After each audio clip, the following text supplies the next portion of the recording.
Amen. Amen. Please join me in reciting the Pledge of Allegiance to the flag. I pledge allegiance to the flag of the United States of America and to the republic for which it stands, one nation, under God, indivisible, with liberty and justice for all.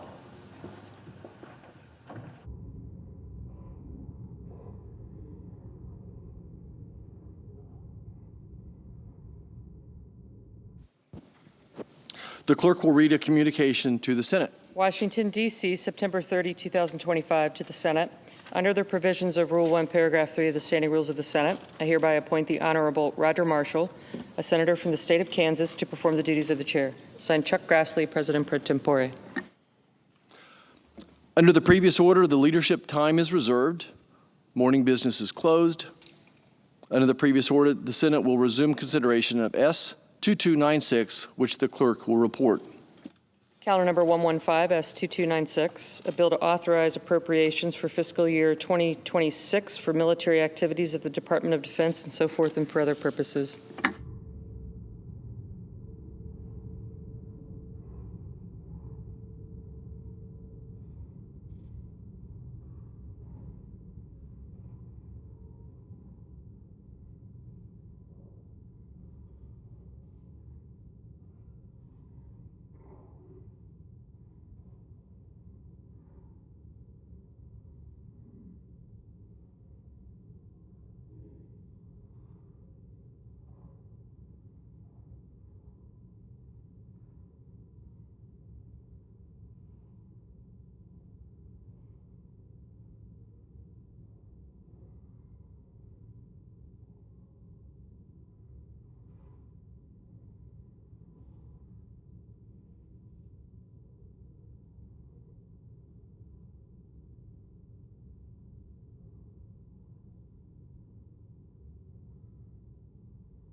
Majority Leader. Mr. President, Senate quorum call. We are not. Mr. President, we are just 14 hours away from a government shutdown. The House has passed a clean, nonpartisan, continuing resolution to fund the government until November the 21st. The President is ready to sign it. But Senate Democrats, they're standing in the way. Mr. President, I quote, "In a vacuum, this CR would get almost every Democratic vote. It just would. This is a clean CR that has no partisan riders, extends a bunch of programs that are Democratic priorities. It's clean," end quote. Now, those last few lines aren't mine, Mr. President, and they're not a quote from some other Republican.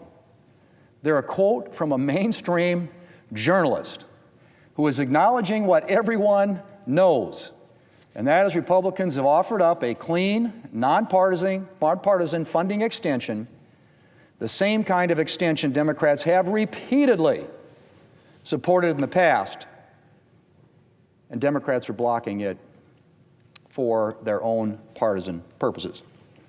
Mr. President, it's right here. It's what it is.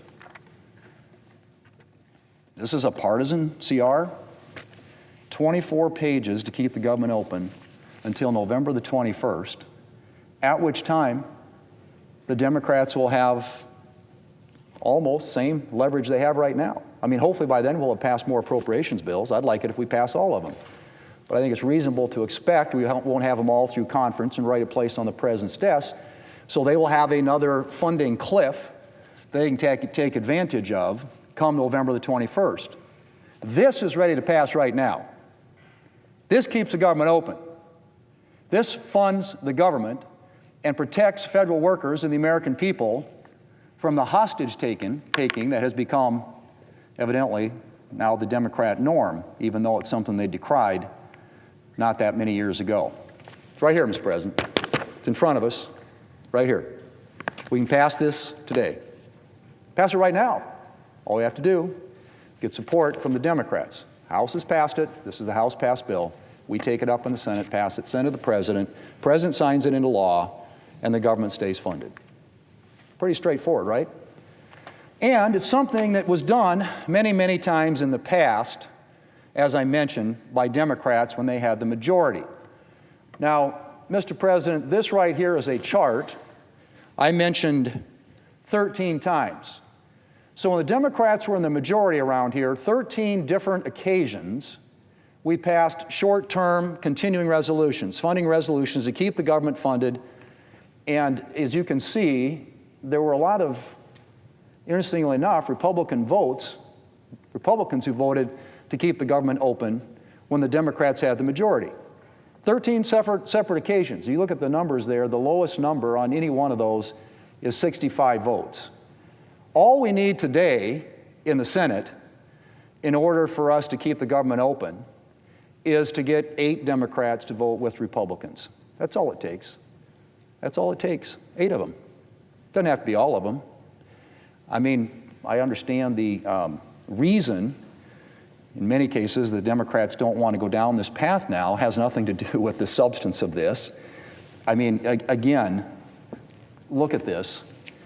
They're on to argue about the substance of a continuing resolution that funds the government for 7 weeks, at which time they'll have similar leverage.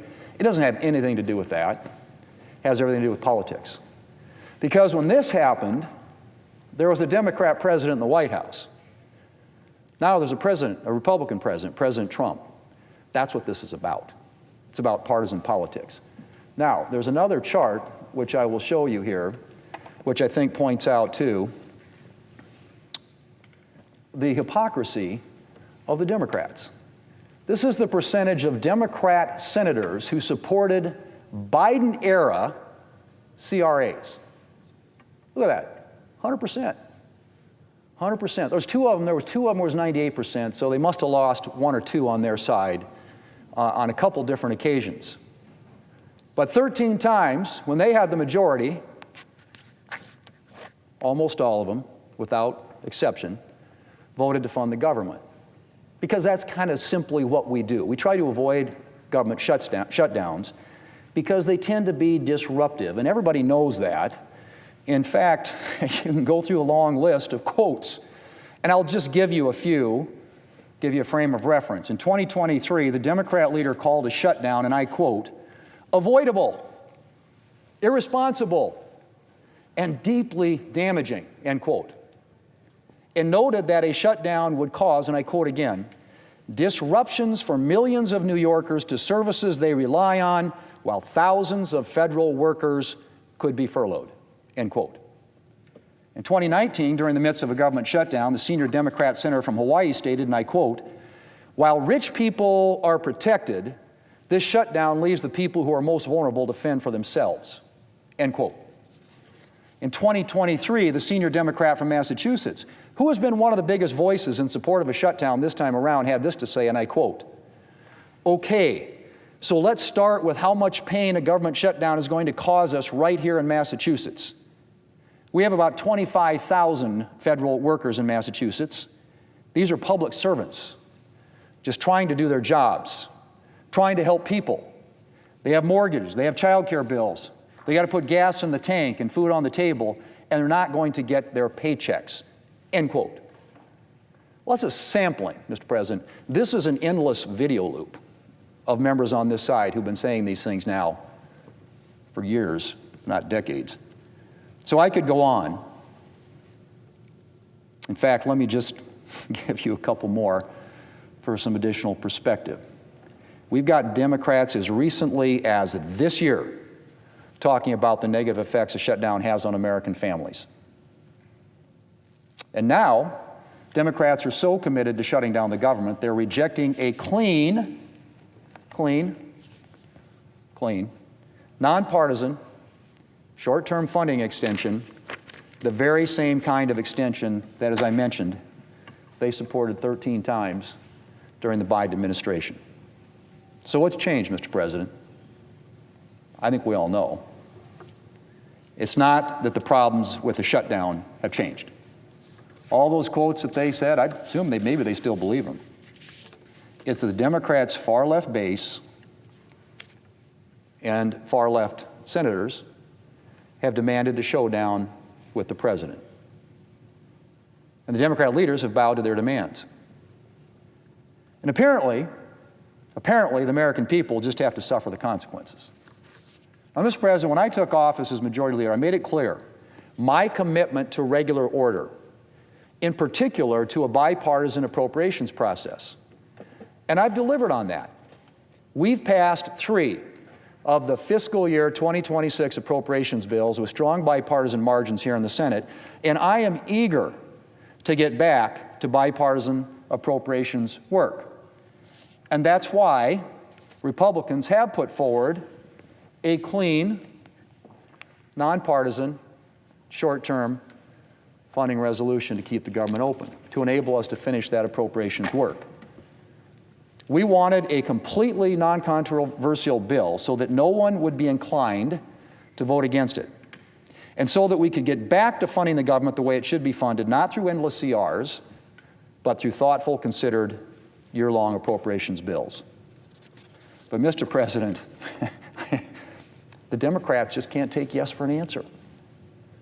They're rejecting a bipartisan process and attempted to take government funding hostage. And I had hoped that yesterday's White House meeting might mean that Democrats are starting to rethink their plans to shut down the government. But it seems that their leadership, at least, is full speed ahead. Republicans, Mr. President, House, Senate, and White House are united in our commitment to fund the government through a clean, nonpartisan funding resolution, and then to get back to the business of bipartisan appropriations. And so Democrats have a choice to make. They can shut down the government and subject the American people to all the problems that come with the shutdown, many of which, as I said, they've enumerated in the countless quotes they've made in the past. Or they can join Republicans to pass a clean, nonpartisan, short-term funding bill and keep the government's lights on. For the sake of the American people, Mr. President, I really hope they choose the latter. Mr. President, I yield the floor.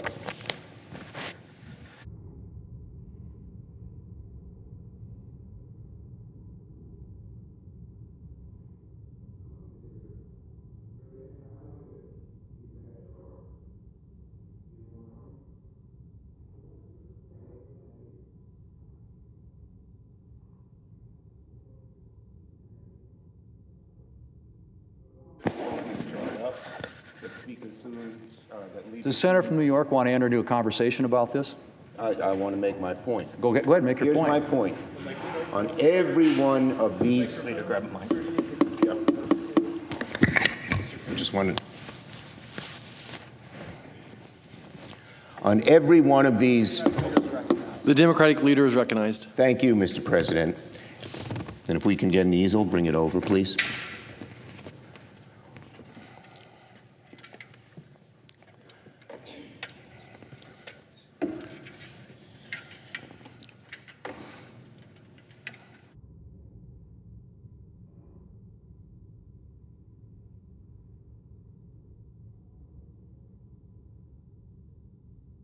I thank the leader for letting me borrow his chart for a minute. So he's pointed to each of these bar graphs, percentage of Democratic senators who supported Biden-era CRSs. Yes, that's true. Guess why? In each case, Democrats negotiated with Republicans and said, let's have a bipartisan bill. The leader says it's a clean bill. It's a partisan bill. Not once were Democrats asked for what input should be in the bill. We were not told about it. We were not asked about it, etc. Nor did Speaker Johnson talk to Hakeem Jeffries. You cannot pass legislation in the Senate when it comes to appropriations unless it is bipartisan. So the leader will say it's clean. No, it's not clean because there was no discussion. Every one of these times I went to the Republican leader and said, what do you need? What do you want? And in many cases, we had to significantly change the bill. One of our bills had aid to Ukraine.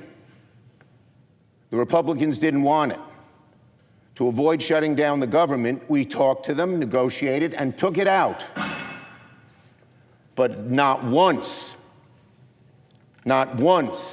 was there any bipartisan discussion or talk on this bill. We wanted to give our Republican colleagues a chance. That's why some of us back in March said, okay. But we saw what happened after that. We saw a decimation of health care in the BBB. So bad right now that 80% of Americans support renewing the tax credits of the ACA. We saw them use rescissions, pocket rescissions, impoundments to undo what was done in the legislative process. So the world has changed, but that one way it's changed, and there are several, and I'll get to those, one way it's changed is there was no discussion. And we asked to have meetings. Hakeem Jeffries and I asked the leader and the speaker to sit down with us as early as July. They didn't. The job of a leader is a bipartisan negotiation. And the appropriators, which you'll say are discussing things. But the two issues we care about,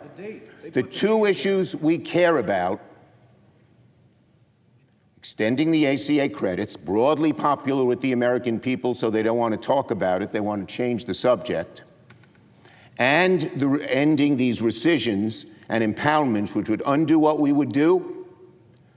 The four appropriators, when they got down and discussed it, they said that should be for the four leaders to discuss. That's what Thune said. That's what Cole said, the Republican head of appropriations in the House. That's what Collins said. That's what Murray said. That's what DeLauro said. They did not discuss it with us at all. So to say the appropriations process is working is wrong. It's not working. It's not working because the leaders wouldn't discuss it with us, as we discussed with Republicans on every single one of these, what should be in the bill and add to the bill. Please. So the senator from New York, the way that we've done it, and it's a different business model than the one he used, we actually have the Appropriations Committee sit down. And the date that they came up with, November 21st, was agreed upon by the House and Senate appropriators, Republican and Democrat. Would the Speaker yield? Would the leader yield? I will. And the Ukraine issue you're talking about wasn't a CR. That was an entirely different issue. So don't throw that into this mix. It was not. But it was what not we're an talking entirely about, different the issue. Democrat leader and his colleagues have the same leverage on November the 21st. This is a short-term CR. This is what we do all the time around here, as witnessed by the chart that you're just using there. 24 pages long, funds of government till November the 21st, at which time you have the same leverage then that you have right now, and we have until the end of the year to fix the ACA credit issue. And we're happy, as I said yesterday and I've said on multiple occasions, to sit down with you to do that. Thank you. Now, reclaiming my time. Nice.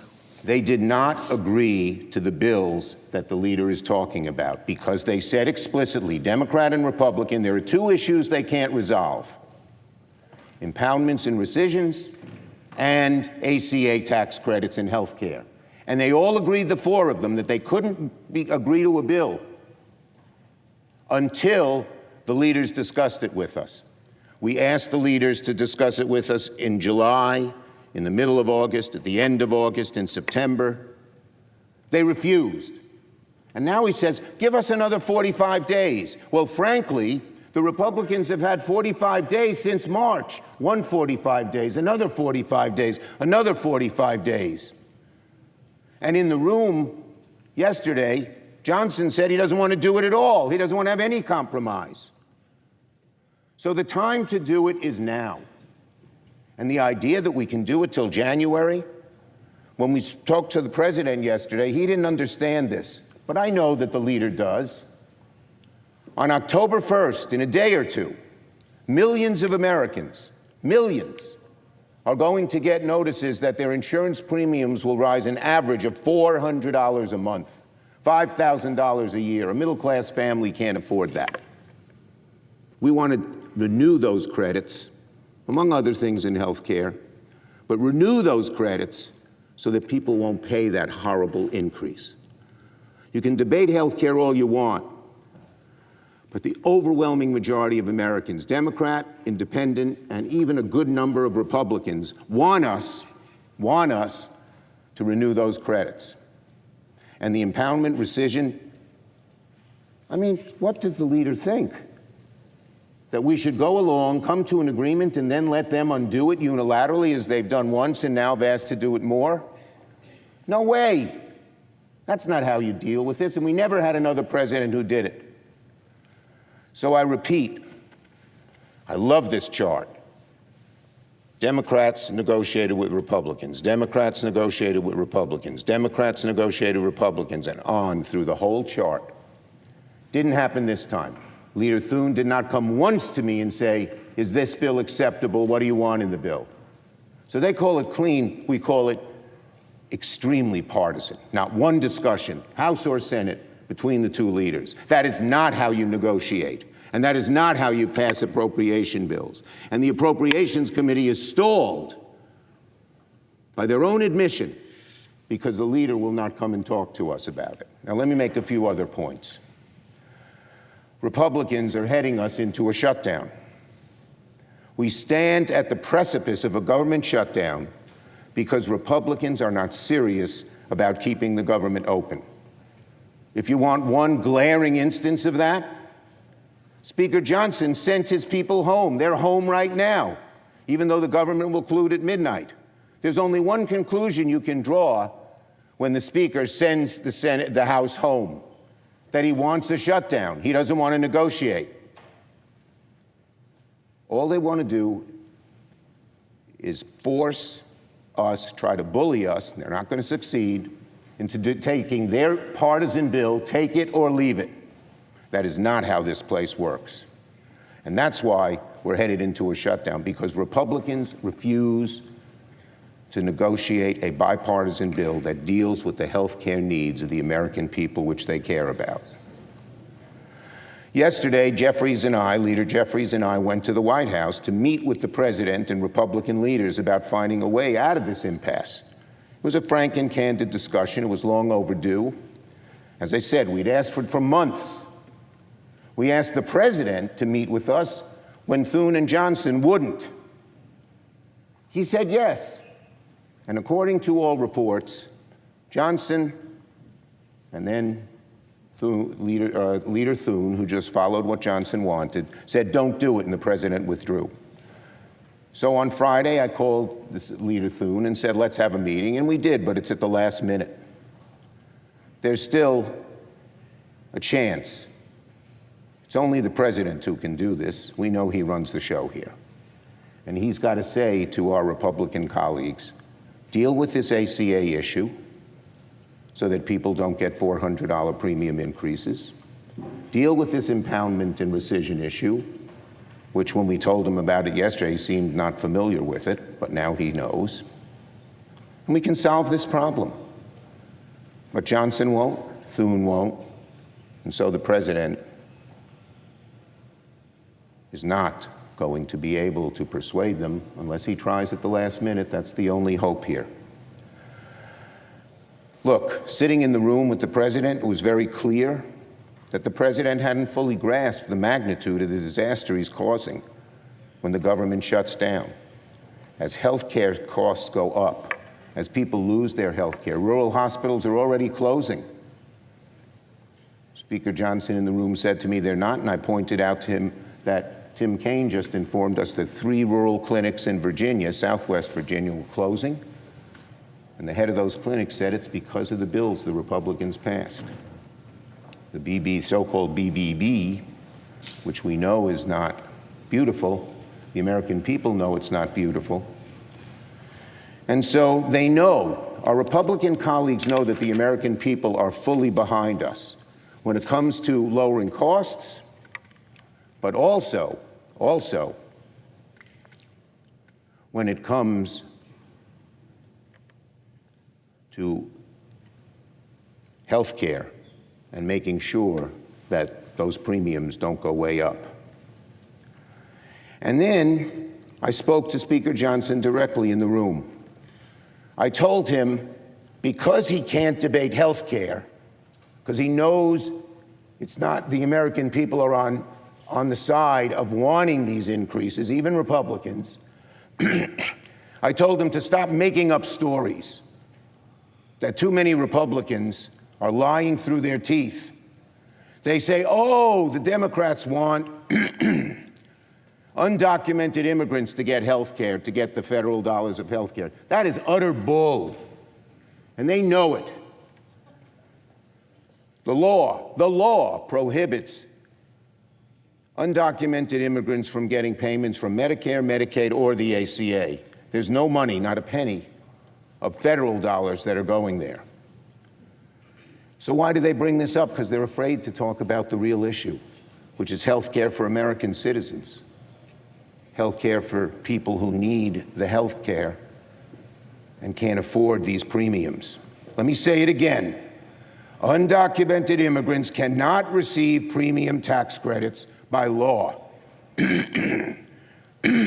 So they should stop these lies and address the real issue, which of course they're afraid to do. A standard Republican MO is to make something else up because the American people are on our side. Now, this week, here's what House Republicans sent out guidance to their members. They said, quote, not to make the message about health care because Republicans lose that argument. They're right. Their position is callous, malicious, unpopular. So they're not only refusing to talk about health care, but apparently when they do, it's only to spread misinformation, to spread lies. I said this to Speaker Johnson in the Oval Office yesterday. I told him it was total bull, I think that's the word I used, to say that we want undocumented immigrants to get federal benefits, that it can't happen by law, and nothing we've proposed in our bill changes that.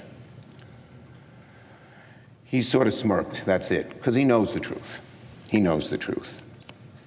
And they're lying to the American people, these Republicans who use this, because they know how unpopular their position is. Kaiser Family Foundation poll, 75% of Americans support extending the ACA premium tax credit, including 63% of Republicans. Republicans have chosen the losing side of the health care debate because they're trying to take away people's health care. They're going to let people's premiums rise. And this idea that we can do this at January, no. The notices go out October 1st as to how much increase people will get in 29 states, and they only have a short time long before January to decide, are they going to drop their health care because they can't afford it? Are they going to take a lesser plan where they pay more through deductibles and co-payments? Or are they going to keep that plan and cut back on buying a car, going on a vacation, or worse? Republicans have simply put, folks, the Republicans have chosen the losing side of the health care debate. Losing side. And in the White House meeting yesterday, Speaker Johnson made it perfectly clear he didn't care if people's premiums should go up, because his conference is against it. And so again, the House isn't even set to come back until October 7th. You tell me which side is actively manufacturing a shutdown. Why did the House do that? Because they wanted to negotiate? I don't think so. They wanted to jam it through, but they're not going to be able to. Yesterday, during a House Republican conference, Representative Lisa McClain made it explicit. She said, don't talk about health care to her Republican colleagues. They don't want to talk about it, so they make these other things up, facts out of thin air.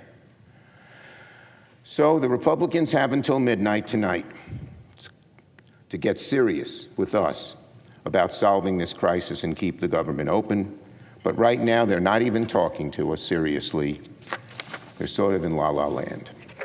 And then on another issue, related.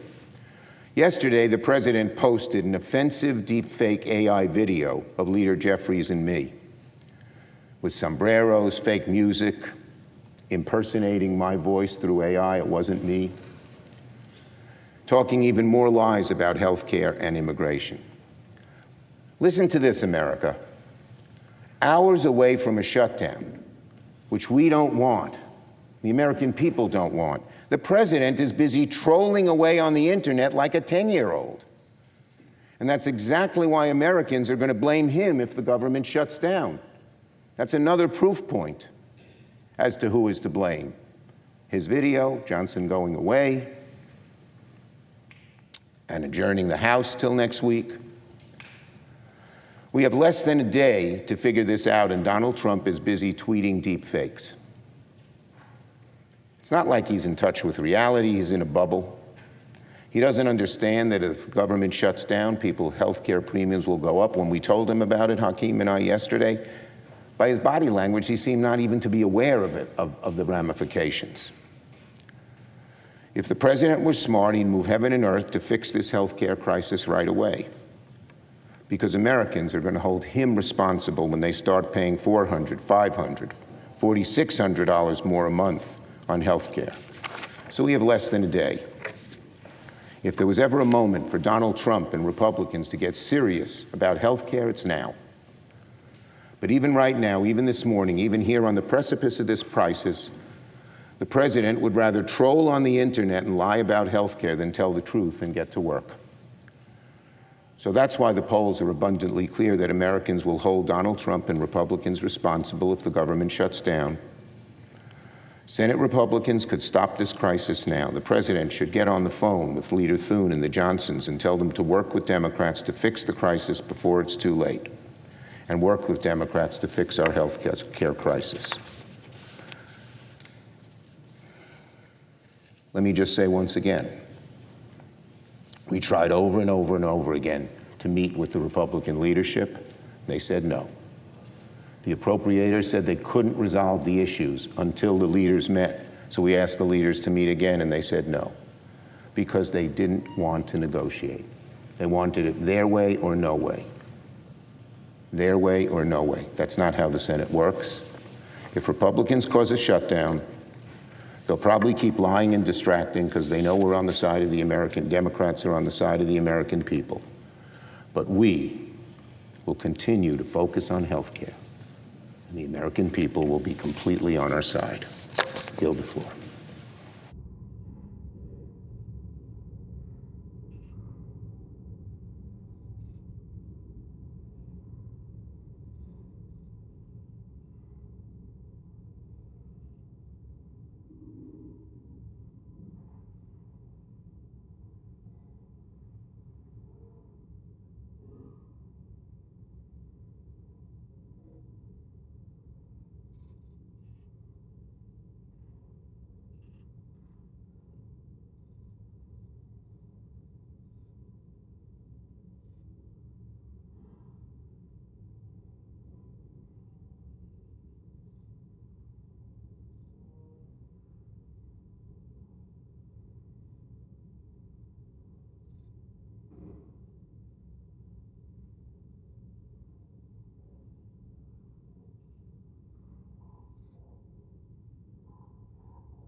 Majority Whip.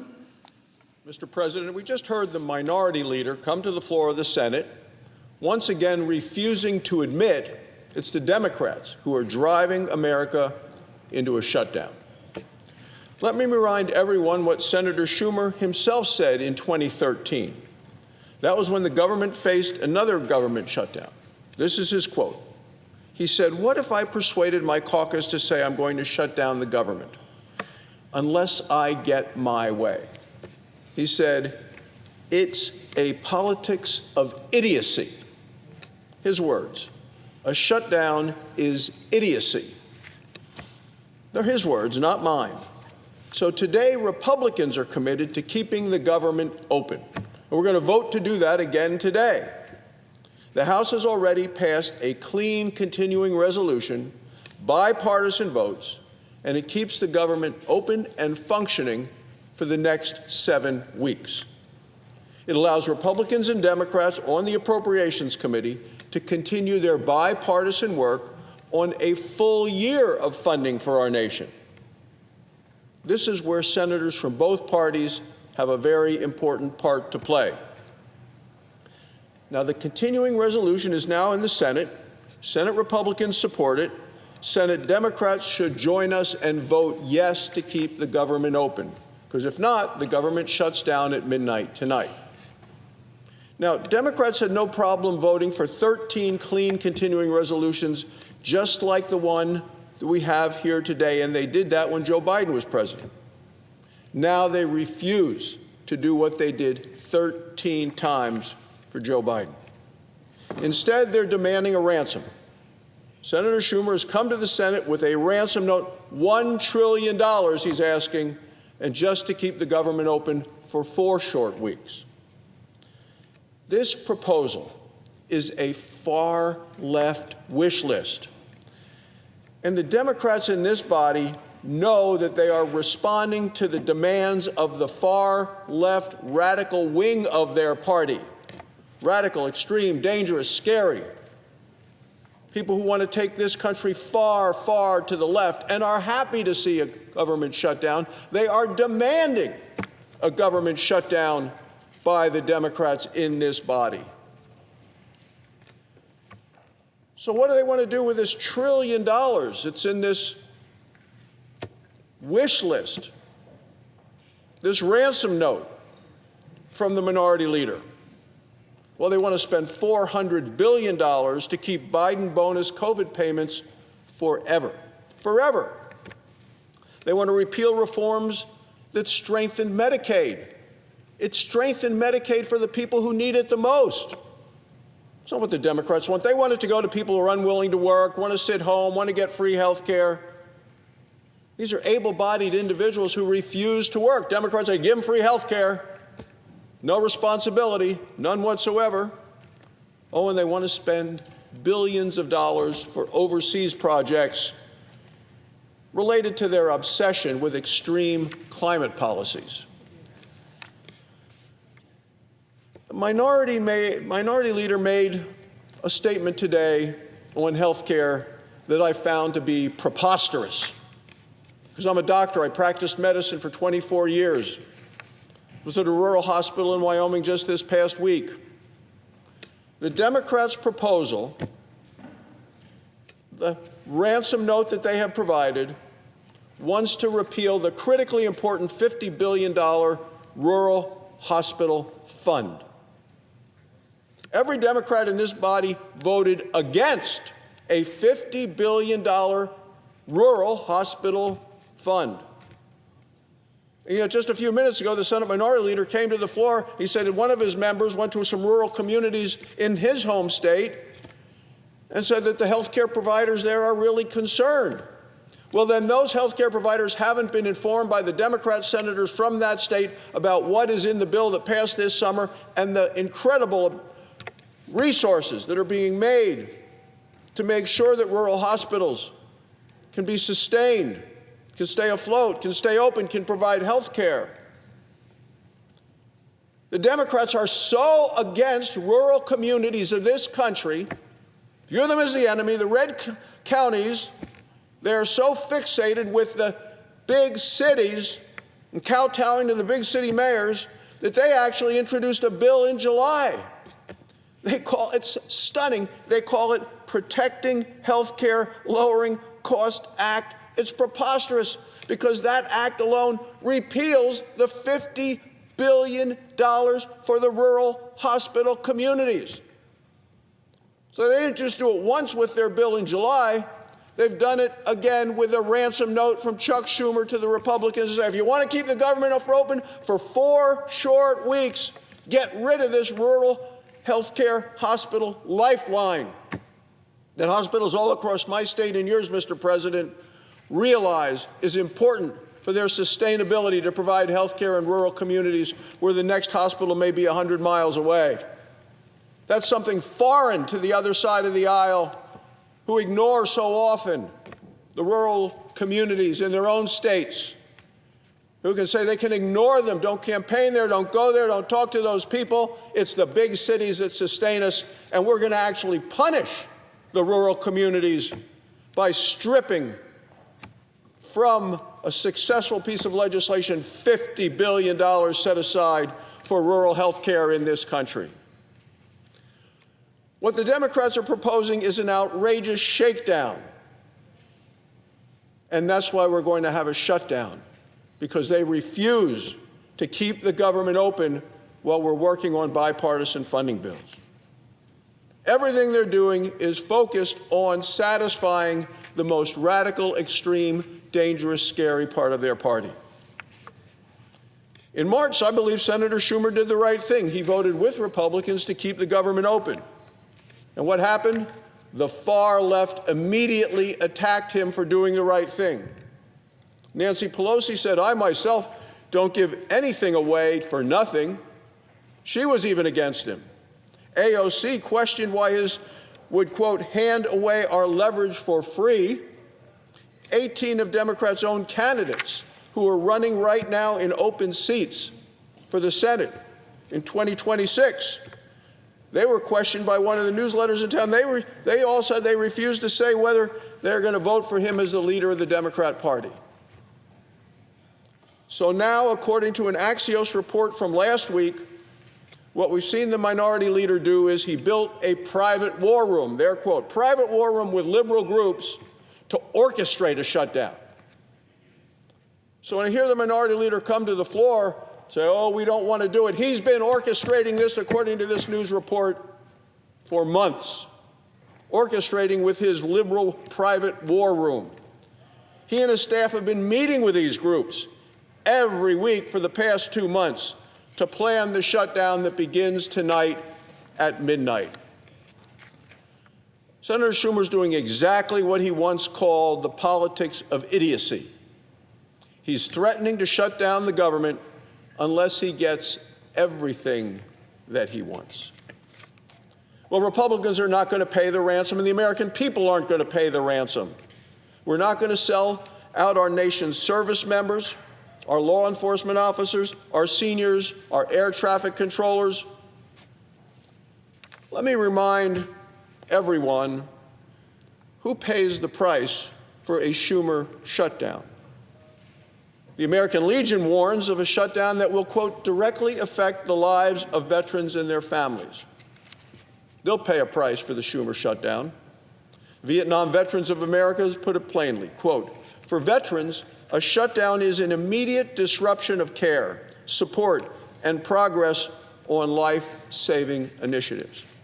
They'll pay a price for the Schumer shutdown. The National Fraternal Order of Police says a shutdown, quote, will cause major disruptions for programs that fund public safety efforts in our communities. They'll pay a price for the Schumer shutdown. The National Association of Police Organizations adds, federal law enforcement officers who are working to protect our cities and communities from violent crime, drugs, and guns will be putting their lives on the line without getting paid.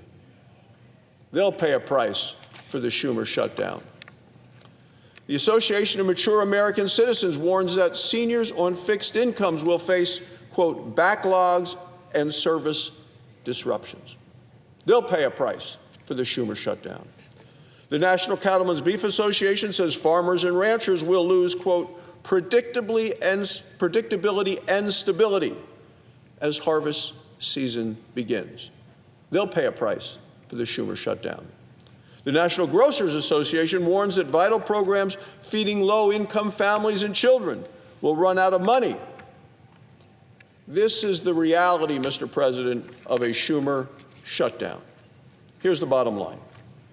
Republicans are fighting for veterans, for service members, for law enforcement, for Border Patrol agents, for senior citizens, and for rural hospitals. Democrats are willing to shut down the government for illegal immigrants, climate extremism, and wasteful Washington spending. 12 years ago, Senator Schumer decried the politics of idiocy. Democrats shut down the government at midnight tonight. The idiocy will be theirs. The House has done its job. It passed a continuing resolution to fund the government. President Trump is ready to sign it. It's time today for the Senate to pass it. The American people are watching, and I urge my Democrat colleagues to join with us.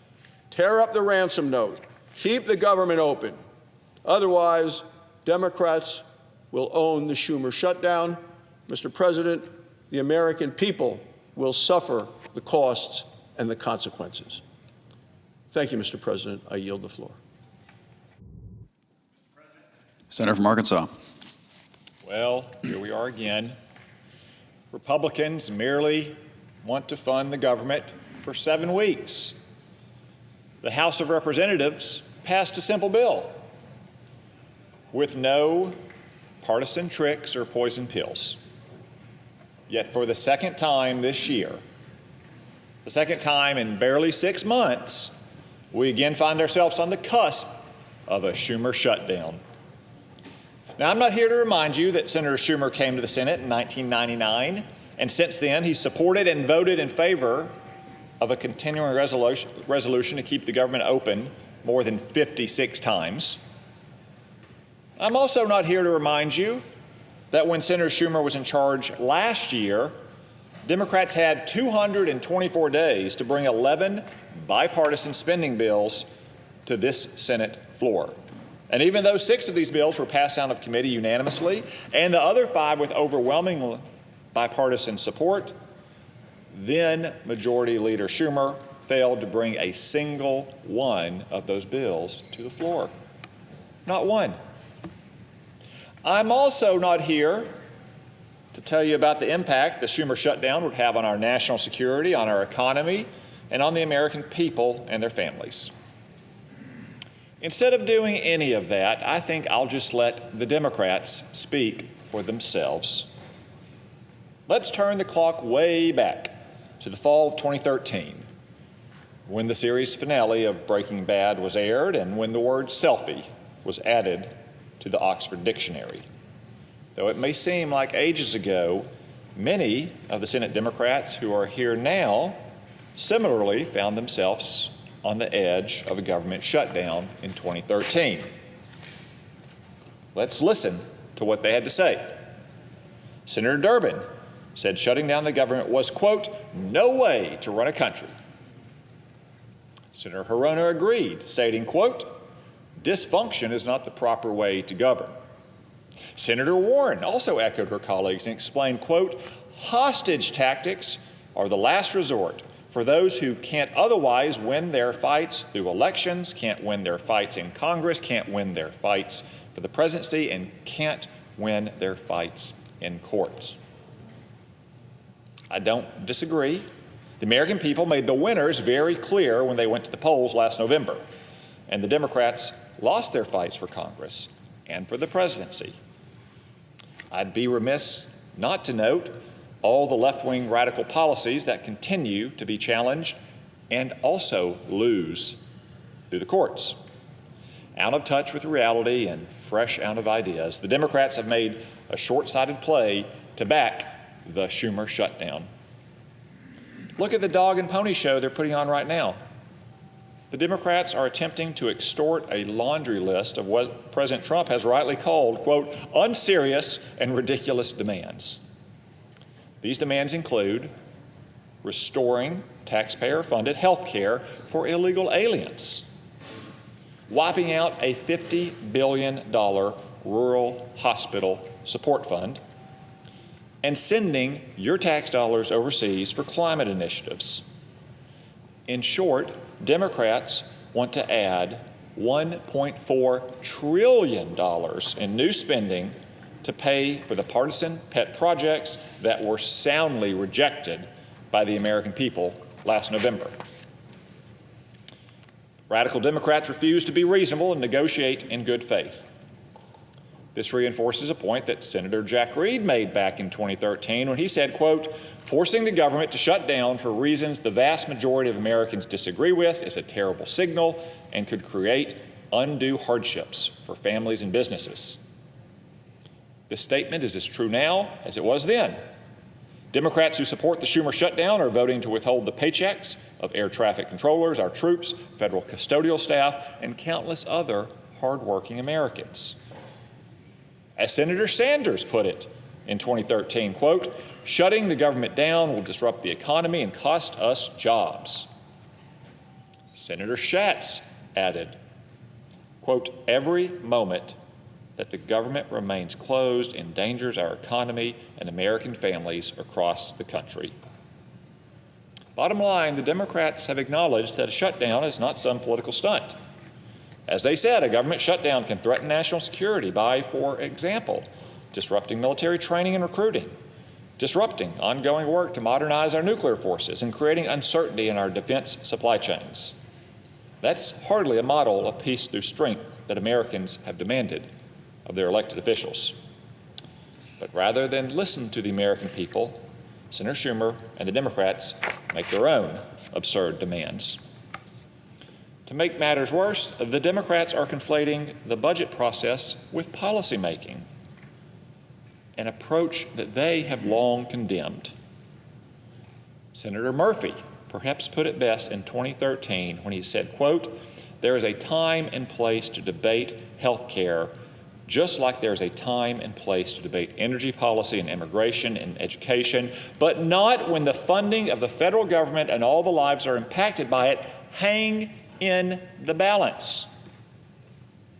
Senator Murphy in 2013, there's a time and place to debate health care, not when the funding of the federal government hangs in the balance. Enough is enough. Again, in 2013, more than a decade ago, Senator Klobuchar called for an end to the, quote, "political gamesmanship." Likewise, Senator Blumenthal pledged to, quote, "do everything possible to work with my colleagues to make sure budget brinksmanship and political gamesmanship are halted." Yet solely because of the Democrats, here we are. The political gamesmanship and the budget brinksmanship are still going on. So let me state clearly, a Schumer shutdown will be carried out at the expense and on the dime of the American people. Remember, it wasn't happenstance that the American people threw radical Democrats out of the Oval Office and congressional leadership last fall. So don't be fooled. The Schumer shutdown is a last-ditch effort to save face after spending years pushing disastrous policies that led to rising costs and skyrocketing crime. Let me leave you with one last quote from 2013. "Don't hold the American people hostage simply because you're so sure you're right and everyone else is wrong." Any guess who said that one? You got it. Senator Shutdown Schumer. And because he has decided to move forward with this Schumer shutdown and has refused to take his own advice, unfortunately, the American people will be left paying the price. Mr. President, I yield the floor.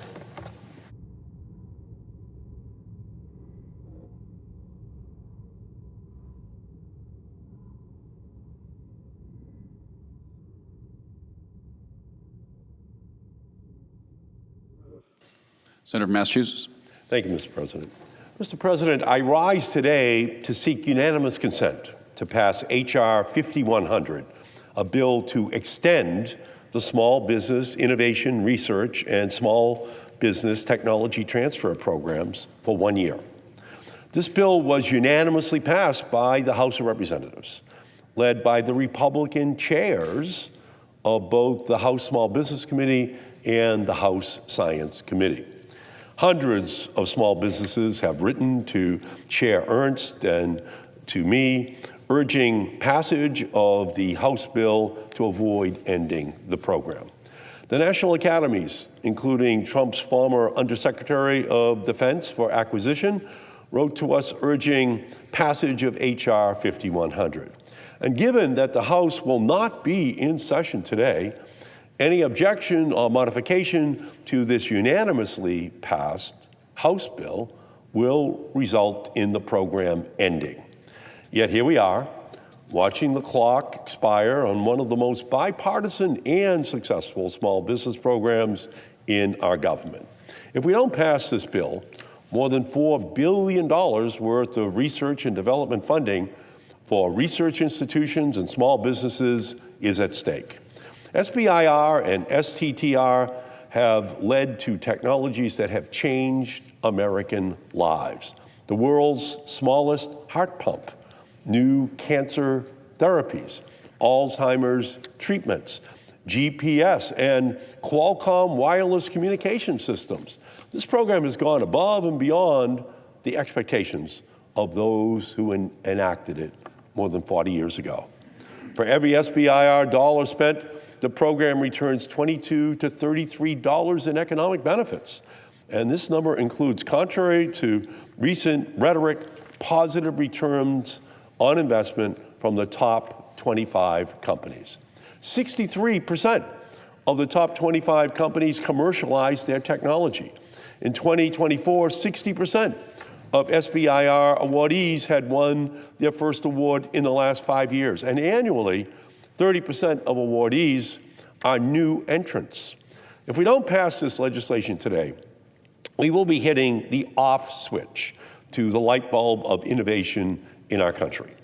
But that's not to say that the programs are perfect. In May, I introduced a 52-page bill with suggested improvements and extensions for the programs. And I want to provide small businesses with the certainty they deserve by making the programs permanent to ensure we do not watch the clock hit zero again. I want to increase how much agencies are required to allocate for these programs to maximize our innovation potential. I want to strengthen our commercialization efforts through better data collection, training, and designated commercialization officers. I want to increase the number of new entrants by reauthorizing and codifying new programs that aim to reach underserved populations. And I, like all of my colleagues, want to make sure that our technology never falls in the hands of our adversaries. That is why I want to continue the bipartisan program enacted in 2022, which has identified and mitigated foreign risk in its short period of implementation. According to the Department of Defense, only 0.04% of their applications have been deemed a foreign risk. If H.R. 5100 is not enacted, the current safeguards we have in place on foreign risks go away. Small businesses cut off from government funding will be left vulnerable, opening the door for foreign adversaries to swoop in and acquire American technology. And I know that none of my colleagues want that situation to become a reality. The SBIR and STTR programs are not graduation programs. They are research and development programs. These programs work because of their merit-based competition nature, Darwinian, paranoia-inducing competition. Kicking successful companies out of these programs would be like cutting your highest scorers after winning the NBA title. Instead of innovation, we would get decimation. We would be stifling potential technology critical to national security, our economy, our health, or to the next energy revolution in our country. It should not matter where these technologies come from, whether it's Massachusetts or Texas or New York or North Carolina or Iowa or any state. Our standing on the world stage of innovation depends on these small businesses. And a lapse in the program would be devastating. It would lead to expansive layoffs, setbacks to scientific advancement, and leave government-funded technology vulnerable to foreign adversaries, and cut billions for small business innovators.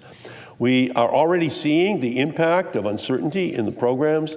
Last week, the Department of Defense delayed their SBIR applications, and we have heard from multiple agencies that they will do the same if the program is not reauthorized. So to be clear, this was not in response to a government shutdown, but in response to Congress not coming to an agreement on the reauthorization of the SBIR and STTR programs.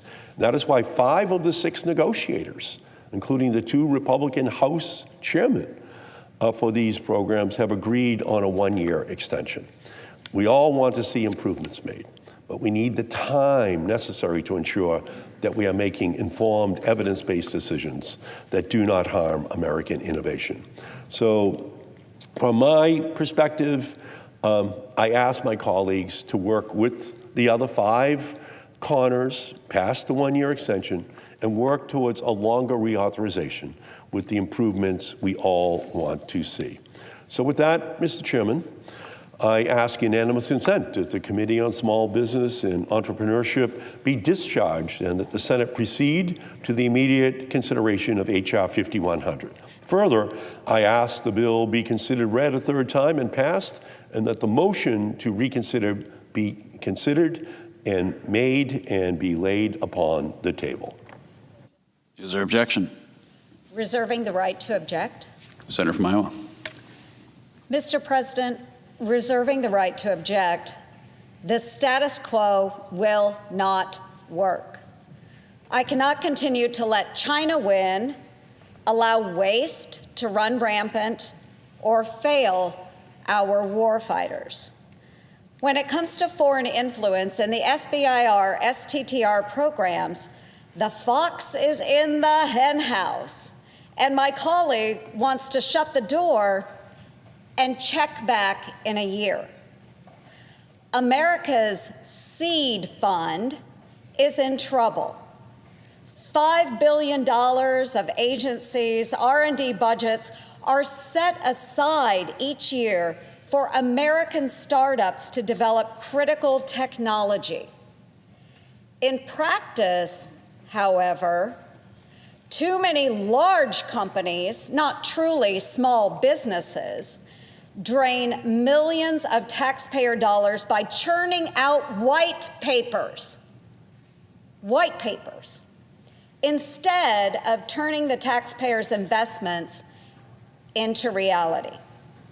In the past decade, 25 companies alone in the Pentagon's SBIR program received 18% of the funding. A single company received $650 million, more award dollars than the total issued to all companies in 26 states combined. Even the Pentagon's Defense Innovation Board concluded that the SBIR program has consistent overinvestment in a small number of companies that fail to deliver scalable capabilities to warfighters, warranting direct corrective action. In short, our warfighters are not properly benefiting from the billions of dollars being invested into SBIR mills. Additionally, companies linked to our adversaries funnel taxpayer-funded intellectual property into communist China and beyond. I have been crystal clear that I cannot support a 1-year clean extension of the SBIR, STTR programs unless meaningful reforms are included to ensure every dollar serves America's investments. In just 2023 and 2024, we know 835 applications for SBIR, STTR funding were flagged for foreign risks. 835. Yet, only 303 of those applications were denied.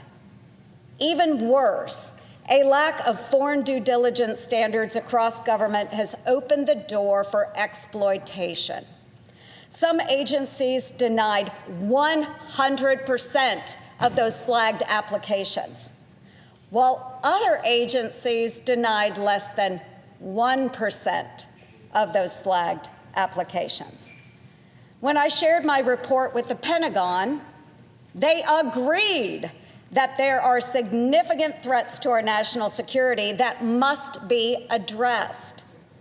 If this program is to be extended, our taxpayers deserve to know that their representatives are, at a minimum, stopping wasteful spending to unproductive firms and implementing urgent safeguards to protect technology from our adversaries. That's why my amendment to H.R. 5100 would provide a 30-day extension of the SBIR and STTR programs with necessary reforms. Simply, this measure would, number one, root out waste and prioritize our truly small businesses by establishing a reasonable lifetime limit on SBIR funding, which would affect only 0.2% of participants in the program. And two, counter Chinese espionage by standardizing the foreign risk definition across our federal agencies. It's common sense, folks. We shouldn't be serving as a subsidy for Beijing when we are unleashing the golden age of America. But that risk is real and present today. And additional taxpayer dollars cannot go out the door unless we secure this program now. Our country cannot and should not delay these reforms any longer. If my colleagues truly oppose even basic safeguards, then this SBIR set-aside charade should end. And taxpayer dollars should be restored to the agency's R&D budgets, where they will better serve our warfighters and strengthen our nation's competitiveness. Instead of recklessly extending the status quo for another year, these set-aside dollars would simply be returned to each agency. And small businesses can continue to compete for those awards. I believe President Trump has assembled a world-class administration that is more than ready to deploy these R&D dollars. Unburdened by additional layers of bureaucracy, agencies can execute awards to small businesses in line with both the taxpayers' interests and our national security. I'm willing to work with you to find a common sense solution, one that works for both sides and ultimately the American people. However, as the proposal stands, on behalf of our warfighters, our national security, and our truly small businesses, I cannot let the status quo continue. Therefore, I ask that the consent be modified and the Ernst substitute amendment at the desk be considered and agreed to, the bill as amended be considered read a third time and passed, and that the motion to reconsider be considered made and laid upon the table. Is there objection to the modification? To object. Senator from Massachusetts. Thank you, Mr. President.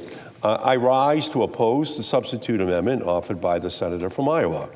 The SBIR and STTR programs expire at midnight tonight, separate from everything else that's going on here in the Senate today. The only bipartisan option to avoid the program ending is to pass H.R. 5100, as passed by the House of Representatives already. It's before us. The Republican chairmen in the House have already passed it over to us. And as I said previously, we all have changes to the program we'd like to enact. And that's just going to take time. And they recognize that over in the House, the Republican chairman. We should extend these programs which we should do on a bipartisan basis while continuing to work on a bipartisan basis to address the senator from Iowa's concerns, along with other reforms that other senators and House members would like to make. So I object to this amendment because it guarantees a lapse, and because it would, 1, punish successful, innovative small businesses, 2, force small businesses to avoid pursuing the riskier, more cutting-edge ideas that keep American innovation at the forefront. It's the small companies that do the innovation. Big companies buy that innovation from small companies, but it's the small companies that do the innovation in our country. And prevent agencies, number 3, from being able to fund technology that aids their mission if that technology comes from a successful small business. The so-called waiver included in the amendment would only result in party politics as opposed to merit-based competition. And finally, the wide sweeping foreign due diligence changes would require agencies to forego the flexibility to determine their own risk tolerance. It would also leave the door open for agencies to deny applications on any grounds they see fit, even if it's not in statute or regulations.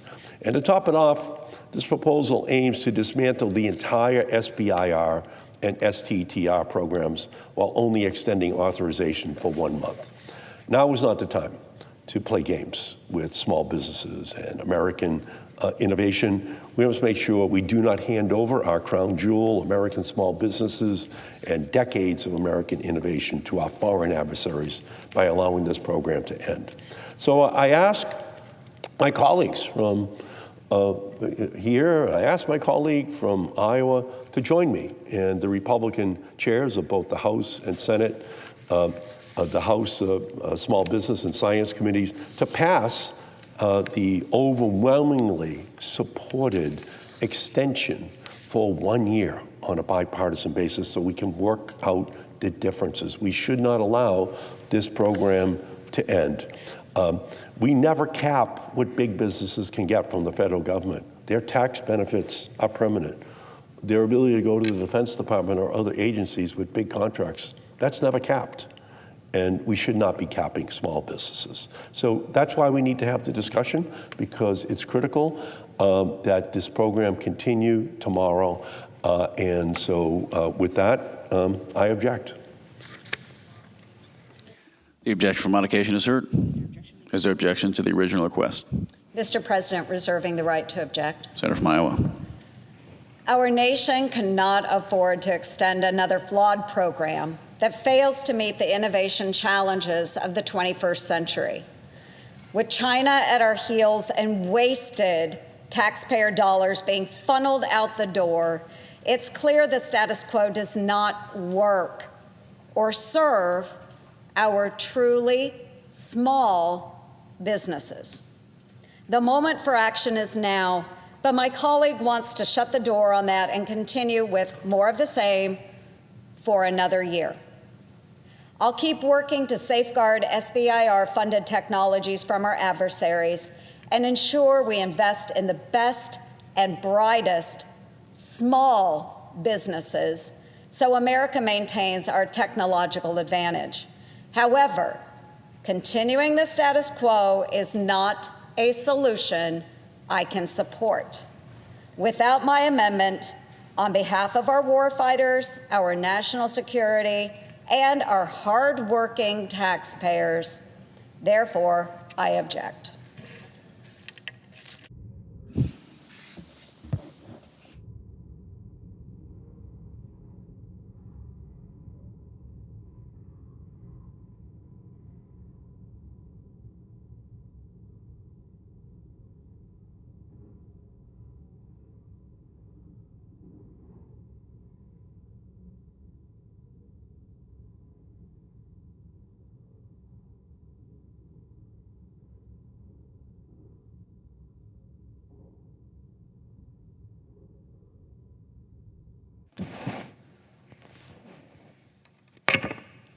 Mr. President. Senator from Iowa. Mr. President, the same Washington politicians who were whining about DOGE laying off unnecessary bureaucrats just a few months ago are now exposing who is and who isn't an essential employee by forcing a government shutdown. In the past, non-essential employees were sent home and then eventually paid for not working during a shutdown. This is an absolute waste of taxpayer dollars. With Democrats blocking passage of the bill to keep the government open, thousands of non-essential employees could be furloughed indefinitely when funding expires tonight at midnight. Instead of paying these bureaucrats for not working, the Trump administration may eliminate many of these non-essential positions altogether. Of course, our brave men and women in uniform will continue answering the call to duty without pay if there is a shutdown, as will other essential employees. But you know who will still get paid? The politicians who failed to do their jobs and caused the shutdown, namely Senator Schumer and the Democrats in Congress. Keep in mind, the bill they are blocking would keep the government funded at Biden's budget levels, go figure, while continue working out our differences. Senator Schumer himself stated earlier this year, no reasonable member on either side, Democrat or Republican, wants a government shutdown. Both sides recognize that a government shutdown would mean crushing delays to veterans programs, nutrition programs for women, infants, and children, delayed benefits for our military, and so much more. Senator Schumer went on to say, only extremists who can't win an argument are willing to shut down the government, to bully everyone else into submission. And folks, that's exactly what is happening now. But ironically, it is Senator Schumer who is being bullied by the extremists within his own party. These are the radical socialists demanding we defund the police and ICE and allow our streets and borders to once again be overcome by chaos and lawlessness. Senator Schumer previously shut down the government for over a month in a failed attempt to stop President Trump from securing our southern border. During that time, food safety inspections were stopped, permanent damage was done to some of our national parks, scientific research was put on hold, applications for small business loans became backlogged, the low-income folks, the elderly, and people with disabilities lost rental assistance and were forced to live in fear of eviction. And 300,000 federal employees who went without a paycheck for over a month were eventually paid for doing nothing, costing taxpayers $3 billion. Folks, no one wins when Democrats shut down our government. It is obvious the Democratic leader is shutting down the government for one simple reason: to protect his own job. But that's not even working. Just last week, the Washington newspaper Politico reported that across the country, the Democratic base is rebelling against Schumer's, quote, rudderless leadership. Well, folks, that's a sentiment we all share. From the far left to the right, there is widespread disappointment with Senator Schumer's inability to perform his basic duties, like doing his part to make sure our military gets paid on time and the government stays open. So on behalf of all Americans, for his rudderless leadership, his petty partisanship, and his silly shutdown shenanigans, the recipient of the non-essential government employee of the year for 2025 is Senator Chuck Schumer. And with that, Mr. President, I yield back.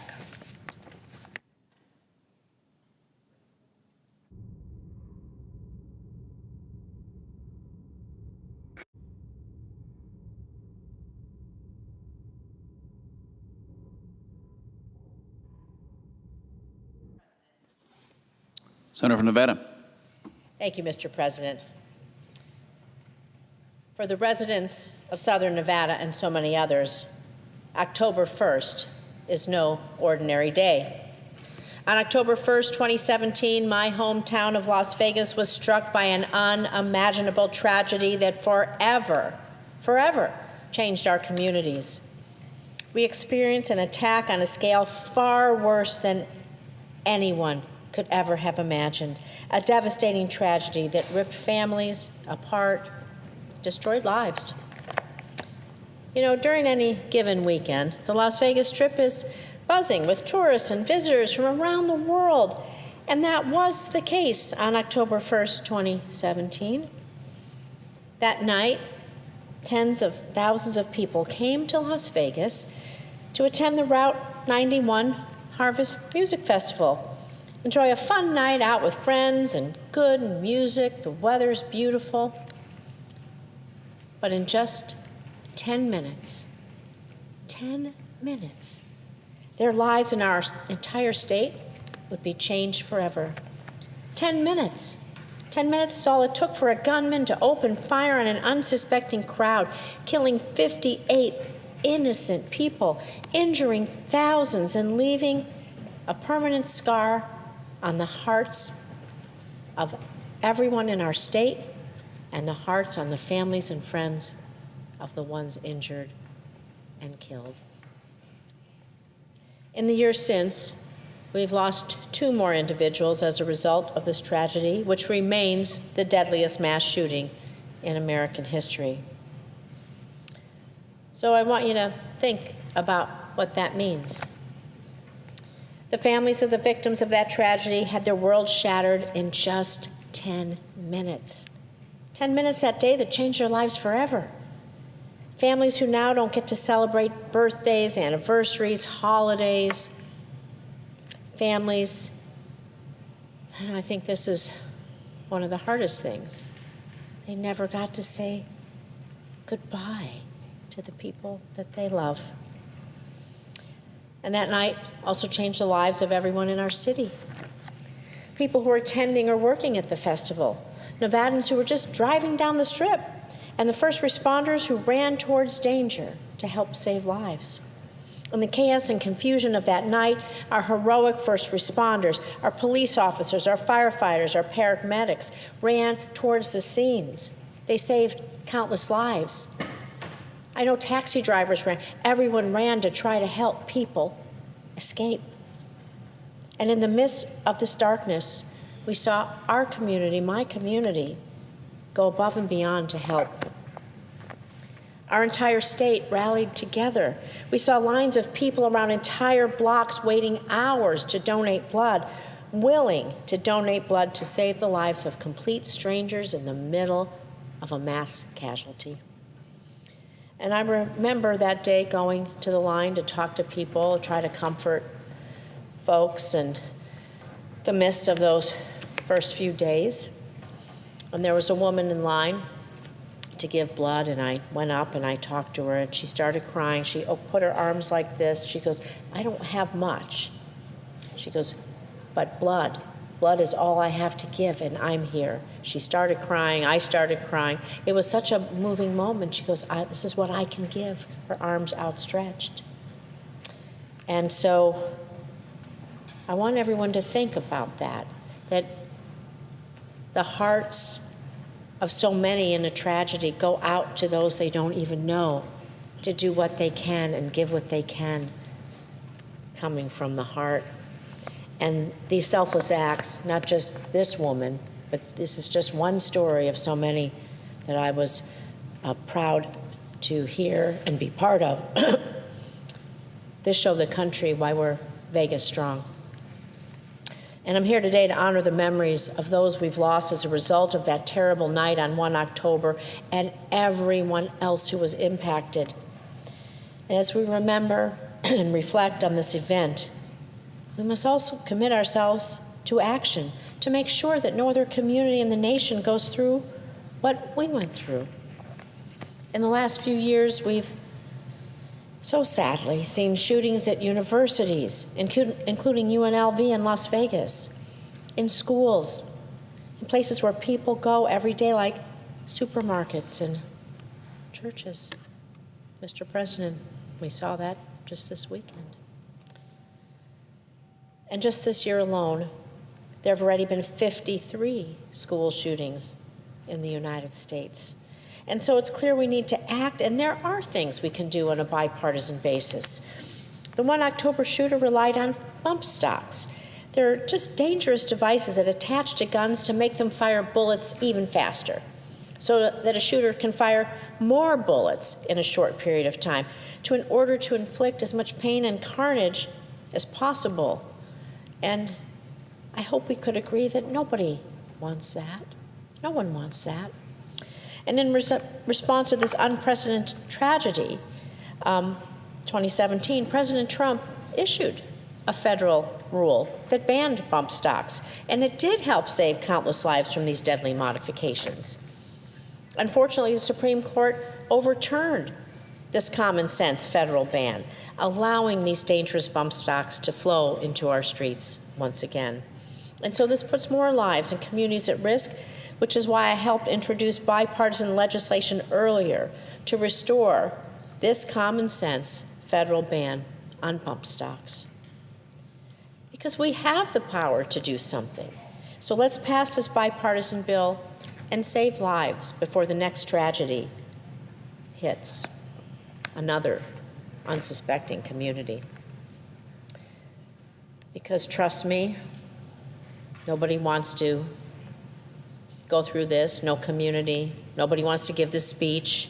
Nobody wants to look in the eyes of the families. No one wants to go to that reunification center. No one wants to go to the hospitals. No one wants to go see the memorials grow and grow time after time. No one wants to see this in community after community every single day. There has to be some common sense about what we can do. And so as we approach the 8th anniversary of the 1 October shooting, I just ask all of my colleagues in this chamber to remember and honor the memories of the victims, their families, their loved ones, everyone whose lives were forever changed that night. I also ask that we come together as Republicans and Democrats in a bipartisan way just to save lives by passing our common sense bill to ban bump stocks. I think it would make a difference. And I just pray that those out there watching find comfort in remembering that their loved ones' memory serves as a blessing to them, and that we will always continue to honor them. Thank you.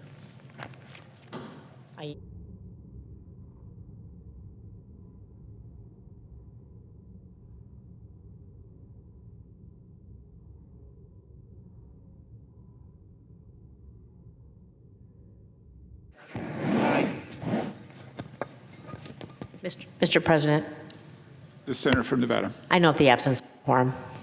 The clerk will call the roll. Ms. Also Brooks.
Senator from Texas.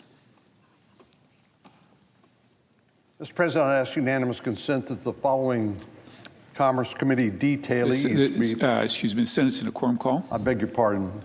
I'd ask unanimous consent that the quorum call be dispensed with. Without objection. Thank you, Mr. President.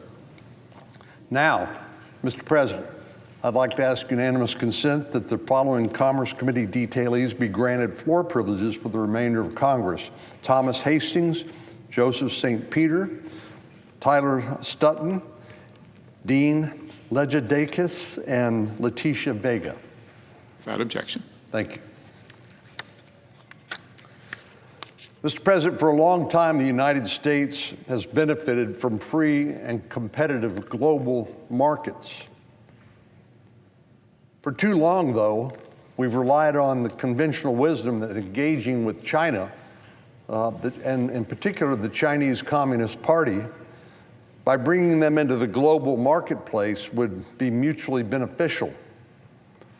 But it's become increasingly obvious, and it's plain as the nose on our face now, that China's primary interest in that so-called free market is to use it to undermine our interests and to further their own.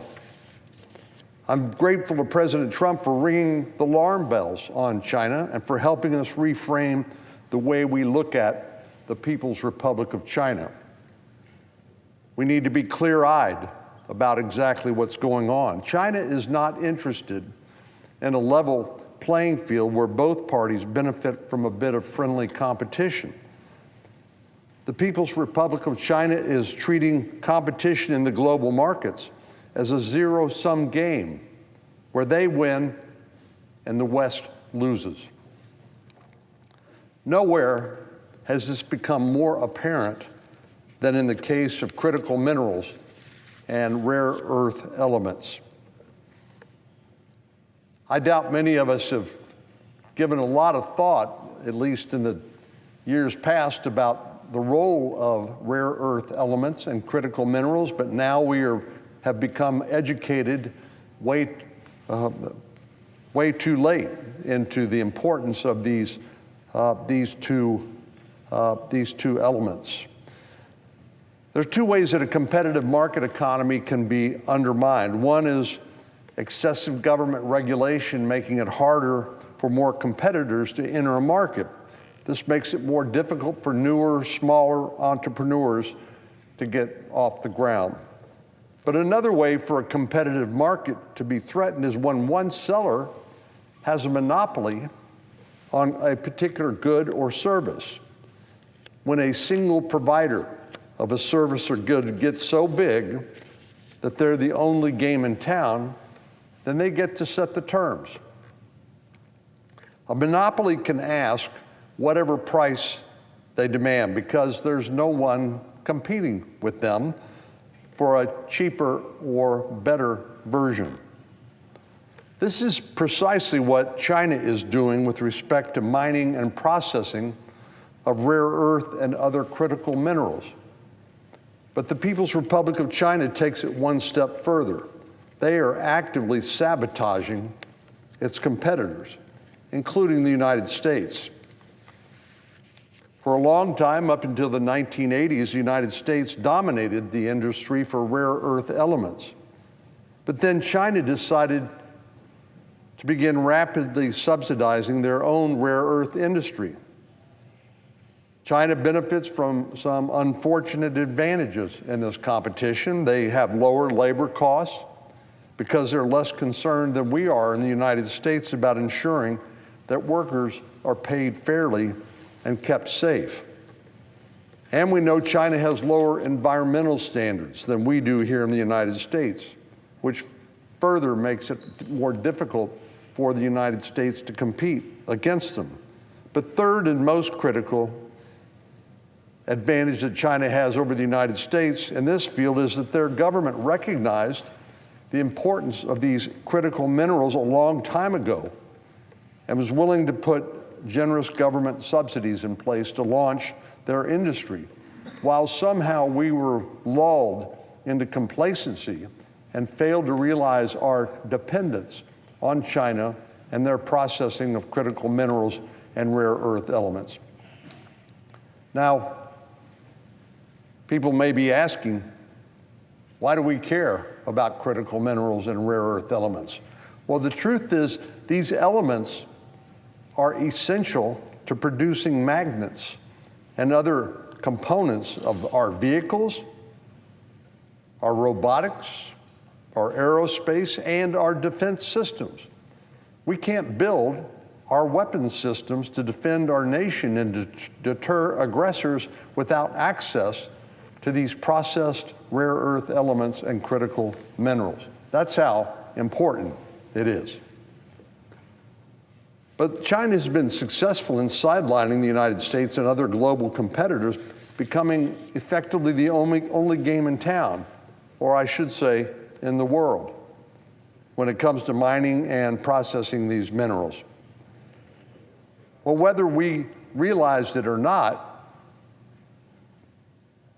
there's hardly an aspect of our daily life that would not be affected were China to cut off our access to these processed rare earth elements and critical minerals.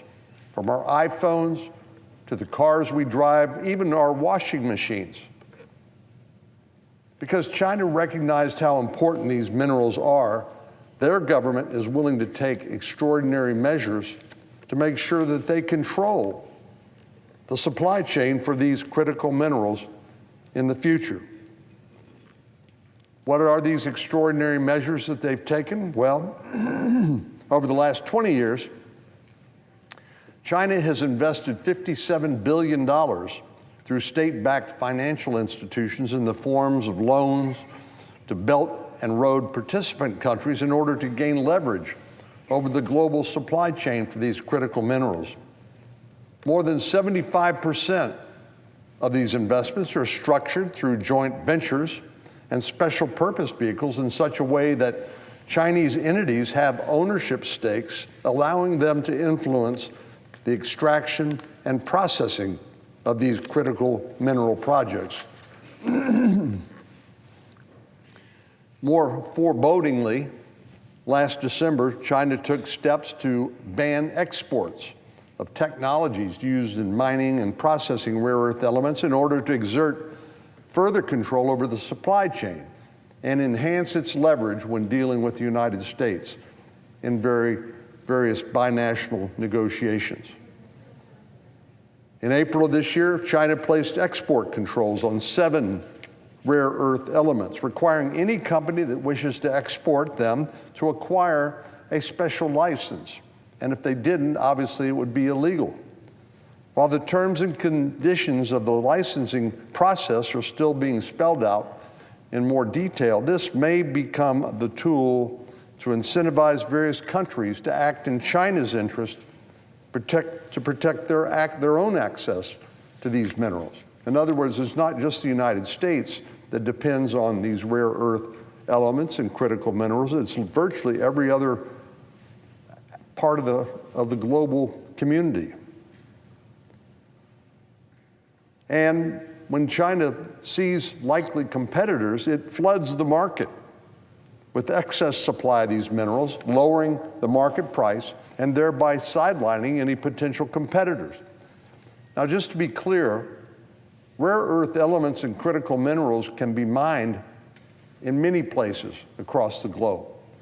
Where China has gotten the monopoly or virtual monopoly is 90% of them are processed in China.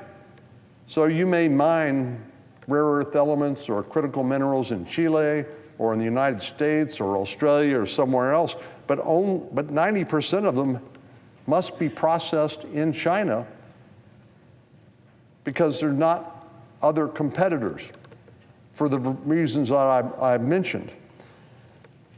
Because China will stop at nothing to manipulate the market, prices have dropped dramatically when they flood the market with processed minerals. Since 2023, for example, cobalt prices decreased 59.5% from $82,000 per ton to $33,000 per ton.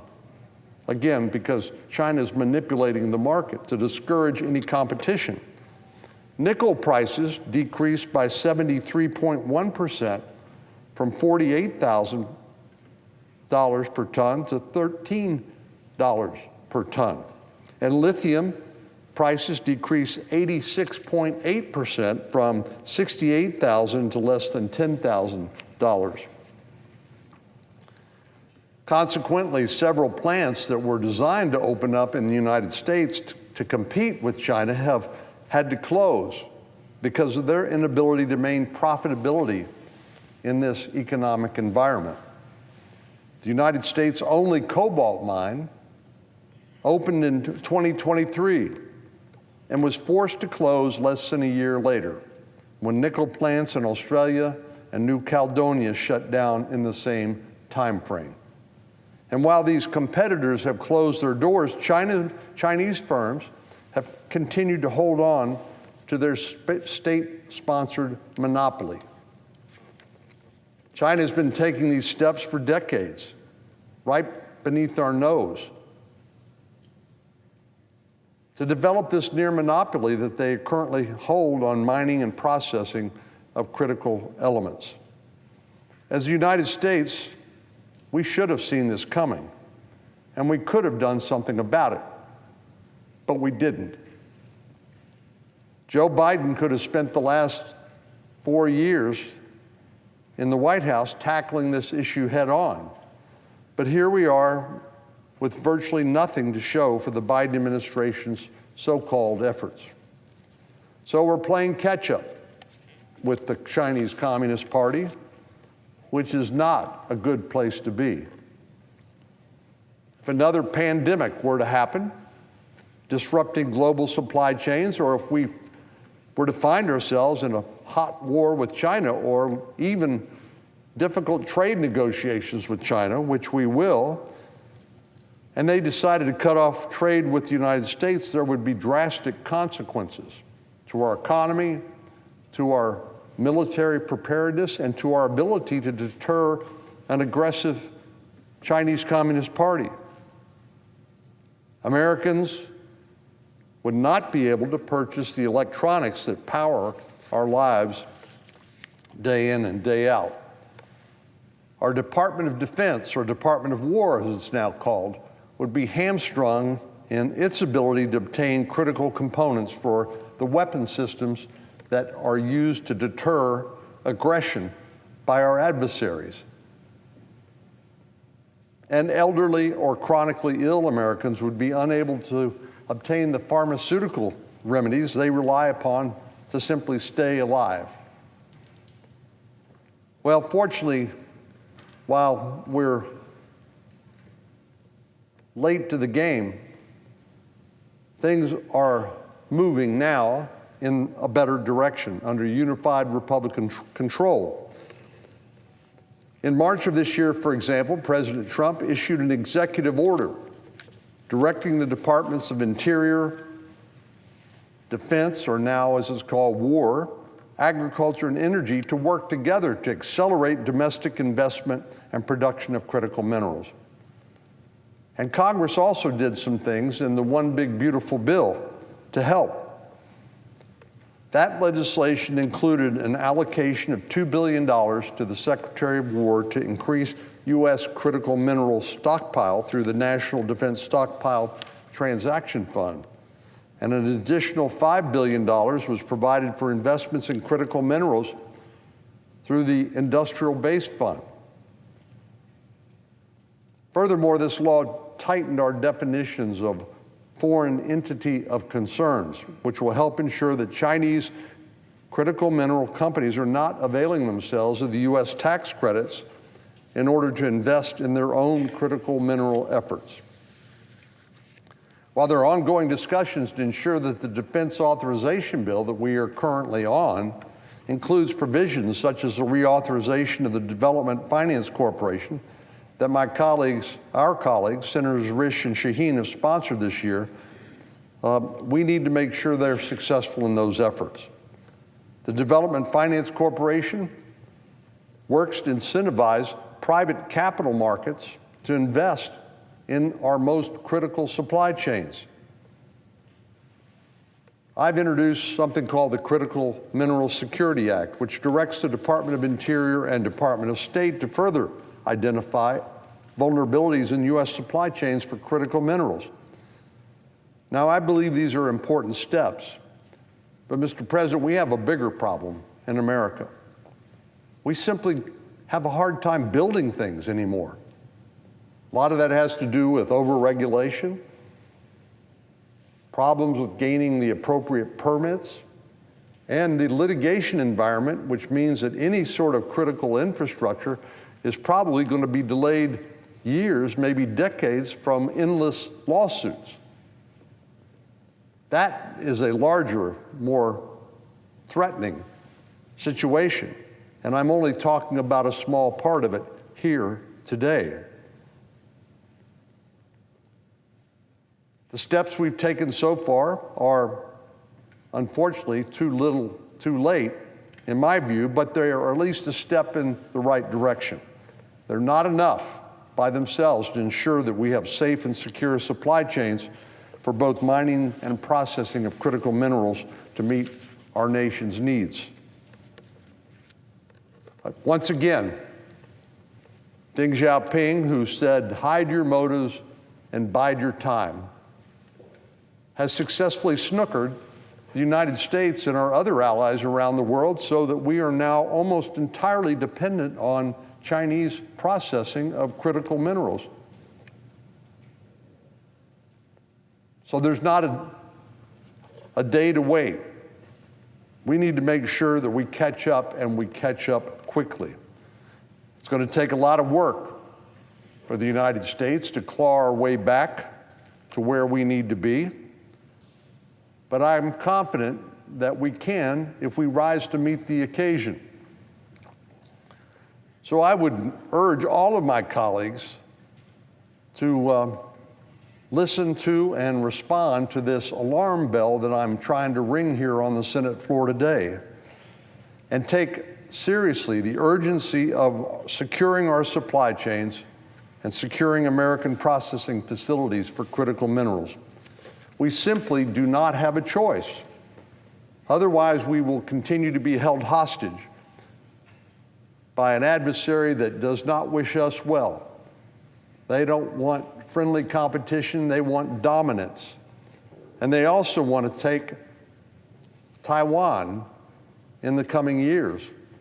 If we can't build things because we can't deter them by building the weapons necessary to do that, if we can't sustain our economy by continuing to manufacture technology that allows us to compete with China in the coming years, we will have failed in our fundamental responsibility as members of Congress.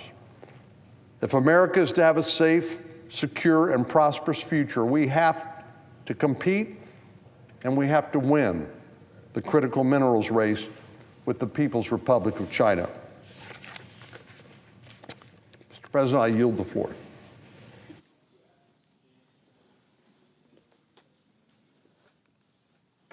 Mr. President, I would ask unanimous consent that the previously scheduled recess begin immediately. Without objection. Under the previous order, the Senate stands in recess until 2:15 p.m.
Right, behind the clock.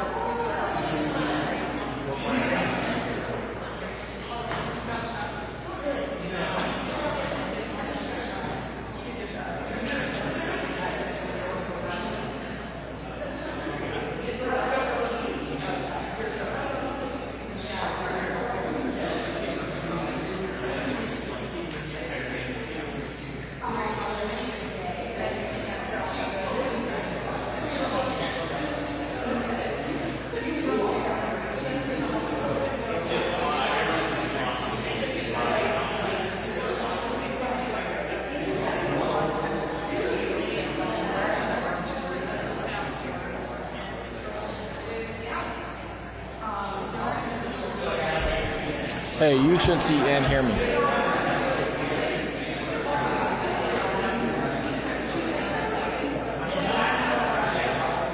This test here, the Ohio clock, 1, 2, 3, 4, 5. I think it starts into the lat around 1:30, 1:40, but please double check me. 2, 3, 4, 5, 6, 7, 8, 10. Cool.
You don't think he's coming out?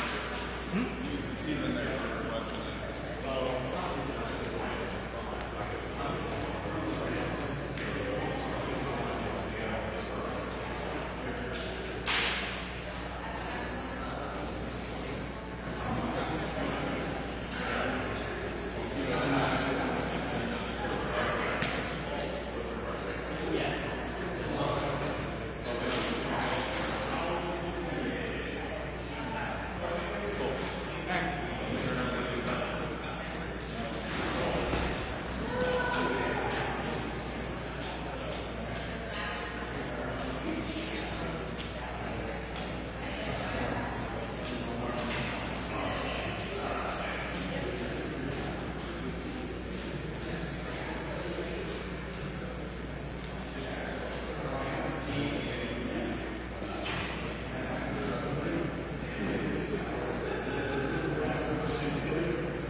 first of all, you do that.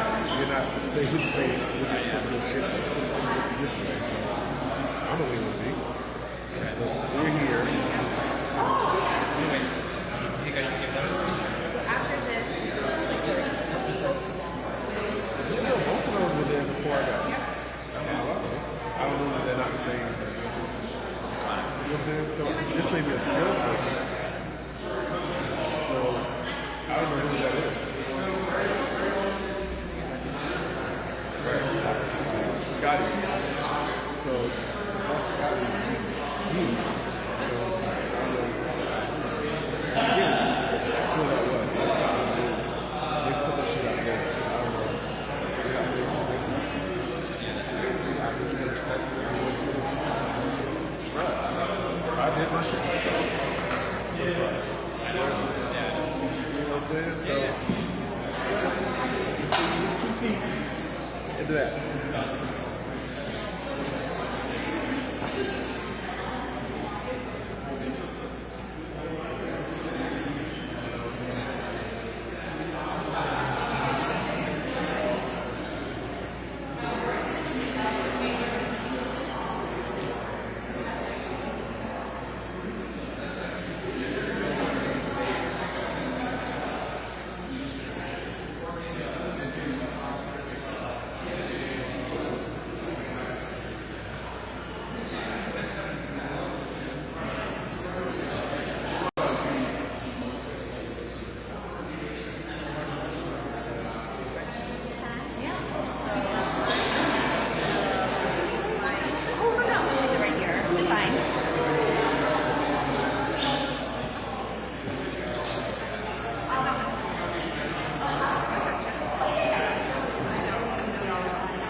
What did you shoot? Oh, okay. The one on, was it on 3rd Street? Yeah. Yeah. Okay, cool. What'd you use? My phone. Okay. Nice. Did you feel comfortable? Somewhat?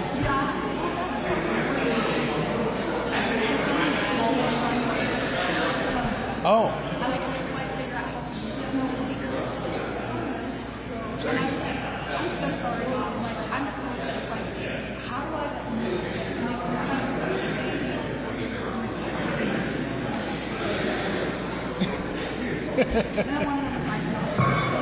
Good. Yeah, that's good. People are very helpful out here. Yeah.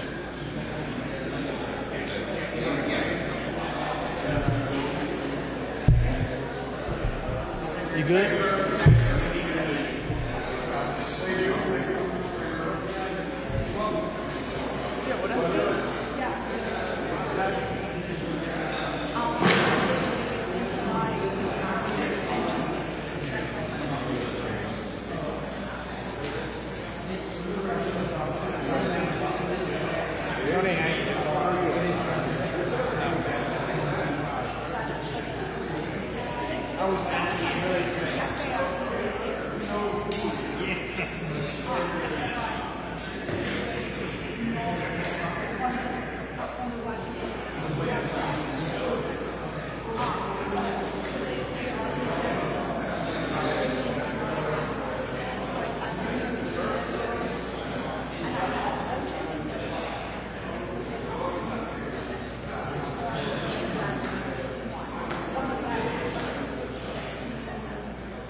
trouble. Aren't you on that side?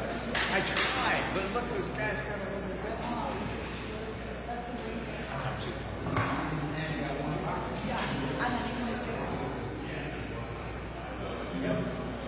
Because I lost OJ back in the day, and it's like, You know, I'm really lucky to check this.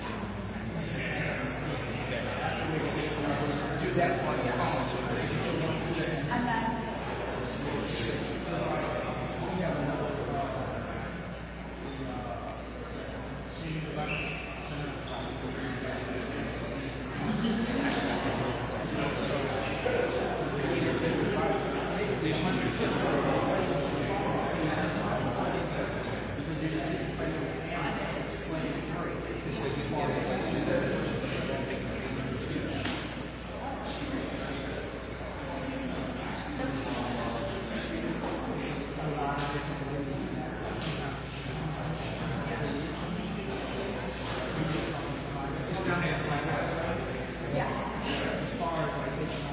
yeah, I'm like, and I'm very happy to take it.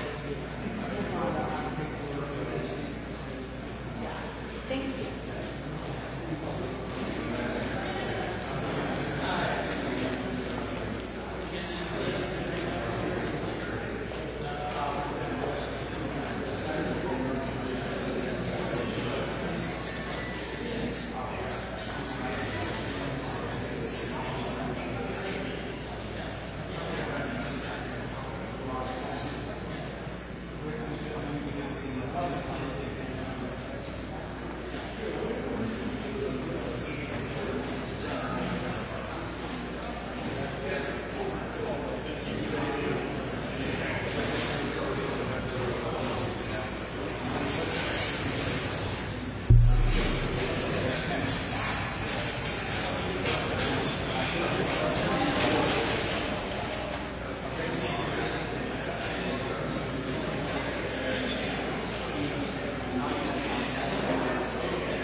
What's that, Matt?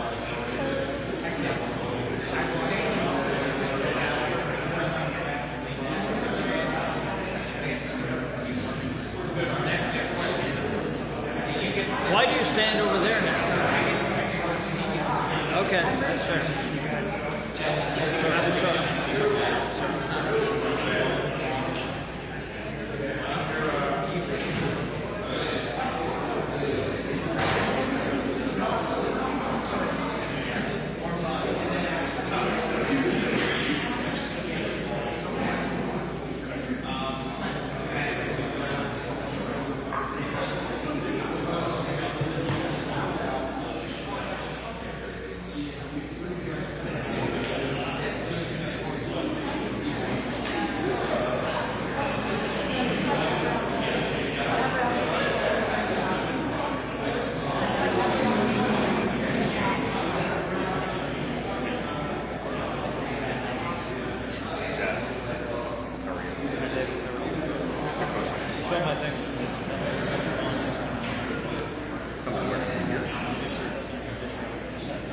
Oh, and the 7th. Oh, yes, yes. Even if it's shut down, yeah, right. They just come right. So they say, why is this like this upstairs? Is there original flooring over there? Yeah, I think it's where they the guy upstairs said it's something to do with the light.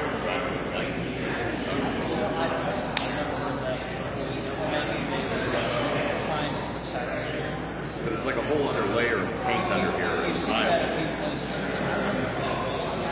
Yeah, we're going there, raise it. That's the original. Yeah, that's smart. All right, good to see you. Likewise. All right, see you.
Sir?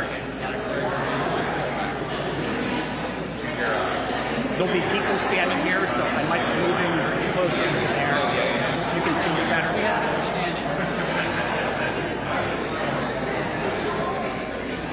What are they doing? Oh, they're trying to shoot.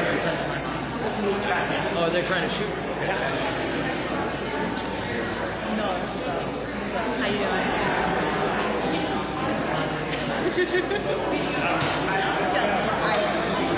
perfect. It's because How many days do you think?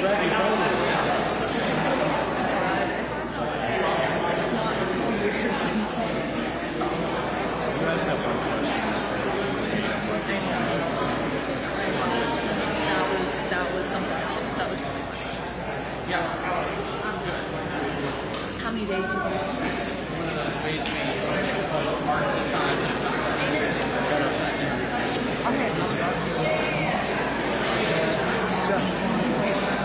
Is there a plan? Sit down and what's the exit? You need a mic check? Or just focus? 1, 2, okay. Yep. I asked Brown the other day about that, and he said anybody who says that the Republicans aren't talking about 50 days, and then I asked him the other day, I said,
Okay, so you'll be over there.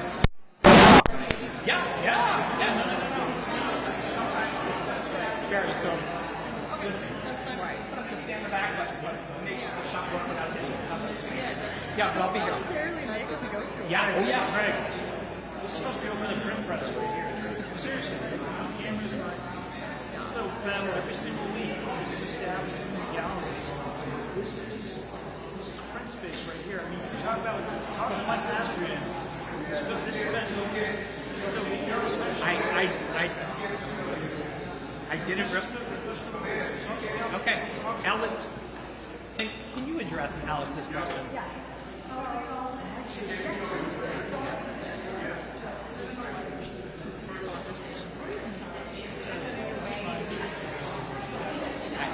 I just. You don't know. No, I don't. No, but thank you. I need to know because I'm on the board. So thank you. What was up? Different gallery. It's about spaces. I don't. You can ask Alex. Supply and demand.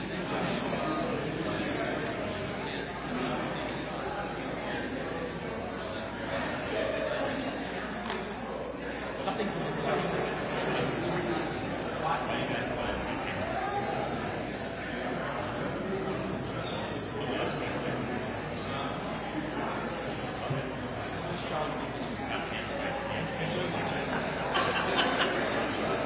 I think it might have been in the works. I'm not sure. Did you like our outfit? Yes, we had it before. And that's why. And then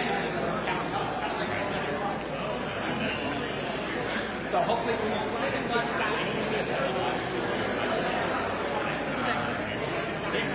The chair next to you, you push that.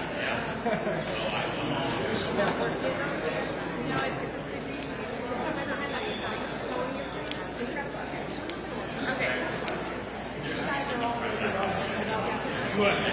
Good. I'm gonna come back. Sounds good. And get this on board. Seriously. We'll make it happen. Good luck with that. If that happens in our lifetime, that'll be amazing.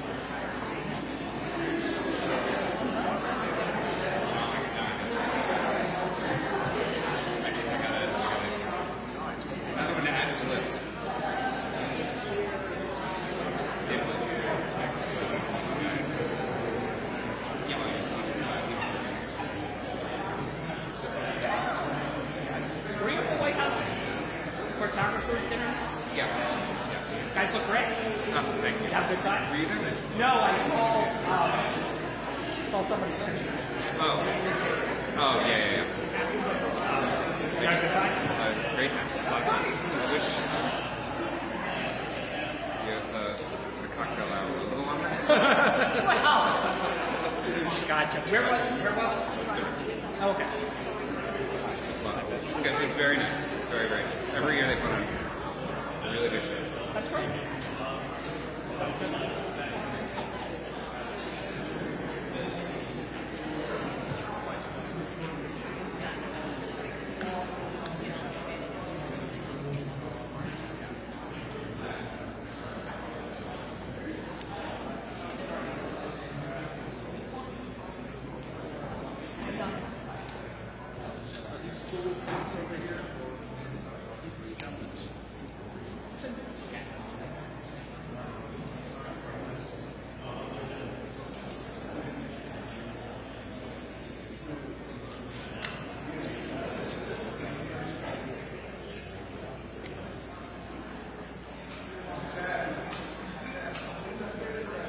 What's that? That?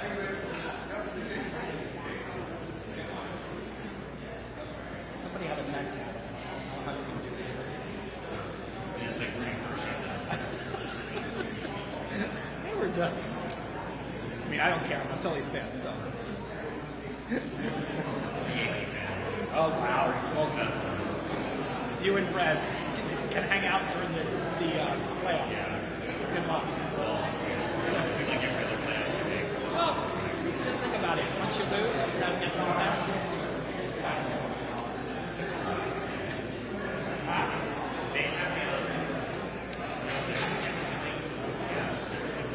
Yeah, Red Sox. That's what America needs, another Yankees Red Sox. Because we haven't had it in a long time. I remember the good old days chanting the 1918.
like that?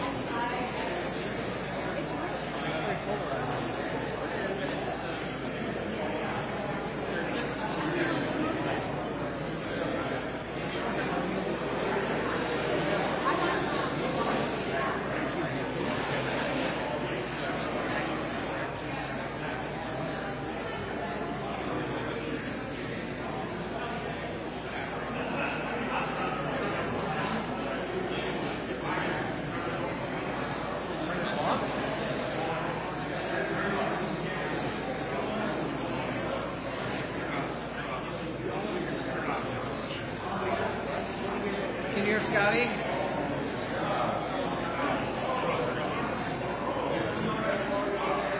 What, Nikki? Can you hear Nikki? Does it work?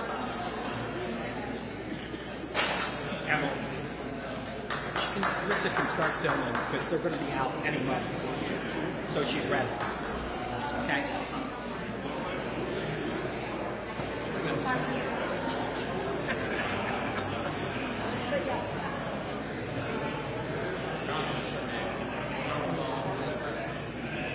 You can start rolling.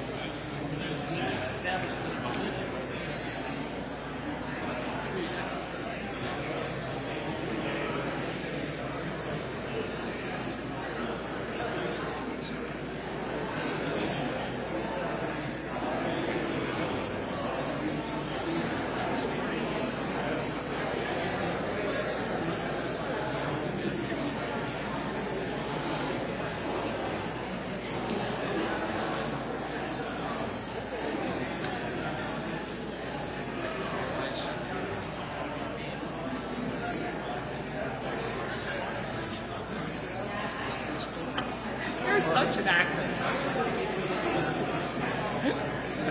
Your doc team's gonna go up to you later, like, dude, can't you just have to stuff this guys? And they're like, It's better than picking your nose. So. oh, yeah, I gotta be, every time I like start like doing something weird, like with my hands here, I'm like, dude, you're on camera.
Rude. Andrew, come on. Yeah, not here. He's not in public.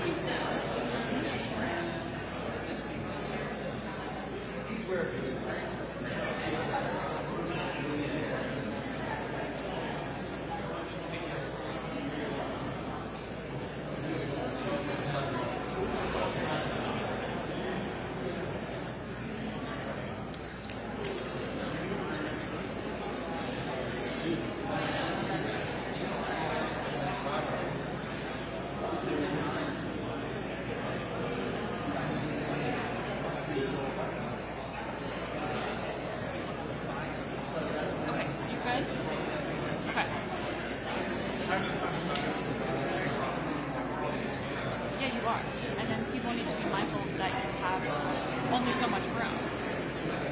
I got you.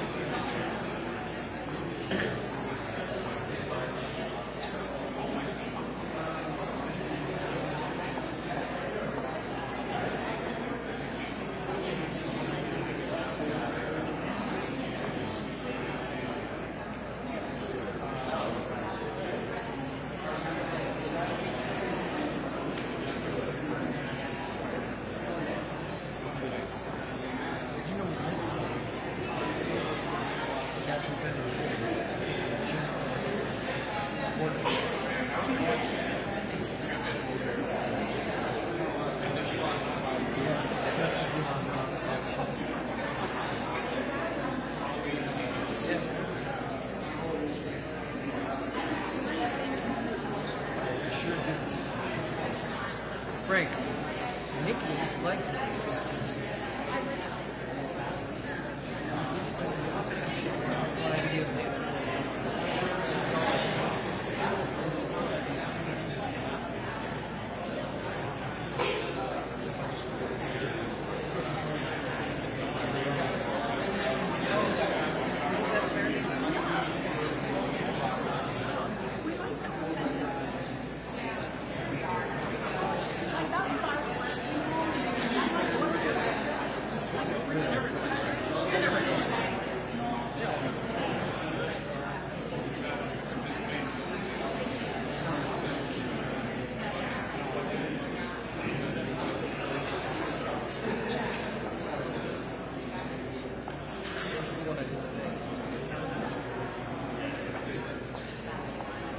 Oh, wait, no, I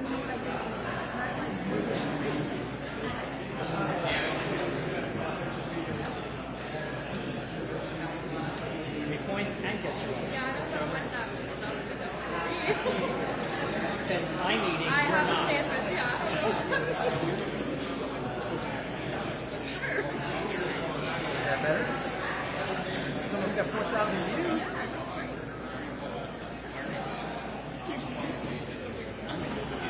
All by myself.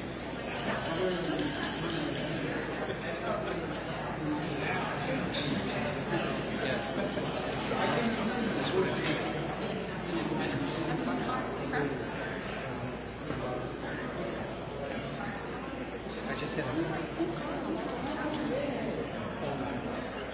Well, they make it. I just hit 1,000. You're not following me already? I just hit 1,000 followers. I'm breaking the bank. Yeah, but I just got that ability. You get to 1,000, you can start monetizing. Probably have to spend the whole day.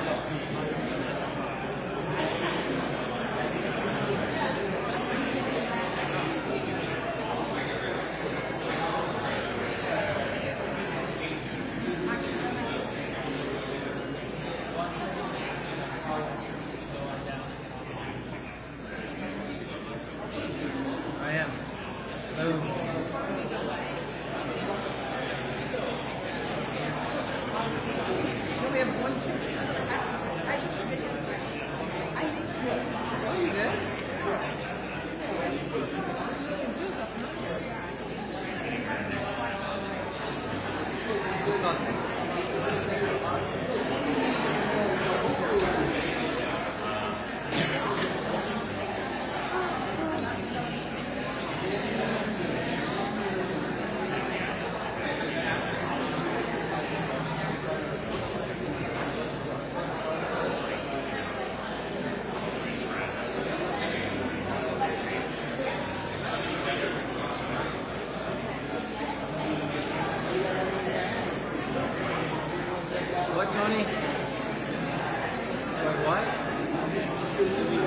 I need you for something? Do I need to be some? Yes. Anywhere. Anywhere. You're not going to let that go by. No, I'm not telling anybody.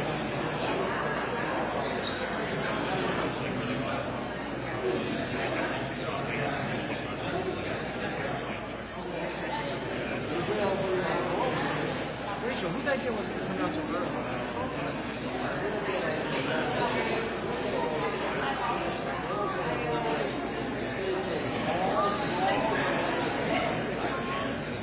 Chad's fault.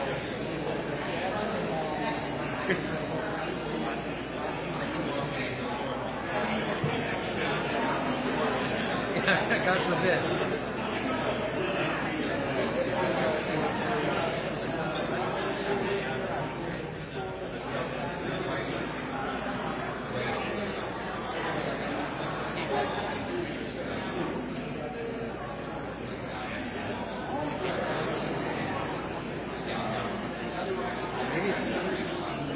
Maybe they've come up with a deal. We've averted a shutdown. It's also possible.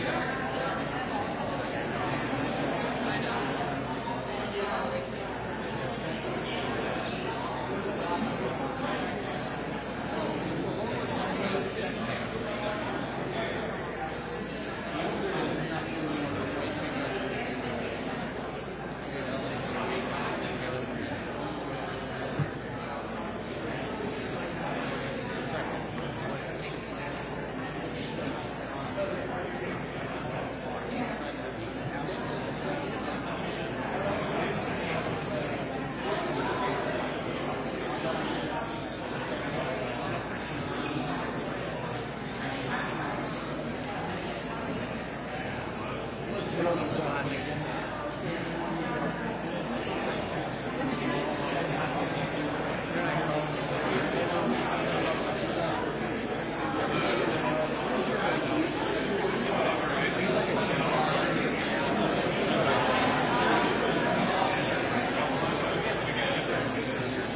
Is that Ellie Mae?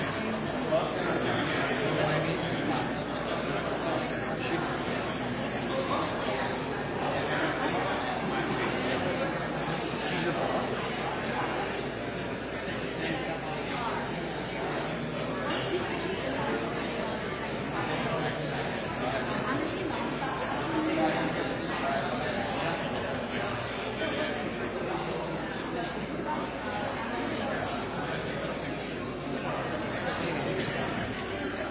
Skip days in bed.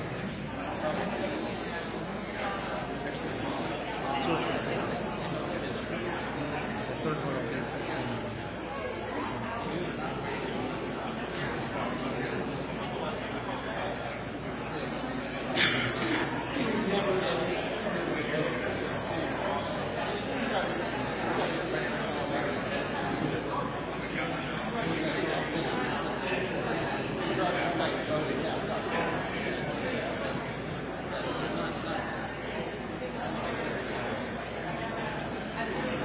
Rich, I think this is the most work.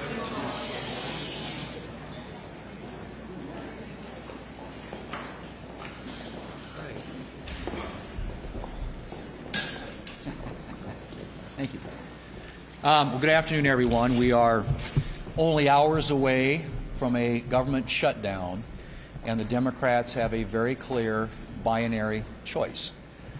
They can choose to keep the government open by voting for a short-term, nonpartisan, clean continuing resolution, 24 pages long, or they can vote to shut the government down. That's what we're looking at. They, as you all know, have voted during the time they had the majority 13 different times, and when Biden was in the White House, on short-term continuing resolutions, 13 different times. And so it begs the question is what's changed? And I think what's changed is President Trump is in the White House. That's what this is about. This is politics. And there isn't any substantive reason why there ought to be a government shutdown. This is something that has been done routinely, as I said, 13 different times when the Democrats had the majority. But we are not going to be held hostage for over $1 trillion in new spending on a continuing resolution, nor are we going to be held hostage to allow illegals to get free health care in a continuing resolution. These are things that they're demanding as part of their so-called negotiation. Ladies and gentlemen, there isn't anything here to negotiate. This is a routine funding resolution to keep the government open so that we can continue our appropriations work and fund the government in the old-fashioned way, which is allowing the Appropriations Committee, Democrats and Republicans, to work together as they have been. And by the way, the Democrat leader keeps talking about not consulting. The Appropriations Committee, they picked the date. Democrats and Republicans, the big four on the Appropriations Committee, were consulting. They picked the date for the continuing resolution, November the 21st. And so this has been an open process from the very beginning. This year we opened up the appropriations process, something that wasn't done when the Democrats had the majority here in the Senate. But they have a clear choice in front of them today. And I hope there are Democrats out there. This may not represent the view of their leadership, but I'm hoping there are Democrats out there who are reasonable and understand what's at stake here. And as they have articulated many times in the past, the costs associated to the American people with the government shutdown. This is totally avoidable. It is a decision they're going to have to make, and if the government shuts down, it is on the Senate Democrats. The House has acted, the President's ready to sign the bill, and all that's left is for 8 Democrats to join us in passing that bill today. Senator Barrasso.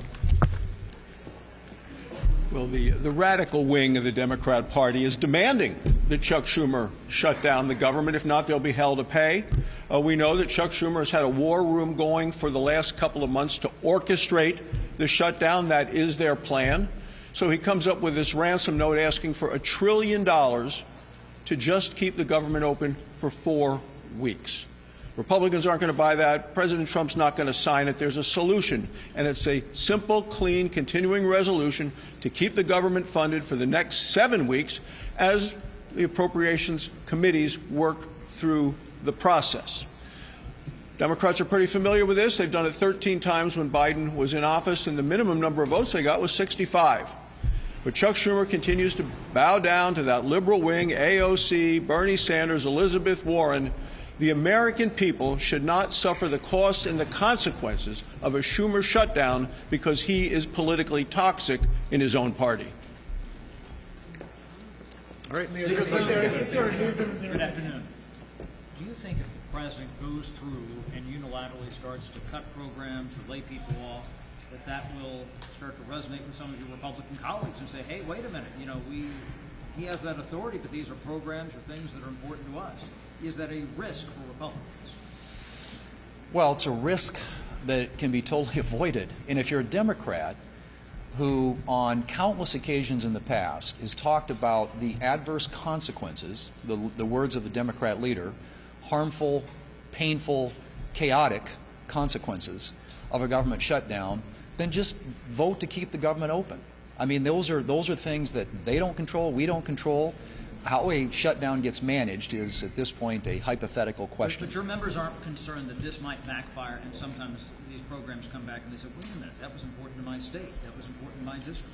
Our members are unified that a government shutdown is a really bad idea for all those reasons, and it's the exact reason why Democrats ought to vote to keep the government open. Democrats have been pretty clear. They're going to defeat this House CR when it comes to the floor today. What is Plan B? Will you keep on bringing this back to the floor? And do you think the House should reconvene before Tuesday to maybe move the ball? I don't know what the House can do that they haven't already done. They passed the bill. It's a bill that's passed by the House, sitting here in the Senate, ready to be signed into law by the President. And so, no, it's up to the Senate Democrats. That's where we are. And if they decide to vote it down tonight, they're going to be the ones that have to explain at midnight tonight why the government is shut down.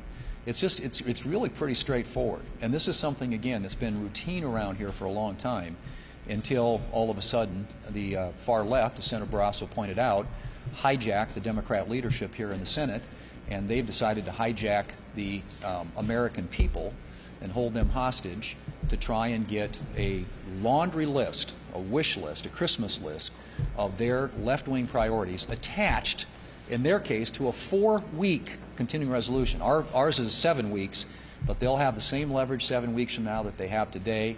And as I've said before, we're happy to sit down with them and talk about the concerns they have, the issues they have with, for example, the premium tax credits. But you got to do that. You can't do that in the context of a hostage situation. They need to release the hostage. If there is a shutdown.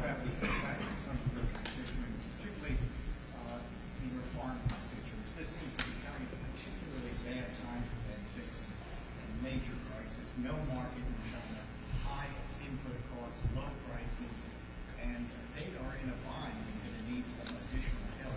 Now, on top of that, they're facing a shutdown. Right, and that's why we need to keep the government open.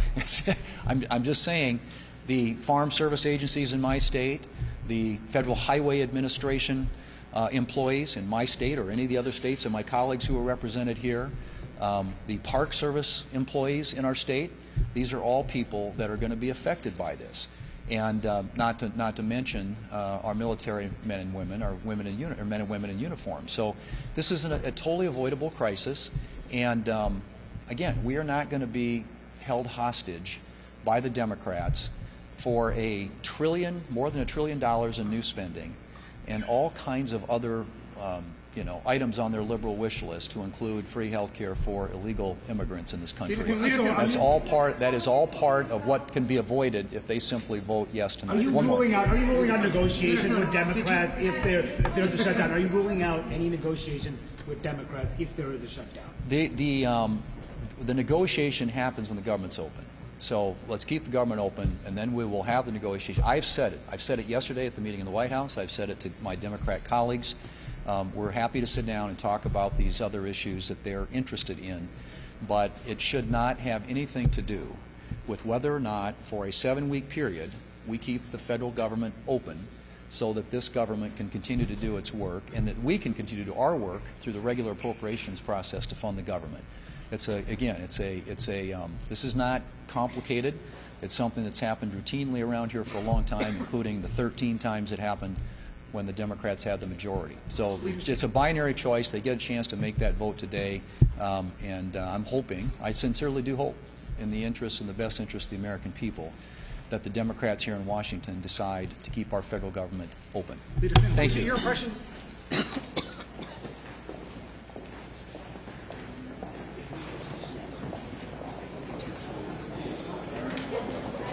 I'm like too far.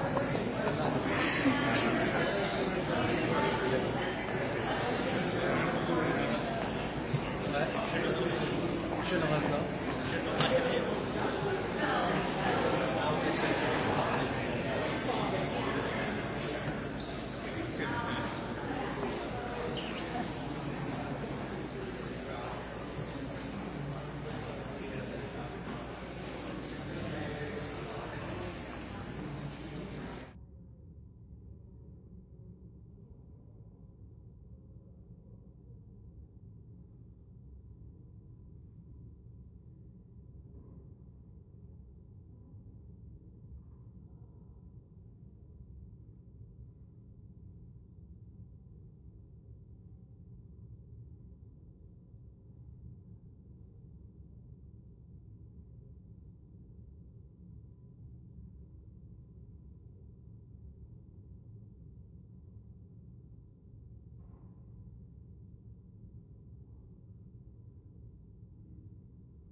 It is from Tom.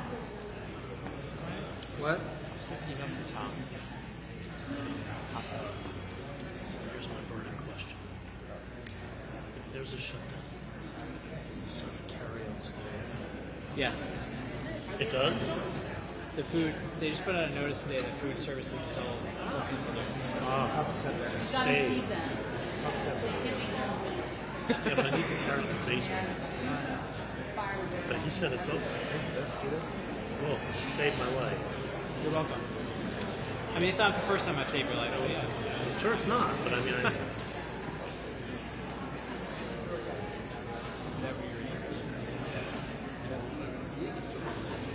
and since we're going to be trapped here,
That's interesting.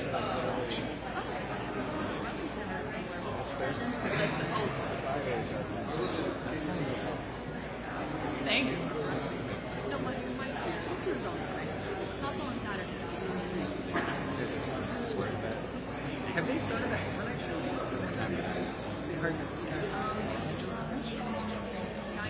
That was the show. yeah, we go to 12:30. Yes. I don't think I could be wrong. So 11 is. They probably are there never. So I kind of feel slightly obligated to do it.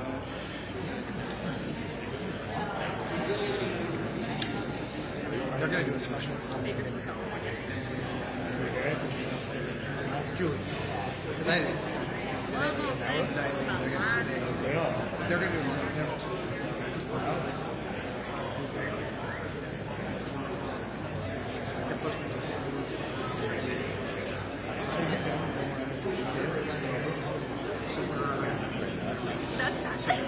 They're supposed to stop on October 6th, but then they give DC 2 weeks period to October 20th.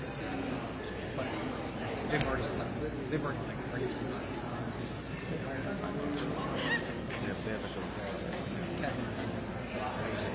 October 6th is when they're supposed to stop. But they can have something available. We want you something. That's what we're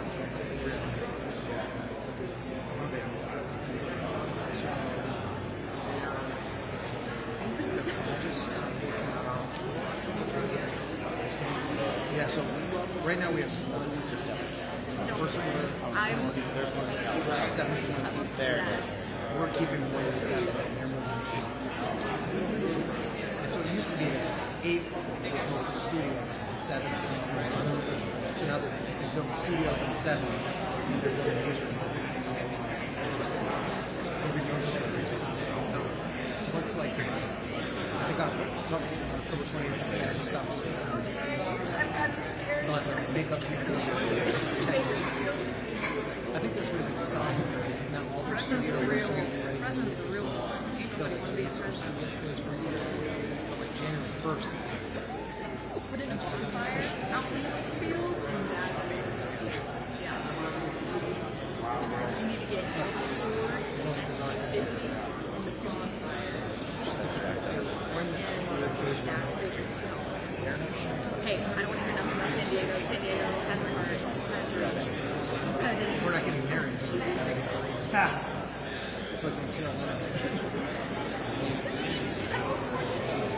The raining is so accurate. Our cows are not.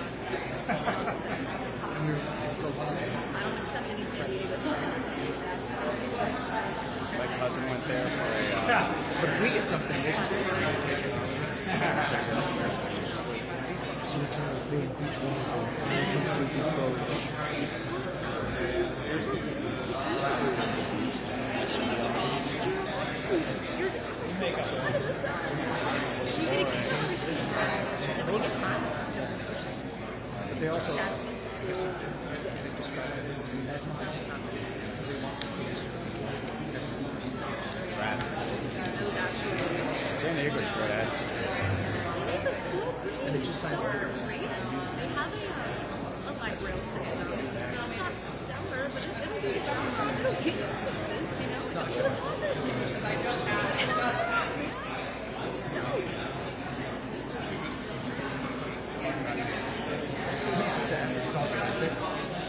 That's what it sounds like. Scott, they have a deal with Scott.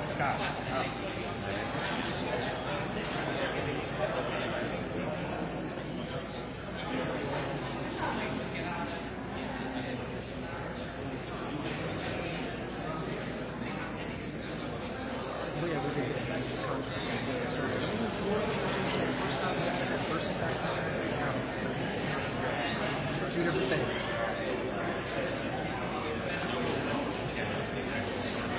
He's already on. He's on this week. He's on. That's what I'm saying. Kevin. It's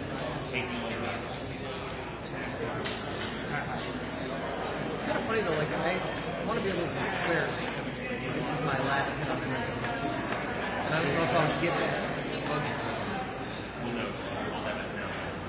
No, when it's MS now, I don't want to. This, for real. Yes, 5 minutes later. Right, exactly. I mean, I might have already happened. I may never be on there again. I did a hit. Well, like they've already been drying up. Like I did a hit last week, but I haven't had a hit.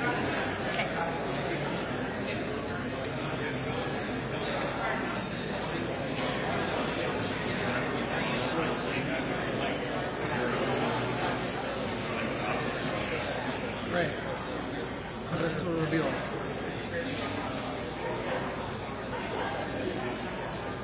It's funny though, the media ecosystem is like, everyone is so niche. People only watch CNN, only watch it. So, I've run into people like, hi. Are you doing something different? Because they don't see me on MSNBC. And they're watching on much because they're investors. It was the same thing on CNN. Once you don't appear on the thing that they watch,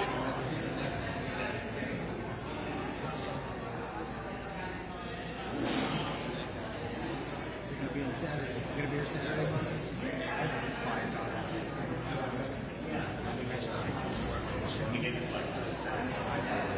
Two soccer days.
What do you think about Dan's color?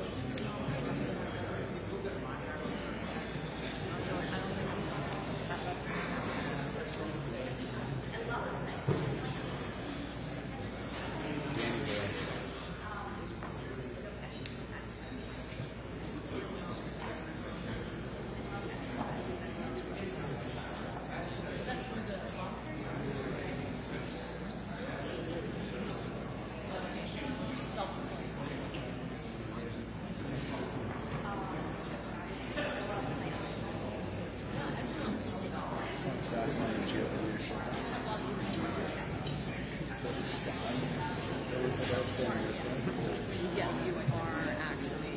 You are. I think last week I wrote for Speaker Johnson after the times. Right there. Yes, they're recruiting.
Because I can do that.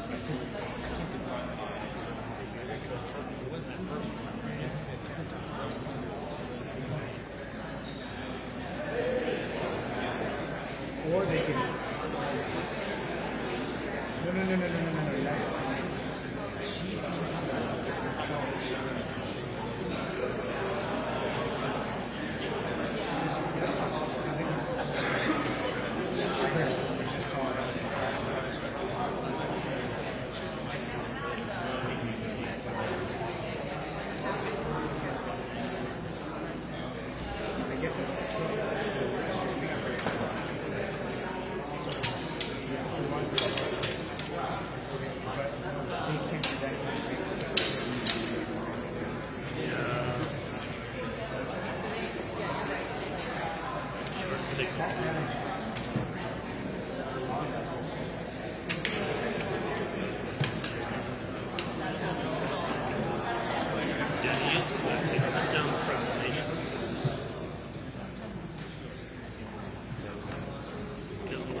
No.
space-wise, good?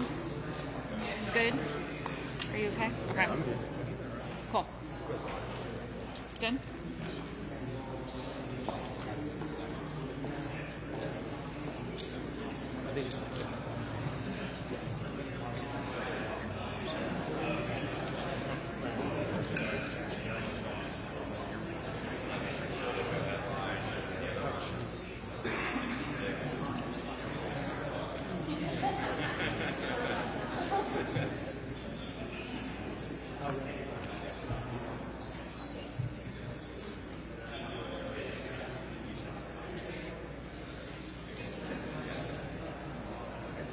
This is his first year. Well, it's his third year.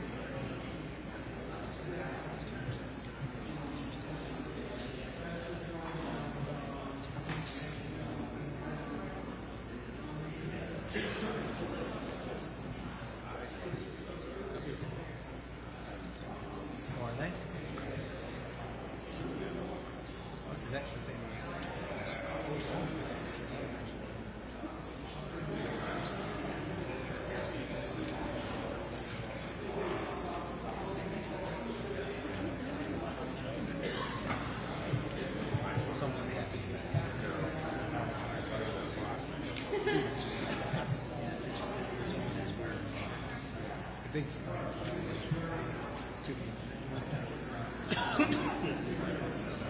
Save us the water.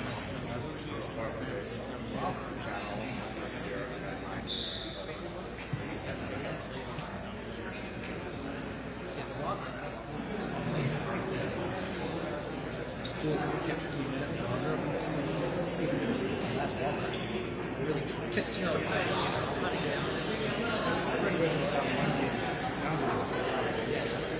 It's all I mean, the mess that I should LCS, right? Not LCS. Oh, that makes sense.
About like a Red Sox. The Red Sox has had more success.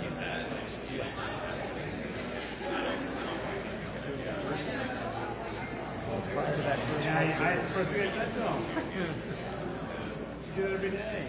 Burgess, how come you don't do your hair like you do for Modern Show all the time? That's what I said to him. You look so sharp. Nothing you don't look good now.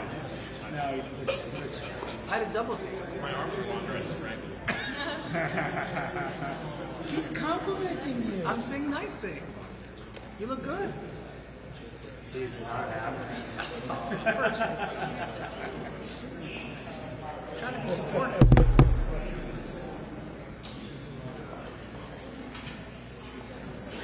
You know, Ryan, time slows down during a government shutdown. Oh, does it? It actually goes slower. Oh, great. That's terrific. That's what we need. It actually It's just what I 35 days really felt like it's very similar. It's kind of like being in outer space. It actually, it gets slower during a government shutdown. Do we shrink? Do our bodies shrink? We'll find out. Chad was a lot taller before the two Trump. Sure, Han Zimmerman, right? O's around this place.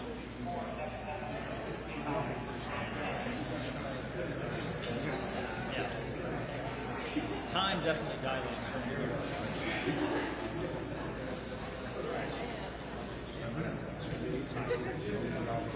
Tyler, coming in for you. That's true too. That's also a possibility. Yeah. Fresh legs.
Hello, everybody.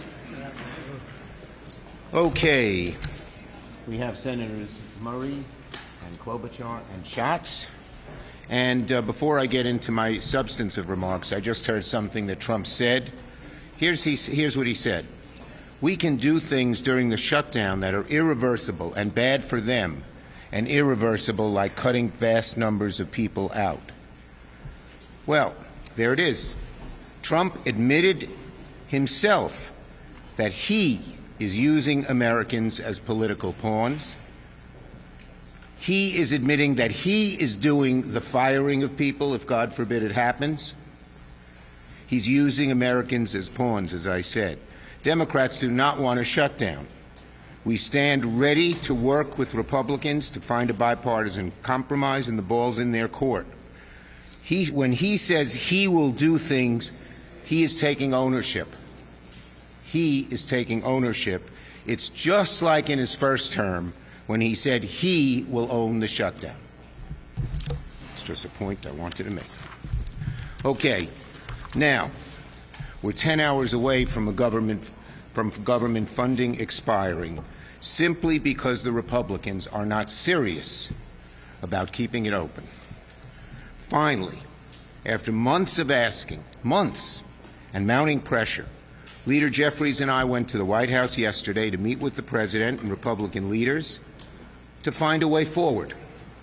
And sitting in the room, it was very clear, behind closed doors, that the President hasn't fully grasped the magnitude of the disaster he's causing Americans. As costs continue to skyrocket for Americans, thanks to Trump's tariffs, economic policies, clean energy policies, and disastrous blunders, Americans are prepared to spend 114% more on their health insurance. That's right, that just came out. According to the Kaiser Families Foundation's analysis today, without ACA premium tax credits, premiums will double, more than double on average. And this not only affects those on ACA, it affects just about every American family with health insurance, because it is, as has been documented, when they get the deep cuts on ACA and on Medicaid, they don't have as much money, and they raise the costs on everybody else. So virtually no American with health insurance is immune from these disastrous Trump cuts. And what are Republicans doing about this? Avoiding lying. This week, look at this poster. This the one? Here. Let's get it front and center. I borrowed Thune's poster today, as many of you saw. This is what the House Republican Conference called. Lisa McClain, the head, walked members through polling and advised them not to make the message about health care, because ours lose that argument. That's not me. That's one of the Republican leaders who's in charge of messaging. They're right. She's right. Their position is so callous, and the damage is much greater than even people thought, that it's very unpopular. So when they're up against the brutal fact that Americans are to pay, take this one up, 114% more for marketplace enrollees who currently receive financial assistance. That's the Kaiser Foundation. It's devastating, devastating to them. And let me be clear, because they like to tell lies because they can't argue the merits. So they make up things. They said they're saying undocumented people cannot and will not receive premium tax credits. They say that undocumented people are going to get these credits. That is absolutely false. That is one of the big lies they tell, so they don't have to discuss the issues. The federal government, by law that we passed, does not fund health insurance for undocumented immigrants in Medicaid, period, nor the ACA, nor Medicare. Undocumented immigrants do not get federal health insurance premiums, period. Period. They're lying. I hope you'll call them on it when they bring it up. Some of the newspapers have. Okay? I said this directly to Speaker Johnson in the Oval Office. I told him what he was saying was bull, because he said, you guys want that. And he just smirked and didn't even answer. And why are they lying? They know how unpopular their position is on health care, but they shouldn't talk about it. Republicans know perfectly well that undocumented immigrants are already prohibited, as I said, from getting insurance on ACA, Medicare, or Medicaid. They know perfectly well not a single sentence or clause or comma that we're pushing in our bill does that, but they're lying because they know they're screwed if this debate turns into one about health care. And guess what? That's just what we are doing. We are making this debate a debate on health care. If you want an indication of how serious Republicans are about keeping the government open, who wants the shutdown? There's no better proof than the fact that Speaker Johnson sent everybody home this week, ensuring a shutdown no matter what the Senate did.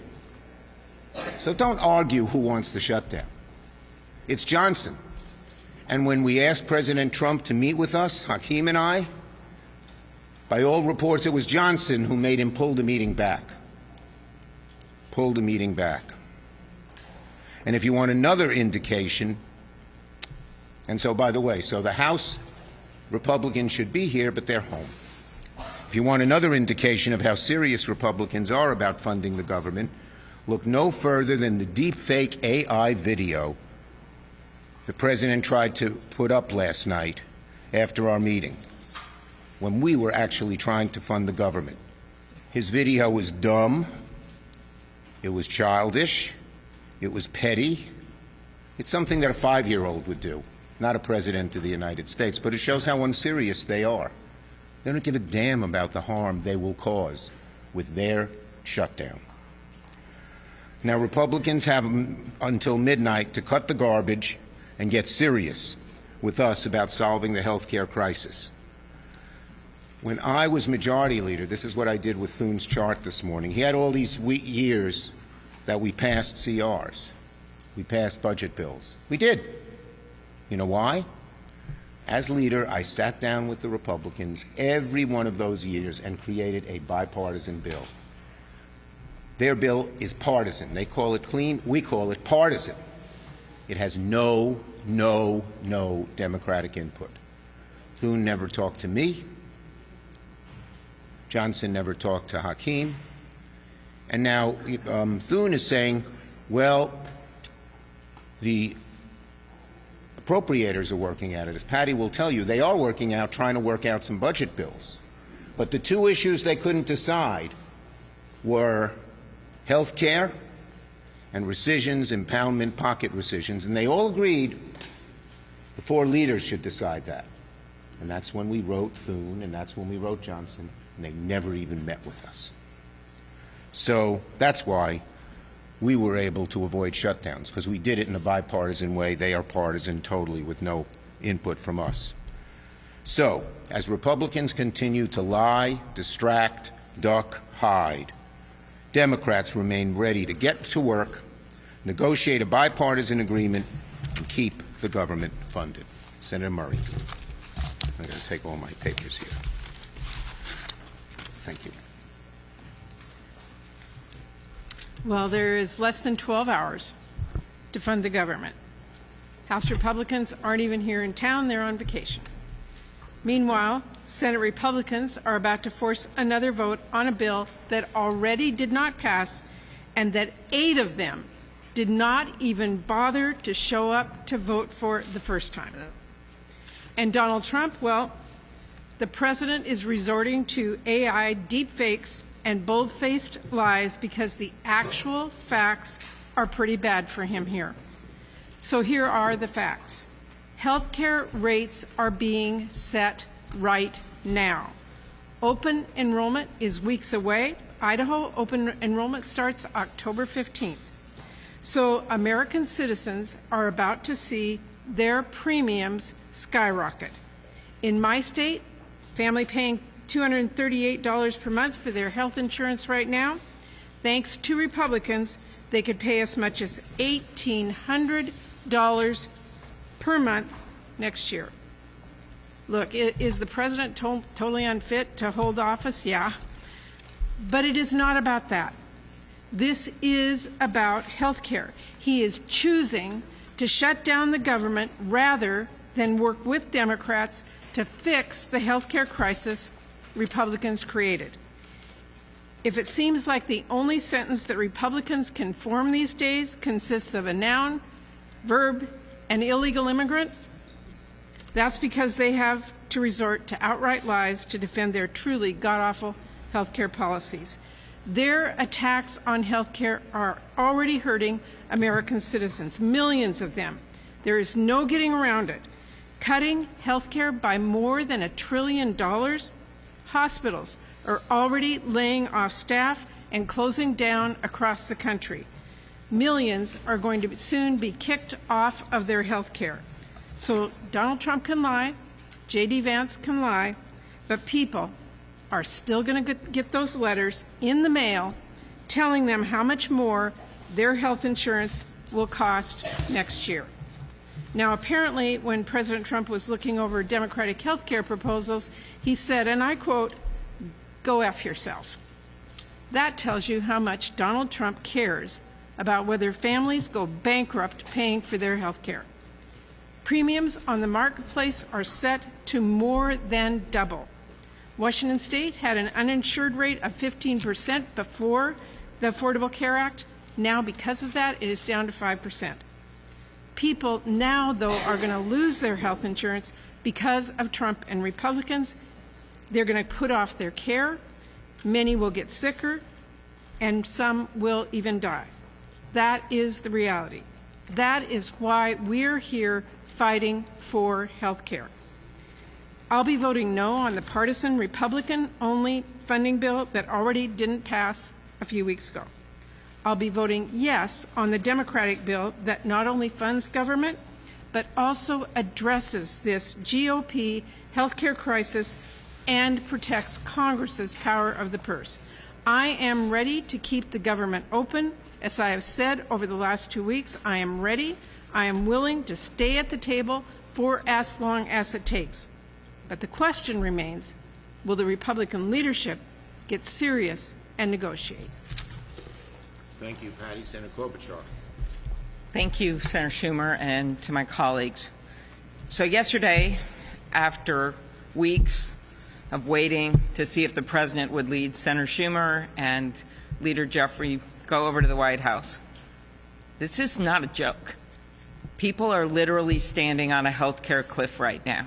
For members of our caucus, when the Republicans, a whole bunch of them, didn't show up and vote last week, what did our people do? We went out and we met with the people in our state. We met with doctors and nurses. We went to rural hospitals. We talked to people that can barely hold on right now. This, what one farmer called a perfect storm of ugly.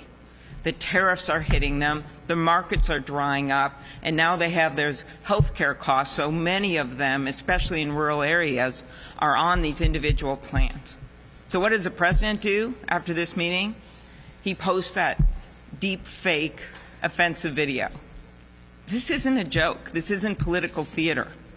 He's so proud of the art of the deal, and it is his time to lead. He has said repeatedly, and you've all seen the real videos, where he said this is a time for a president to lead in the past. Well, this is his time to lead. When we talk to the people out there that aren't the ones on the Mar-a-Lago golf course, you hear what's really happening. They look at those grocery bills. They look at their electricity bills. Those things aren't deep fakes. Those things don't lie. Those things are real. So what are they facing? Healthcare cliff. 20 million Americans are set to see their premiums double when they pick a plan starting November 1st. And for those of you that ask, why are you doing this now? This isn't a December thing. This isn't a January thing. This is a now thing. This is happening right now. And the only way to fix this is to do something about it now. Those families that don't know if they're going to have cancer research, and those researchers on Alzheimer's that are looking at going to other countries and looking at what's happening with NIH, this is a now thing. So I hope people remember that this is not a funny deep fake meme. This is not anything he says. And for those people in my state that voted for me and him, and there's a lot of them, they actually thought he'd bring costs down. That's what he said would happen on day one. Well, it is day 253. And people are paying more for their prescription drugs. They're paying more for their beef. They're paying more for their groceries. And they're paying more for their electricity. And they're sure paying more for their health care premiums. This is his moment to lead.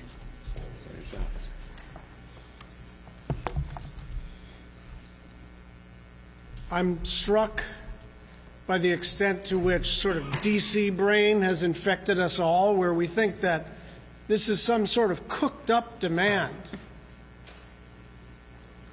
The reason that we are trying to take action now on health care is because people's premiums are going up this coming week by letter. I got a text from a buddy of mine in my fantasy football league, but it was but it was not a trash talking text. He got a letter, 40% increase for his father's premiums. This is not a talking point. This is not an allegation. This is literally what's happening. And 40%, you should be lucky if it's a 40% increase. The average increase is going to be 114%. And so the time to solve this problem is now. Open enrollment is now.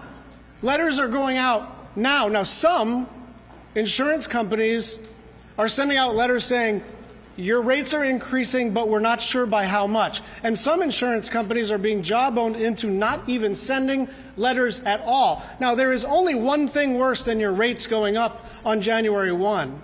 It is not being told until December that your rates are going up on January 1. People are going to lose their health care. This is not a joke. This is not a political talking point. This is what's going to happen across the country. The idea that this is some Democratic priority or independent priority or Republican priority is nonsense. Tens of millions of people are specifically going to see a 114% increase, and everybody else is in the same risk pool. And so all we're saying is, look, if we were... This is a very damaging issue for Republicans. And if we were terribly cynical, we would just let them stew in it. But we want to solve it because we care in our bones about the people we represent. And so there is still an opportunity to do something about this. There is still an opportunity to do something about this. None of us like shutdowns. But the only way to avoid a shutdown is to sit down between the political parties, and that includes the party out of power, and to make a deal. There's still time. Start off with Buffalo. All right. From the Bills. All right. Thank you, Senator. He's from Buffalo, you know. Yes, I am. At this point, it seems like a shutdown is inevitable. When you get to that point, what's the plan to get out of it? Look, first, it's right now in the Republicans' court. We said this to Trump yesterday. He can easily call up Thune and Johnson and say, just add the two parts we want added to the bill. They can take it out of our bill, put it in theirs, and solve it. So it's in their court. And let me just say, the American people are learning how bad this health care crisis is, and they will put tremendous heat on Republicans to solve it. Yes? Leader Thune just said that there are going to be no negotiations with Democrats if the government is shut down. So how long are Democrats going to stomach the shutdown? Look, it's in their court to solve it. It's their shutdown. And as I said, they are going to face tremendous pressure from the American people. Trump in the room admitted, I said to him, this is going to be very bad for you, these increases in the health care. And it's not going to be good for you. It's not going to be good for America or anybody. And he admitted that. So I think we believe that this is an issue worth fighting for. We hope the Republicans avoid the shutdown, But if they do it, it's because they didn't even negotiate with us till the last minute. Yes. The president is now threatening these irreversible cuts to the workforce, to programs. Is that a risk that Democrats are willing to take? The bottom line is he's doing it anyway. They've already cut 300,000 people. Whether there's a shutdown or not, it'll be up to Trump whether he's going to let Musk, formerly Doge, vote, do these cuts, do these layoffs, and do these firings. It will fall on him, as I said. He's the one doing the firings, not Democrats. And that's what it shows. Yes. No, right here. Times poll out this morning, 2% of Americans rank healthcare as the #1 problem facing the country, which is to say, a very small percentage. How do you think about that disconnect between the language you all are using? It's not what it's. I don't know what the poll numbers were, because yes, without question, wherever we go, wherever we talk about it, it has our back on this issue, and it shows that who do you trust much more? Who do you trust more to deal with the health care crisis? They trust Democrats. And one final thing. They're going to start getting these notices tomorrow. A lot of people don't know it. But once they start getting these notices, and there are these huge, staggering increases, you know, we thought it was $400 per family on ACA and somewhat more, somewhat less for people not on ACA. Now it's more. It's 114%. They're going to be staggered, and they're going to say, what's happening? And we're going to be right there explaining to them it's because the Republicans wouldn't negotiate with us. We're ready to do it any time, and there'll be huge heat on them on this issue. No, last one. This gentleman had a call on someone from this side, the left side. Over the last decade and a half, in instances when Republicans have shut down the government over one issue or another, order ACA funding, they did not get the policies that they were requesting. What makes you think this will be different for Democrats? Because the health care crisis that they created, in part because we asked them 3 times to vote on extending the ACA, and they voted no 3 times. And we believe that this issue is a real issue for the American people. We also believe that when there's a a Republican president, a Republican Senate, a Republican House, the natural inclination is to blame the Republicans. That's what the polling data shows. Who do you know? A neutral question. Who do you blame, Democrats or Republicans? It's like +20, they'd blame the Republicans. And we also believe the fact that they wouldn't negotiate with us, which became clearer last week when Trump said yes and Trump said no. The American people don't like that. So we think we're on our front foot as we go into this fight. Thank you, everybody. And congratulate him on his new grandchild.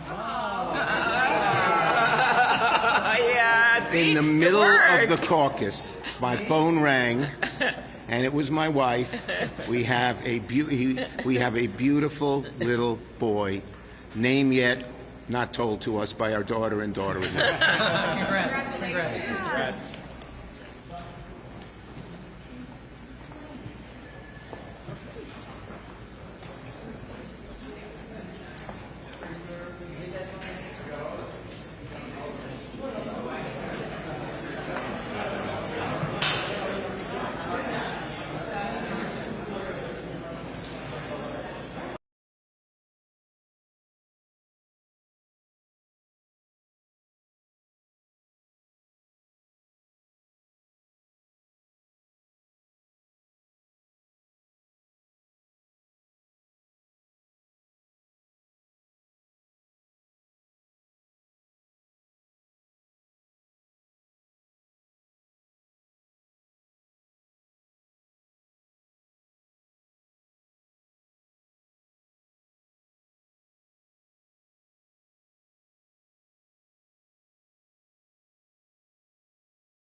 The Minority Whip. Are we on a quorum call? We are not. Thank you, Mr. President.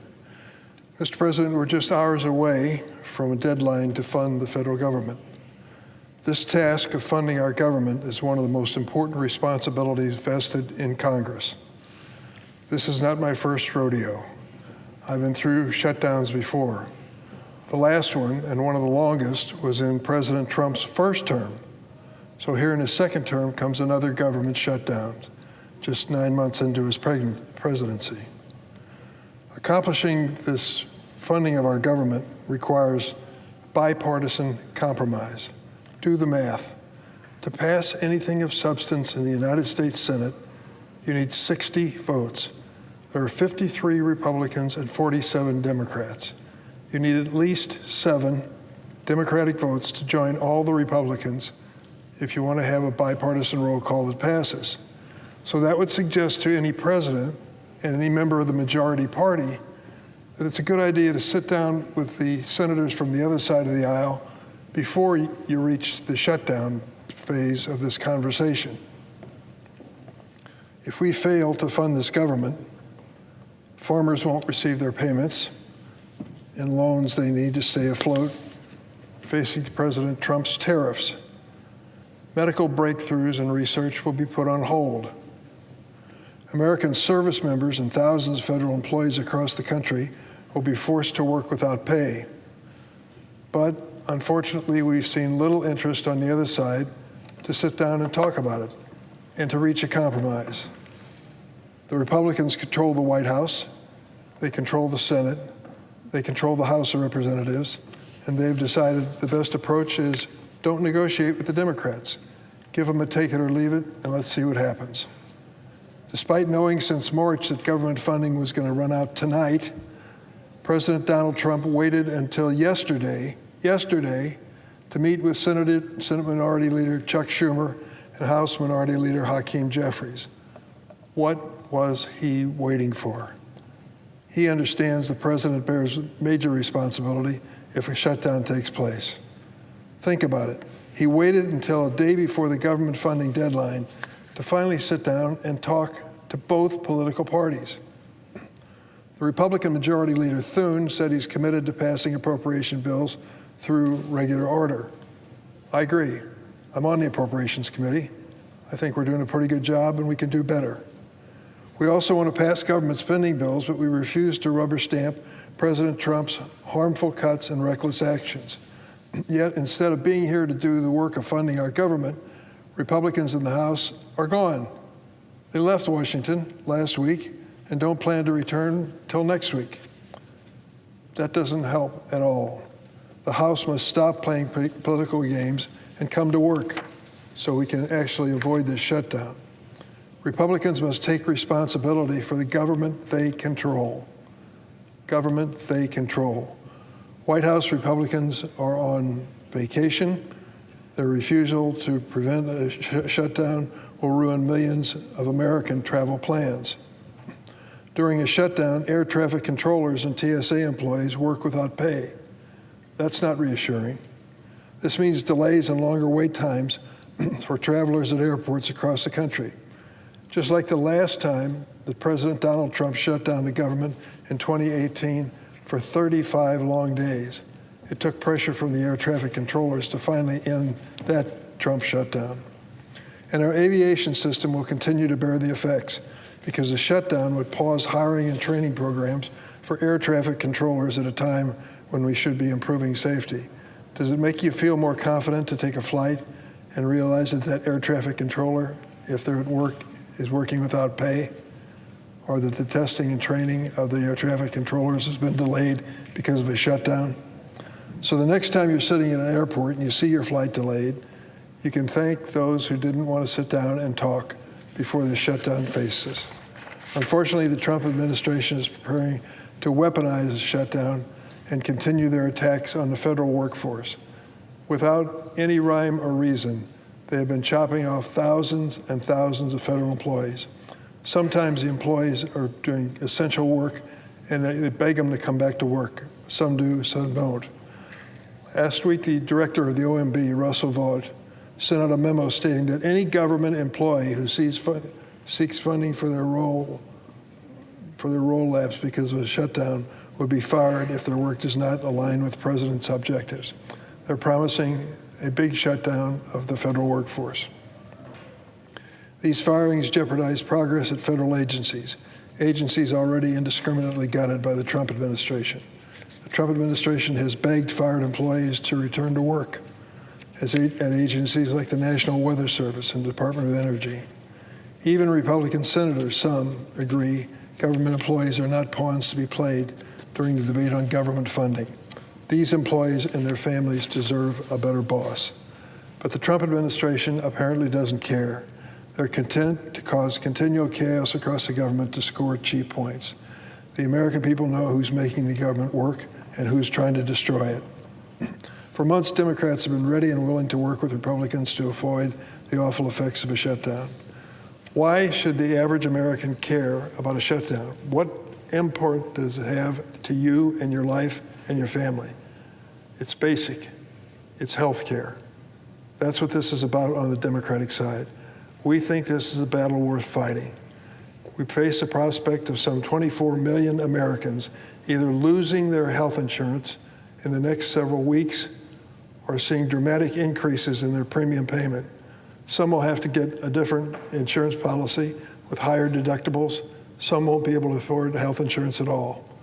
And take a look at what the cutback in Medicaid is going to do to hospitals across our country. Illinois is a great state, very diverse. Beautiful big city of Chicago and a lot of smaller rural area towns as well. These rural areas count on hospitals like no other place in our state. They are literally the lifeline. And if these hospitals start to close, it not only presents a hardship when it comes to medical care, it hurts the economy of the region. Imagine trying to keep or attract a company to bring their business to your town when you just lost your hospital.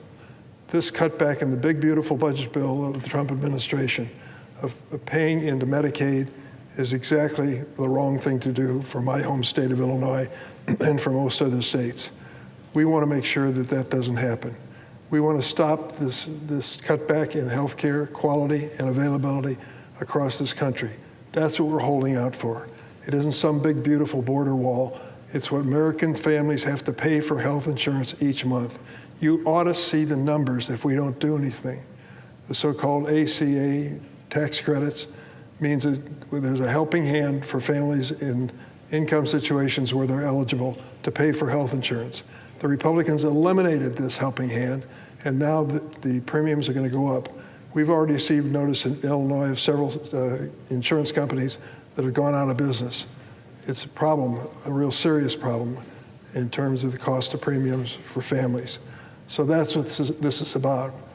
Bringing down the government is not a good policy by and large, but neither is cutting health care for 25 million Americans. So that's what we're bringing this issue together on. Can we have a sit down with Democrats and Republicans and reach an agreement? Yes, we can. We can start tonight. There's no reason why we shouldn't. So I hope that my friends on the other side of the aisle will understand that uninsured Americans and Americans with health insurance that they can't afford is serious hardship for working families. Mr. President, I hope my Republican colleagues will join us in a bipartisan conversation. It's long overdue. I yield the floor.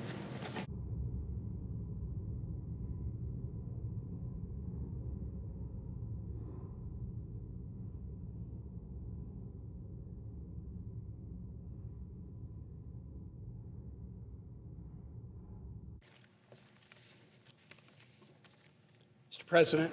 Senator from Virginia. Mr. President, I rise to discuss a vote that the Senate will take later this week on a block of executive nominations. The vote will likely come either tomorrow or possibly Friday, and there's a block of approximately 100 nominations that we will be considering. And I rise to talk about the nomination of one individual, Bill White, to be the United States ambassador to Belgium. I regret that we are taking up nominations in block. I think there are good reasons to reform the nominations process. I think we probably have to have Senate confirmation for too many people. But I didn't believe a few weeks ago in the Senate action that allowed people to be lumped together, because my view was that causes individuals who are in the block not to get the appropriate scrutiny that they should get. I viewed the action bluntly as a little less about advancing nominations as raising the risk of hiding nominations in large groups where individuals would not get appropriate scrutiny. And I believe that very strongly to be the case of Mr. White. Mr. White is President Trump's nominee to be ambassador to an important U.S. ally, Belgium, the headquarters of NATO.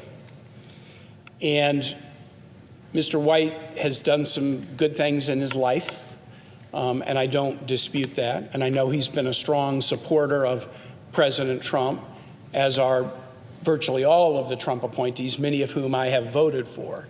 I haven't done this calculation, but I probably have a track record of, on the Democratic side, of voting for as high a percentage of President Trump's nominees, both in term one and term two, as just about anyone, because I do believe, as a former governor, that your election does carry with it a mandate to be able to assemble a team of like-minded people. And even if I might disagree with you, President Trump was elected and should have the ability to assemble a team of like-minded people. But I do carefully scrutinize the character, judgment, and qualifications of the individuals who are put before us for important positions. And this nomination of this individual for this country at this time I view as so uniquely bad that I wanted to take the time to come to the floor and talk about why. And what I'm going to talk about is Mr. White's judgment, as evidenced by his social media postings. And I have a whole lot of examples I could use, but I'm going to just narrow it down to ones that I think are a true window into this individual's judgment and character, and demonstrates that he's not suitable to represent the United States in a critical ambassadorial position. On May 16, 2023, he tweeted out about one of our colleagues, Senator Graham of South Carolina. Graham is a snake. He's tweeted out many bad things about Democratic colleagues that I'm not going to post before you, but someone who says about Lindsey Graham that he is a snake is not demonstrating the judgment that you need to be an ambassador representing the United States in Belgium. Mr. White fell down the rabbit hole of election conspiracy in 2020 and has repeatedly tweeted and posted his belief that the 2020 election was not accurately called and that Donald Trump actually won rather than President Biden.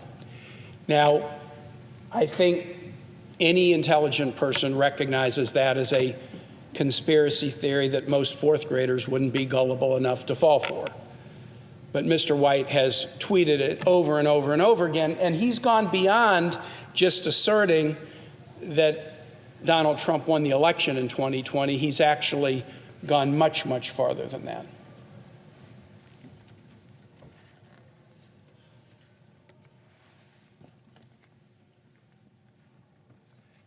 In the run-up to the election of 2024, so this is now 4 years after the 2020 election, Mr. White was posting material, reposting material about Georgia's Secretary of State Brad Raffensperger, a Republican, claiming that he had acted improperly in the 2020 election, lock Georgia's Secretary of State, and forgive me, this is a quote, lock this mother effer up. That is what he is calling to happen to the Republican Secretary of State in Georgia. And this was recent. This is in August of 2024. This is not years and years and years ago. Mr. White went on to continue in this extreme rhetoric in the aftermath of President Trump's election in 2024.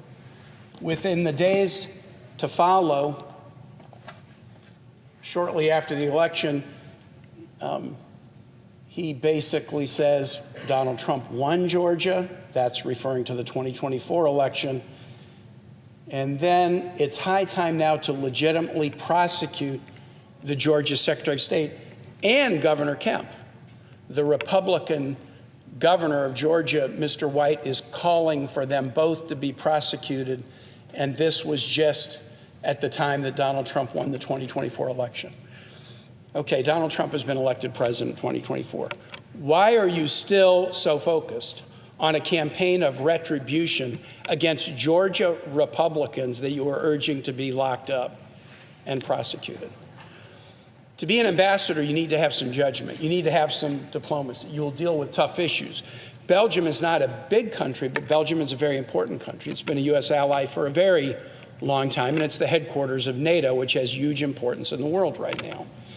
And putting somebody into a position like this who puts out negative tweets about Lindsey Graham and who is encouraging Republican officials in Georgia to be prosecuted and locked up, I think those would be disqualifying in and of themselves.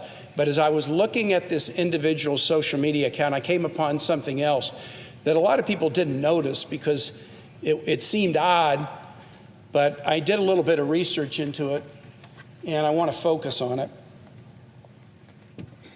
Mr. White,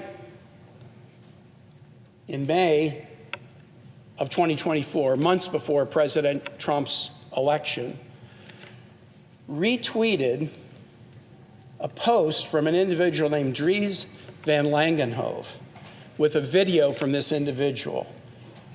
And the video is a lengthy video where this individual, Dries Van Langenhove, says, "This Friday they may send me to prison for years, so this video is my last chance. They are trying to destroy me, but with your help we will destroy them. Free Dries." Among the other tweets calling a colleague a snake and calling for people to be locked up, this one seemed odd. Who's Dries Van Langenhove? Who's Dries Van Langenhove? Dries Van Langenhove is a convicted, Holocaust-denying, pro-violence anti-Semite in Belgium. And the tweet that Mr. White posted was his video the night before he was sentenced to a year in prison for inciting violence and denying the Holocaust. This is an article from Politico Europe in March of 2024, and it talks about Mr. Van Langenhove. Title: Belgium's far-right prodigy gets prison term for inciting violence. Dries Van Langenhove, a political activist and leader of a Flemish nationalist youth movement called Shilden Vrienden, was convicted of inciting violence and denying the Holocaust, the Ghent Criminal Court ruled. He reveled in Nazi ideas that caused much suffering. He wants to undermine society, a judge said when announcing the ruling. Why would Mr. White, in March of 2024, even know who Dries Van Langenhove was? When I saw this, as I was researching this prior to the hearing in the Senate Foreign Relations Committee, I had no idea who Dries Van Langenhove was, and I wondered, why is Mr. White platforming this individual I know nothing about? And then as I read it, I find that he is a notorious violence-promoting, Holocaust-denying, anti-Semite criminal convict in Belgium. This is a big deal.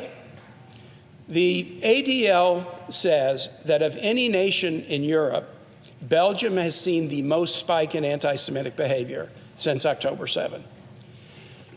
Some of you might remember the attack, the Charlie Hebdo attack in Paris a couple years ago, pre-October 7. There was a similar attack on the same day in Belgium, an anti-Semitic attack. Belgians have been charged with crimes of vandalism and religious-based violence in attacks on the Holocaust Museum in both Belgium, Brussels, and Paris. And the Belgian government is really working hard to try to deal with this cancer of anti-Semitism in this nation. As far as I know, Mr. Langenhove is the only individual who has been successfully prosecuted in Belgium for Holocaust denying and inciting violence and reveling in pro-Nazi ideas.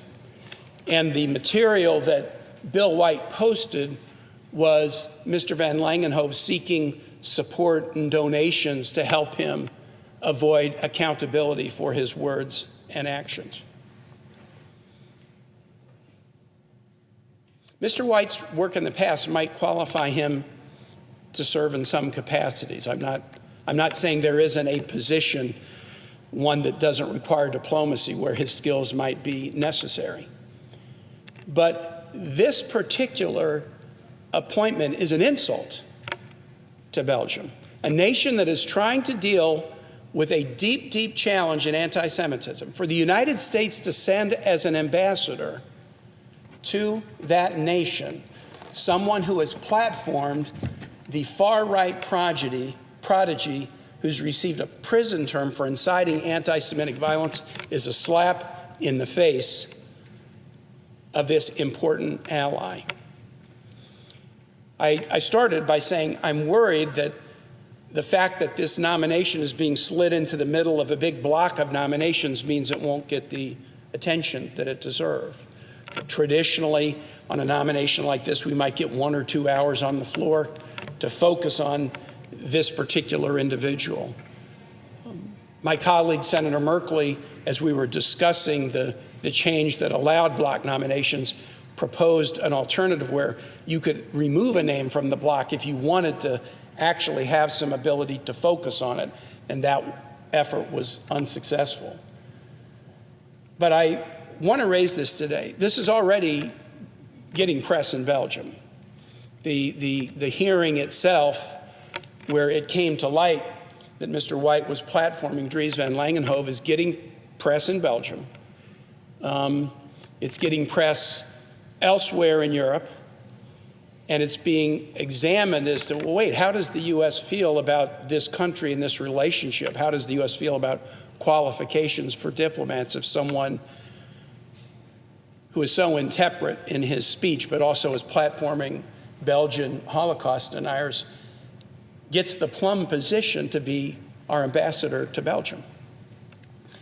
And so my hope, and in life I've often learned that high hopes is great, and so is low expectations. And I will say, in standing here today, I stand here with high hopes and low expectations.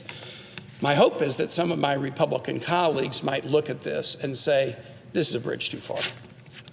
This is too important a country, and anti-Semitism is too important an issue to send with the imprimatur of U.S. ambassador into this ally of the United States, somebody who is platforming and promoting an anti-Semitic, Holocaust-denying, convicted criminal. And that is my hope, that when we have this vote later in the week, we might decide that the United States can do better by our ally. With that, Mr. President, I yield the floor.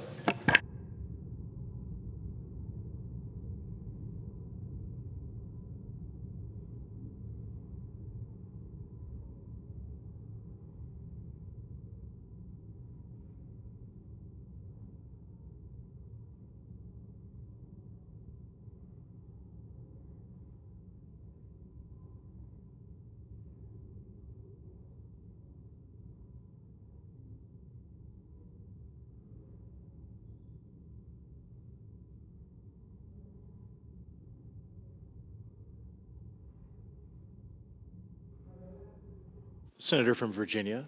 The absence of quorum. The clerk will call the roll. Ms. Alsor-Brooks.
Mr. President, The senator from Louisiana. are we in a quorum?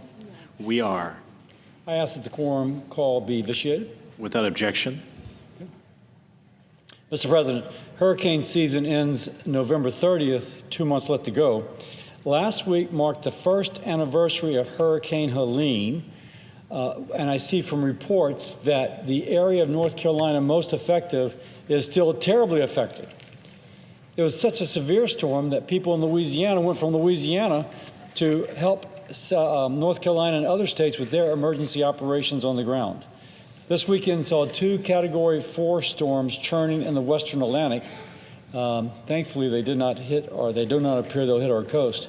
Still, the storms remind people in Louisiana and other states that flooding is not a matter of if, but rather when. Now, Democrats, as we know, are pushing us towards a government shutdown. What does that mean for the National Flood Insurance Program? Imagine you're about to close on a house in 2 days, and the bank requires you to have flood insurance. If you're in a special flood hazard area, by the way, over half of Louisiana is a special flood hazard area, and you're purchasing a house with help from a federally backed loan, you will not be closing on that house, nor will you be able to renew your existing policy. All because Democrats have rejected a clean, continuing resolution to keep the government open. Let me repeat. They are walking away from a bill that simply extends the existing budget for 7 weeks to allow further negotiation. Instead, they demand a highly partisan bill, which would add more than $1 trillion to our nation's debt. They want taxpayer-funded health care for illegal immigrants, transgender surgery for minors, and to cut $50 billion from the Rural Hospital Fund Republicans created as part of our Working Families Tax Cuts bill. Now, back to flood insurance, Americans are left wondering how a shutdown will affect it. While Democrats are writing checks to the far left, folks are wondering if they can close on their house. Now, I'll tell you what the American people care about. They want the government to do its job. They want disaster recovery when needed. They want flood insurance that works. They want rural hospitals to stay open. They want energy security and a balanced budget, not trillion-dollar add-ons that only serve a political agenda. Mr. President, the American people deserve accountability. They expect Congress to put their needs before partisan politics. If this shutdown happens, it means that the National Flood Insurance Program cannot renew policies. That's 500,000 people in Louisiana, millions across the country, unable to renew policies while we're still in hurricane season. It'll mean delays in disaster aid and emergency response coordination. It means uncertainty for families still recovering from Hurricane Helene and other past storms. Now, this is personal for folks in my state. If Democrats would stop trying to please the fringe of their party and start focusing on the real immediate needs of the American people, like keeping the government open, maintaining flood insurance, protecting access to rural health care, we can solve this today. So I ask my fellow senators who are Democrats, who are you working for? Are you working for the American families watching the weather, hoping the next storm doesn't wipe out everything they built? Are you working for veterans waiting on care, the seniors relying on Social Security checks, or the communities who count on rural hospitals in a crisis? Or are you working for political activists and special interest groups that have nothing to do with the lives of the people you were elected to serve? Mr. President, the path forward is simple. Pass a clean bill to keep the government open. Now, Mr. President, I ask unanimous consent that the next portion be entered separately into the record. Without objection. Mr. President, middle-class Americans are taking it on the chin. You ask anybody buying groceries, and you start talking about high grocery prices, their heads just start to nod. American farmers can't hire workers to pick their crop. Farm products are being tariffed. Beef and coffee prices are through the roof. For the first time ever seen since it's been tracked, ground beef is over $6 a pound, and it keeps rising. To put that in perspective, it was under $4 when President Trump left office in 2021. And people can't afford to live if you combine the cost of the things they absolutely need, their health care, their flood insurance, property and casualty or homeowners insurance, car insurance, mortgages, car payments. After that, they're sitting around an empty kitchen table worried as to whether there is enough left in their pocketbook to buy the groceries to feed their family. Now, with 67% of Americans saying they're living paycheck to paycheck, you can imagine how many empty kitchen tables there are. Last week, I got a message from a woman in my state who lives on the north shore of Lake Pontchartrain. She told me this is the problem she's facing. She can't afford to live and to pay for her groceries. By the way, she's a teacher. Good job. Been for 26 years. But she can't afford to live and pay for groceries. The middle class is taking it on the chin. And a lot of Americans are in the same situation as she is. No matter how hard they work, no matter how many jobs they work, sometimes 2 or 3, they can't keep up. Now, since 2000, housing demand has grown more than housing supply. Roughly 46% of Americans let their credit card payments roll over month to month because they cannot afford to pay in full.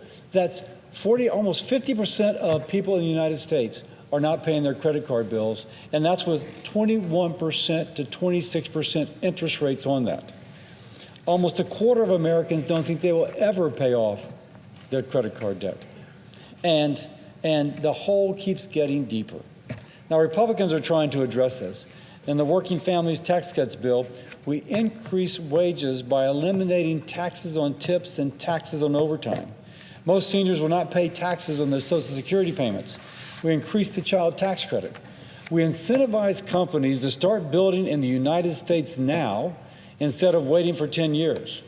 We attract private investment into low-income communities by giving investors a tax break in exchange for developing economically distressed communities.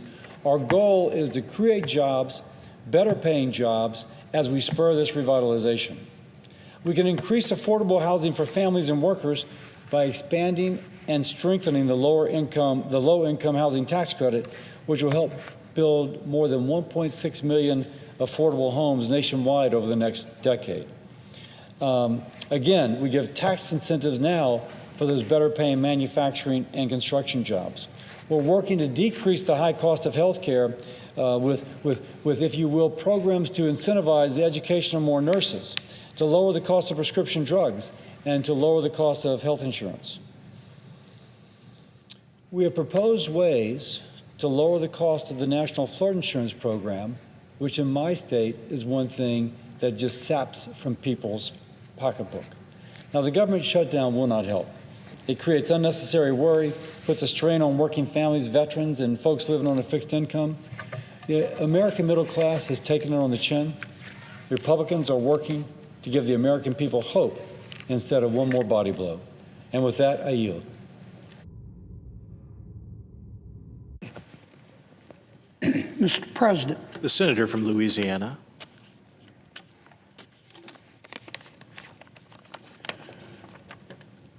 Well, Mr. President, it looks like we're going to have a shutdown.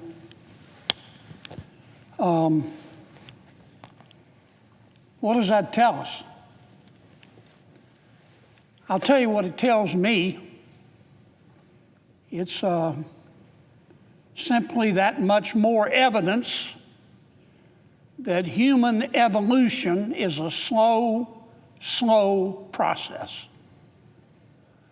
I thought humans had advanced more as a species, but apparently we haven't. What do I mean by a shutdown? Well, we can't keep government open without a budget. And tonight at midnight, our current budget expires unless we vote to maintain the status quo and continue the current budget as we negotiate a new one.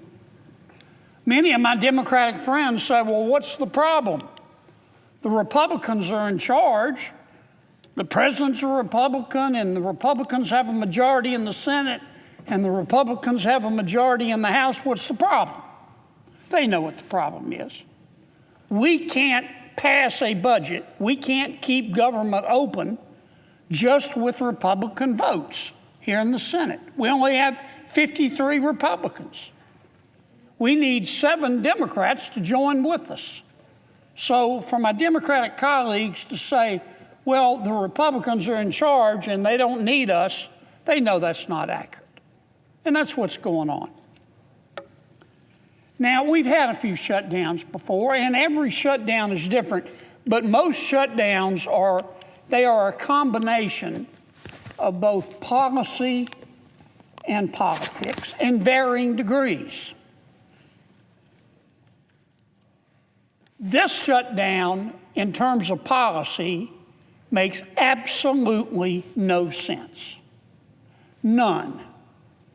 What we have proposed to our Democratic colleagues and the minority leader, Senator Schumer, is to make no changes to the current budget. We just want to continue the current budget and keep government open until just before Thanksgiving to give us more time to negotiate a permanent budget. We did that many times when President Biden was president and when the Democrats had the majority. In fact, we did it 13 times. Not only have Republicans done it, but Democrats have routinely done it. But this time, the Democrats have said, no, no, no, no, no. We want more. And you may be thinking, okay, that's reasonable. What do you want? Well, it's not reasonable. In effect, what the Democrats are saying to us is that we're going to close government unless you Republicans agree to make it bigger. We don't want the status quo. We want you to commit to spending $1.5 trillion more than you're spending now. And we, the Democrats are saying, are going to tell you how to spend it. First, they want us to repeal all of the Medicaid reforms that we did in the Reconciliation bill. Some call it the One Big Beautiful Bill. The One Big Beautiful Bill would not reduce Medicaid. In fact, it would go up about 2% every year as a result of our bill. But it would say to people who are on Medicaid, who aren't eligible for Medicaid, that you're not going to get Medicaid anymore. Dual eligibles, people who sign up in Louisiana and Mississippi, that's fraud. Under our bill, they would be thrown off. The Democrats want them put back on. Under our changes in the One Big Beautiful Bill that the Democrats want us to reverse, you would have to satisfy certain income levels to be on Medicaid. The law says if you make too much money, you can't get Medicaid because Medicaid is for the poor. In my state, we have found people through audits making $120,000 a year on Medicaid.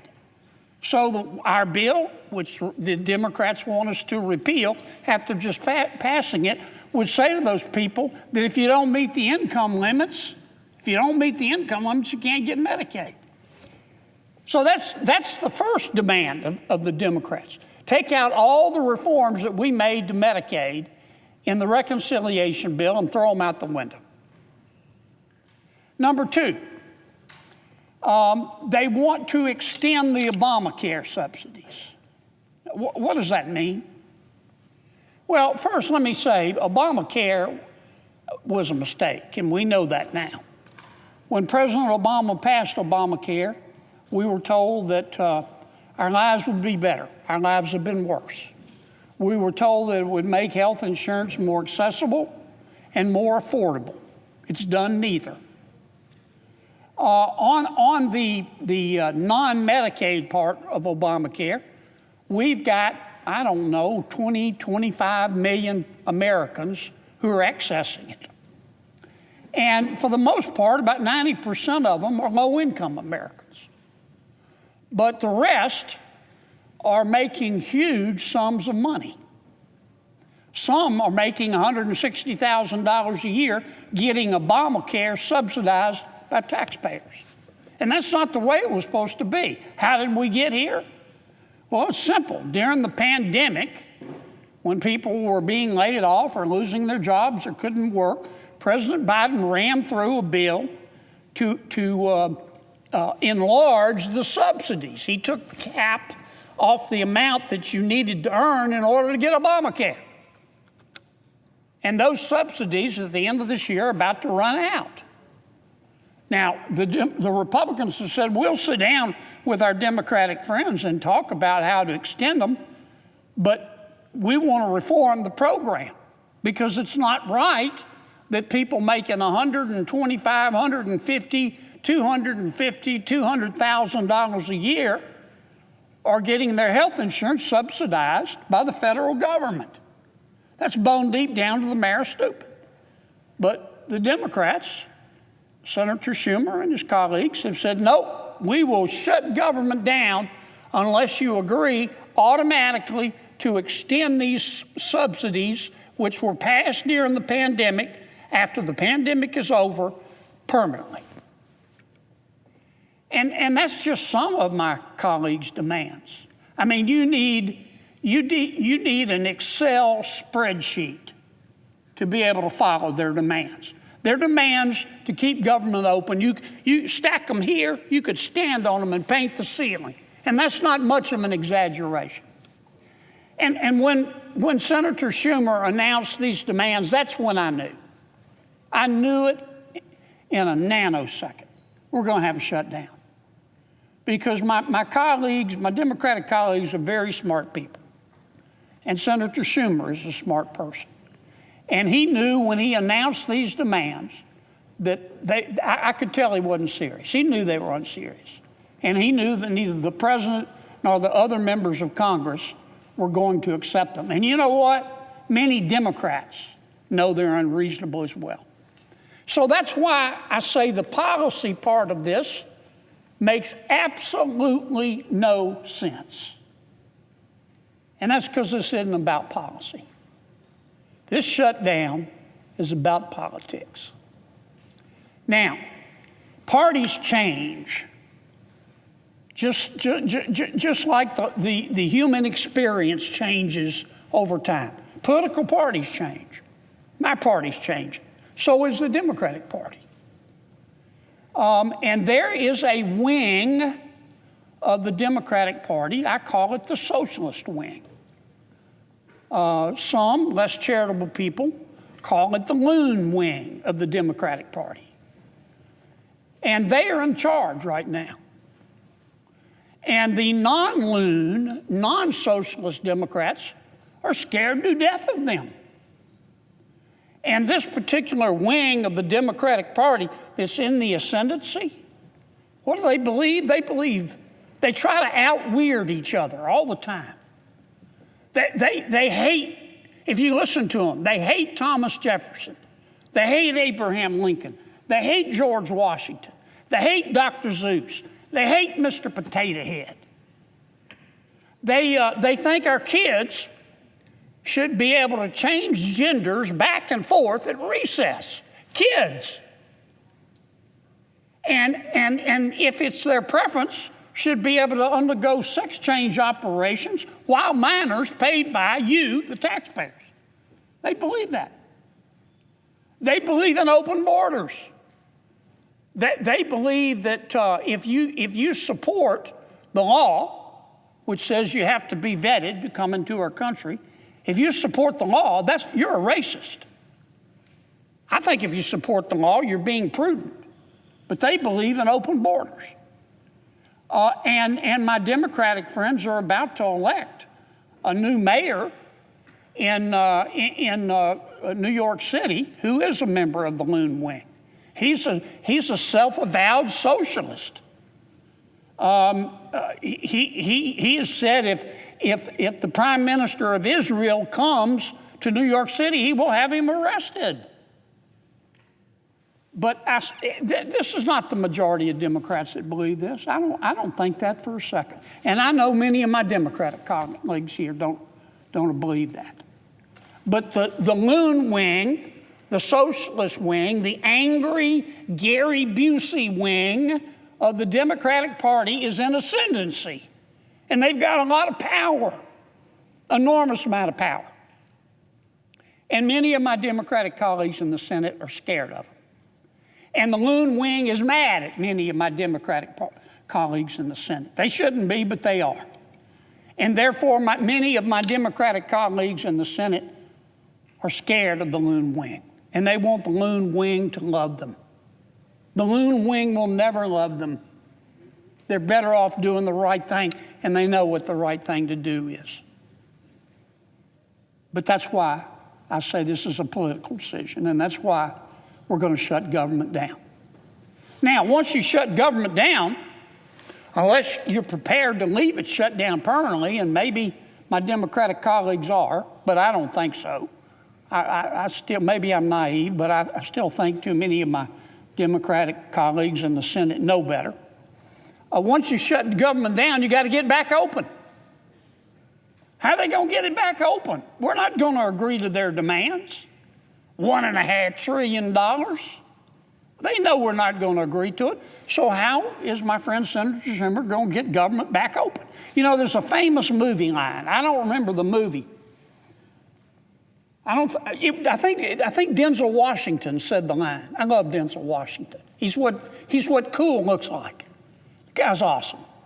He's a total baller, man. I love Denzel Washington. But anyway, I think he said in one movie, if you pray for rain, you better be prepared to deal with the mud. And truer words were never spoken. So if you want to shut down, I say to my Democratic friends, you better be prepared to deal with the mud. How are you going to get it back open? How are you going to get it back open? I wouldn't want to be in their shoes to have to make that decision. Let me just say a few words. Every time we do a shutdown, it scares the living daylights out of the American people, especially our elderly. It breaks my heart. All of us get phone calls from folks scared to death. They're not going to get their Social Security check, or they're not going to be able to see their doctor, and it just breaks my heart. So I want to give them a little bit of assurance. During the shutdown, the executive branch will be in charge, and the Trump administration is not going to do anything to hurt our elderly. I want to assure them of that. If you're receiving a Social Security check or Medicare or Medicaid or a veteran's disability, your checks are going to continue. We will make sure of that. Trump administration will make sure of that. Government may be shut down, but essential workers will still be there to make sure those checks are sent out. If you're hungry and you don't have the money to eat, we're not going to let you starve to death. The administration is going to continue payments. We call it, some people call it SNAP. I call it food stamps. And we will continue the payments for the women, infants, and children's program. Most of us refer that to WIC. You'll still get your mail. Don't worry about that. Postal Service will be working through the shutdown. If you depend for health care on your Veterans Administration and VA medical centers, they're going to remain open. So I don't want you to be scared about that. Now, you're going to notice an impact. Probably we've got 2.5 million federal employees. Probably 750,000 aren't going to be on the job. Under the law, they have to go home. So you will notice an impact. You'll notice it in our parks. You'll notice it in our museums here in Washington if you're visiting. You'll notice it in many of the federal agencies. That's the law. They can't come to work in a shutdown. Doesn't matter who initiates the shutdown. We still got a little time. It's midnight tonight, and we're going to be taking some votes here in a few minutes. Give our Democratic colleagues one last chance. One last chance to do the right thing. And I certainly hope they accept it. With that, Mr. President, Appreciate your patience, and I suggest the absence of a quorum. The clerk will call the roll. Ms. Alster-Brooks.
President. Senator from Washington. Thank you, Mr. President. I ask unanimous consent the quorum call be lifted. Without objection. Mr. President, Democrats do not want a shutdown. Democrats also do not want millions of American families to go bankrupt next year because their health care premiums more than double. And Democrats do not want people to get kicked off their health care, get sick, or even die. Democrats want to stop our rural hospitals from closing and laying off more staff. We have been clear about this for weeks and weeks and weeks. All along, Democrats have made clear we are ready to hammer out a solution to prevent a shutdown and save people's health care. But I'm afraid that at every step of the way, Republican leadership has made clear they would rather shut down the government than make sure people can afford health care. Apparently, working with Democrats to save American families money and keep the government open is too much for Republican leadership, because their plan so far has been to let health care premiums double next year and insist that Democrats swallow a bill that does nothing on health care. President Trump and Republicans in Congress would rather shut down the government than have serious negotiations to lower costs, save health care, and prevent a shutdown. Unfortunately, Republicans decided on the shutdown track weeks ago and have done nothing to steer away from that cliff. This is not hard to understand. Republican leadership has not been subtle. If Republicans were serious about avoiding a shutdown, they would not have skipped town last week. And Speaker Johnson wouldn't be refusing to return lawmakers until after the funding deadline. If Republicans were serious about avoiding a shutdown, they wouldn't be holding a vote on a bill that already failed, and that, I should say, actually got fewer votes than Democrats' bill, since 8 Republican senators didn't even bother to show up to take that vote. If Republican leadership was serious about avoiding a shutdown, they wouldn't be refusing to hold the vote until the last minute. If Republican leadership was serious about avoiding a shutdown, Trump wouldn't say, "Don't bother dealing with Democrats." He wouldn't shrug his shoulders and say, quote, "If it has to shut down, it'll shut down." If Republican leadership was serious about avoiding a shutdown, they would not have waited until the last possible moment to hold a meeting that could have happened weeks ago, and they would have listened and negotiated at that meeting instead of just saying my way or the highway. And ask yourself this: if Donald Trump and Republican leadership were serious about preventing a shutdown, would Trump be tweeting out completely unserious AI videos riddled with lies, debunked conspiracies, and mariachi music? Would they be toying with the lives of public servants and threatening to fire more of them when they know the vital role that they all play in providing services to the American people? Come on. The president is thrilled to be shutting things down and sowing division, not working to solve the problem. He's showing every day how unserious he is in this moment. Or let's look at this another way. What would the Trump administration and Republicans be doing if they wanted a shutdown? Well, if President Trump and Republicans wanted a shutdown, they might be planning how to cause as much damage as possible, planning how they would hurt women and children who need vital nutrition assistance. The administration might be planning to use a shutdown as a pretext to conduct more of the same mass firings we have seen for months and inflict more pain.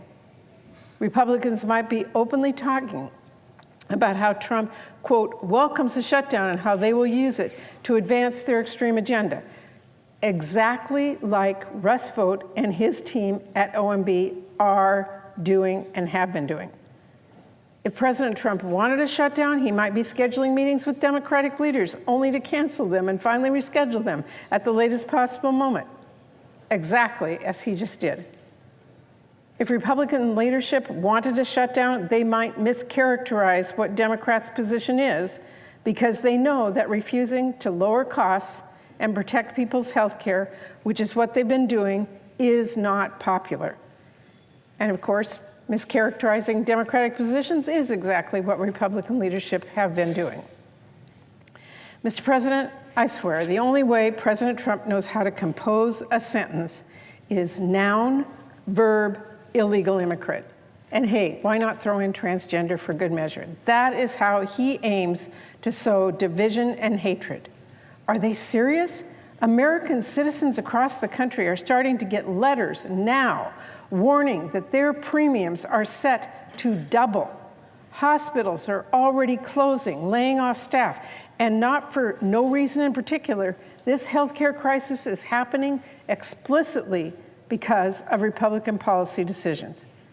Instead of talking with us about addressing healthcare from the start, Republicans decided to pass a partisan CR, and they decided they would do nothing about the fact that healthcare premiums are about to skyrocket. They decided they preferred a shutdown because they don't want to act in time to prevent families from paying dearly with exploding healthcare costs. Good luck explaining that to the American people. Good luck arguing, sorry Republicans left town until the 11th hour and shut down the government, but you see, we wanted to make sure you couldn't afford health care. Good luck saying that to your constituents. Good luck saying, you don't understand. Those radical Democrats demanded we stop your premium from more than doubling next year. Just not going to fly. The American people are a whole lot smarter than that. And despite all this, Republican leadership is pretending they want to talk about health care later. The reality Republicans won't talk about is that higher premiums are being announced right now. Let's be clear about that because it underscores why addressing health care is so urgent. The reason we need to start this conversation right now is because people will receive letters in the mail with their new rates next month. In Idaho, open enrollment will begin October 15th. And we already know those rates are going to be much higher if Republicans insist on inaction. We already know millions of people are going to start losing their insurance. They'll be priced out if we don't get this dealt with soon.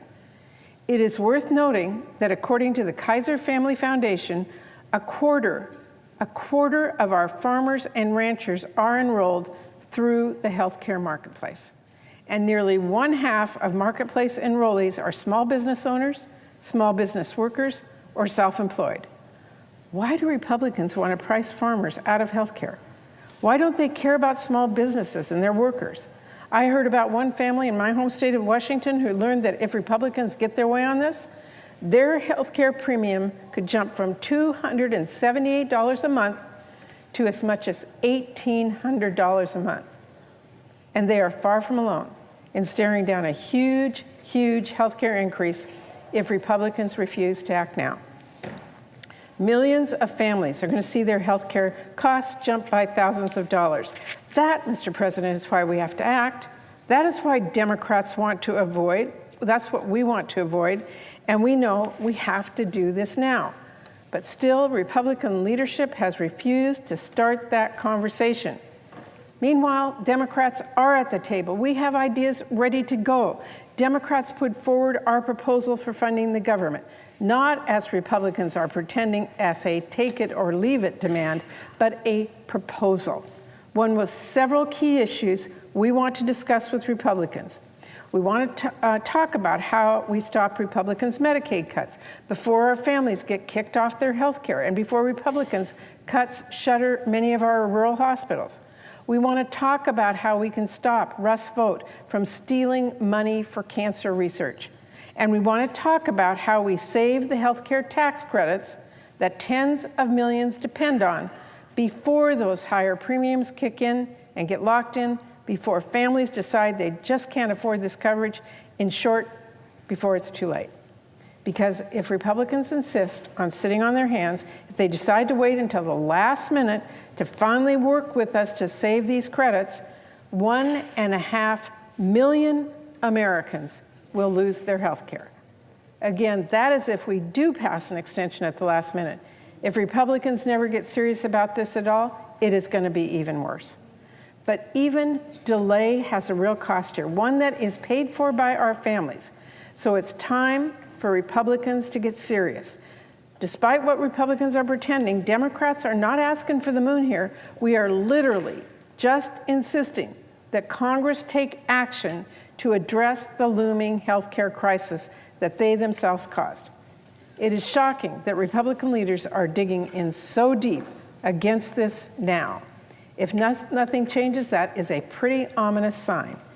I hope, despite the completely partisan path Republicans are on right now, they will come to their senses and come to the table.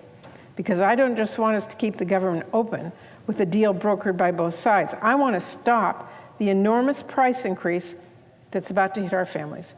And I want us to ultimately get those full funding year bills that help people. I want those to get signed into law. So, Mr. President, here we are. And I have to say right now, what we see is Russ Vought trying to hold government workers hostage. Right now, we have House Republicans refusing to even come back here to DDC to do their jobs until next week. Right now, we have Senate Republicans replaying a failed vote. Look, if Republicans want to avoid a shutdown, like Democrats want to avoid a shutdown, then stop spending so much time saying you will sit down with us on health care later. Spend that time working with us right now. But if Republicans insist on writing a bill without any Democrats, they better pass it without Democrats too, because I'm a no. Democrats will continue to work to keep government open and to save your health care. I'm ready to keep the government open, as I said many times over the last several weeks, and I'm ready and I'm willing to stay at the table for as long as it takes. The question here remains, will Republican leadership get serious and negotiate? Thank you, Mr. President. I yield the floor.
Mr. President. Democrat leader.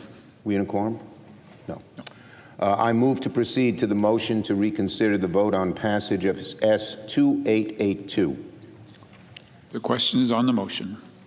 All those in favor, say aye. Aye. Opposed, no. The ayes appear to have it. The ayes do have it. The motion is agreed to. I move to reconsider the vote on passage of S-2882. The question is on the motion. All those in favor say aye. Aye. Those opposed, the ayes appear to have it. The ayes do have it. The motion is agreed to. The question occurs on passage of S-2882. Upon reconsideration. I ask for the yeas and nays. Is there sufficient second? There appears to be. The clerk will call the roll. Ms. Alsobrooks, Ms. Baldwin, Mr. Banks, Mr. Barrasso, Mr. Bennett, Mrs. Blackburn, Mr. Blumenthal, Ms. Blunt Rochester, Mr. Booker, Mr. Bozeman, Mrs. Britt, Mr. Budd, Ms. Cantwell, Mrs. Capito, Mr. Cassidy, Ms. Collins, Mr. Coons, Mr. Cornyn, Ms. Cortez Masto, Mr. Cotton, Mr. Kramer, Mr. Crapo, Mr. Cruz, Mr. Curtis.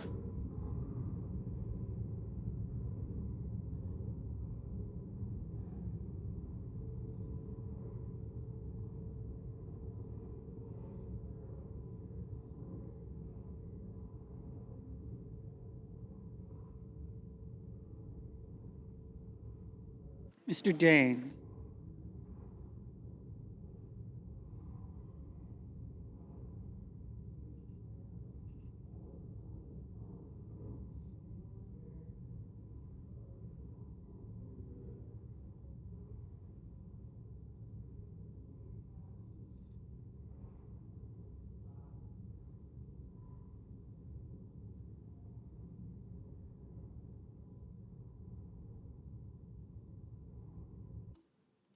Mr. Daines.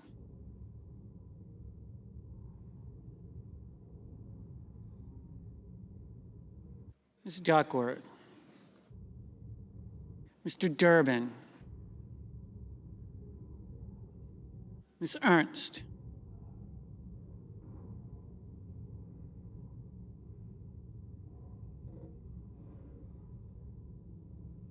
Mr. Fetterman. Mrs. Fisher. Mr. Gallego, Mrs. Gillibrand,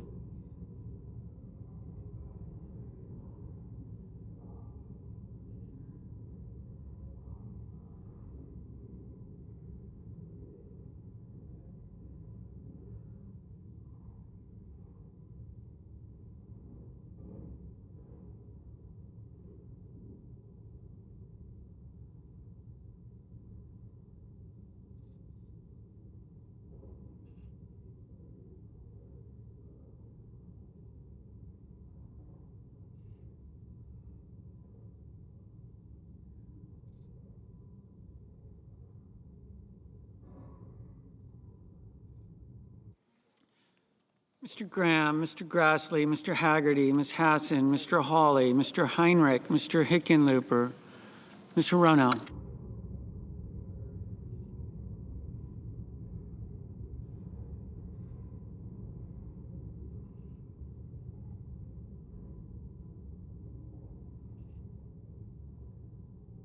Mr. Hoven, Mr. Husted, Mrs. Hyde-Smith, Mr. Johnson, Mr. Justice, Mr. Kane, Mr. Kelly, Mr. Kennedy, Mr. Kim, Mr. King, Ms. Klobuchar, Mr. Langford, Mr. Lee, Mr. Lujan, Ms. Lummis, Mr. Markey, Mr. Marshall, Mr. McConnell, Mr. McCormick, Mr. Merkley,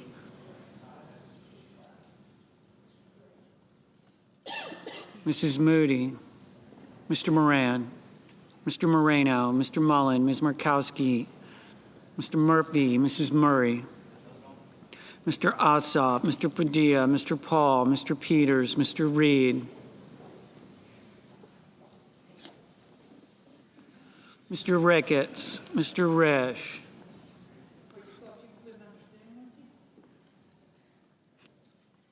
Ms. Rosen, Mr. Rounds, Mr. Sanders, Mr. Schatz, Mr. Schiff, Mr. Schmidt, Mr. Schumer, Mr. Scott of Florida, Mr. Scott of South Carolina, Mrs. Shaheen, Mr. Sheehy, Ms. Slotkin, Ms. Smith, Mr. Sullivan, Mr. Thune, Mr. Tillis, Mr. Tuberville, Mr. Van Hollen, Mr. Warner, Mr. Warnock, Ms. Warren, Mr. Welch, Mr. Whitehouse, Mr. Wicker, Mr. Wyden, Mr. Young.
Senators voting in the affirmative: Blunt Rochester, Fetterman, Gillibrand, Hassan, Lujan, Markey, Murray, Schatz, Schumer. Senators voting in the negative: Capito, Curtis, Fisher, Graham, Johnson, Kennedy, Lee, Marshall, Hall, Scott of South Carolina, Thune.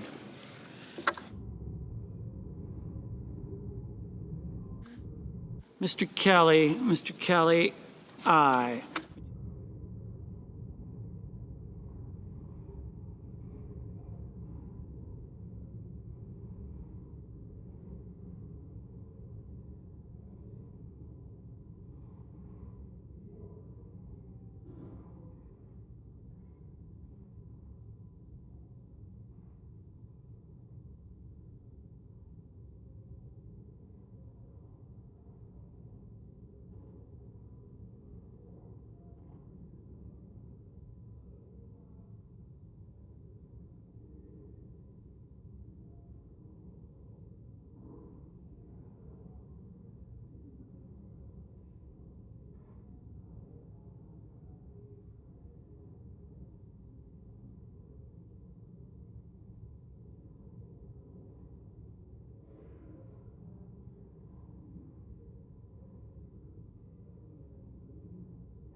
Mr. Rounds, no.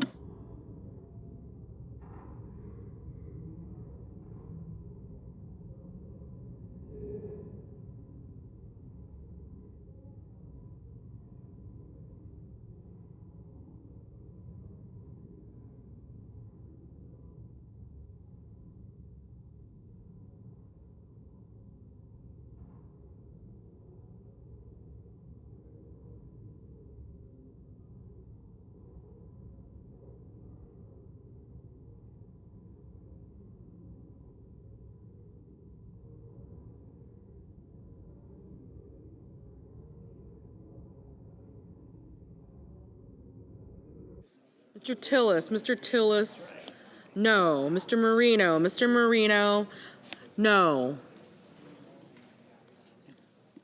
Mr. Warner, aye.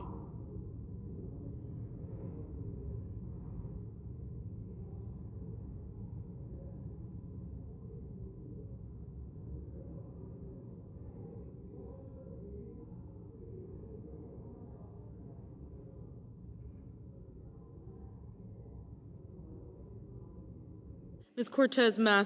Cortez Masto, aye. Ms. Lummis, no.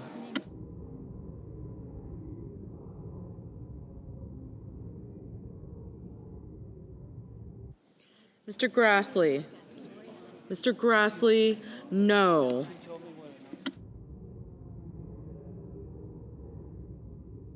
Mr. Kane, aye.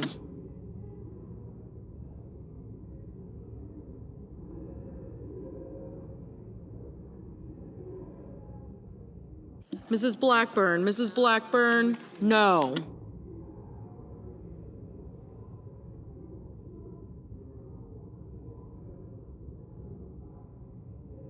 Mr. Cassidy, no.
Mr. Merkley, aye. Mr. Cornyn, no.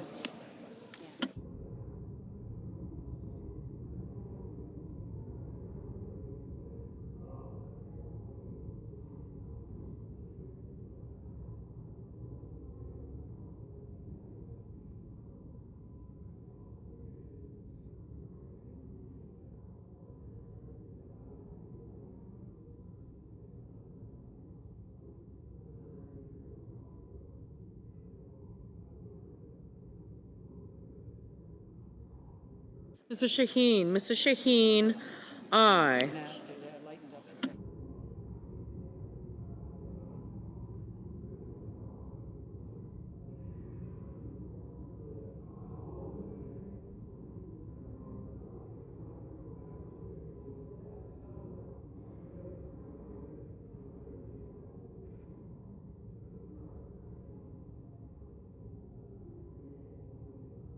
Ms.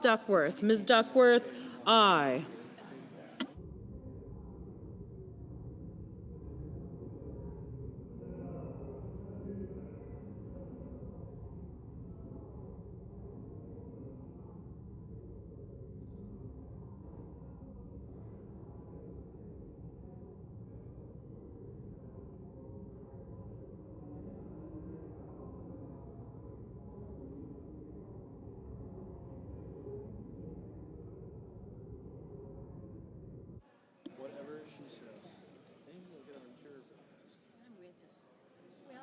Mr. Ossoff. Mr. Ossoff, aye.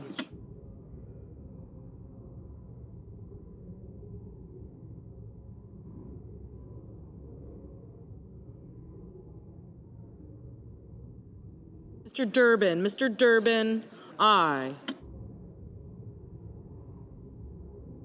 Mr. Banks. Mr. Banks, no.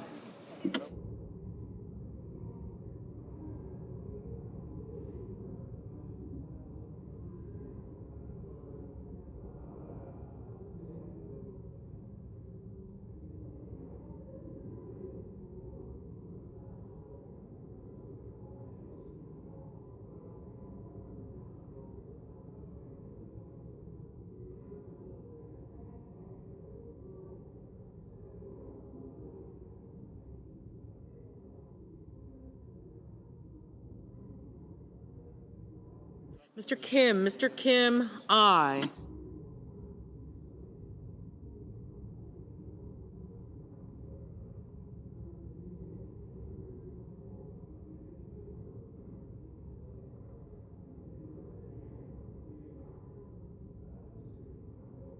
Ms. Murkowski, no.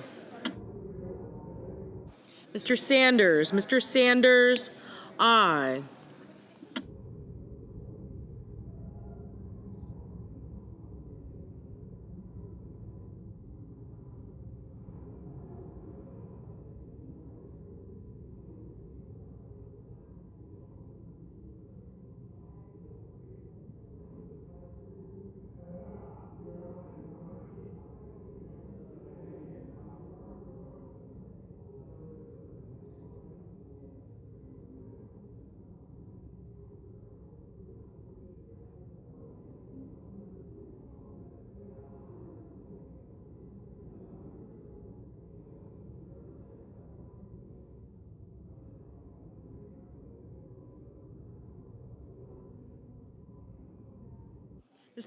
Mr. Reed, aye.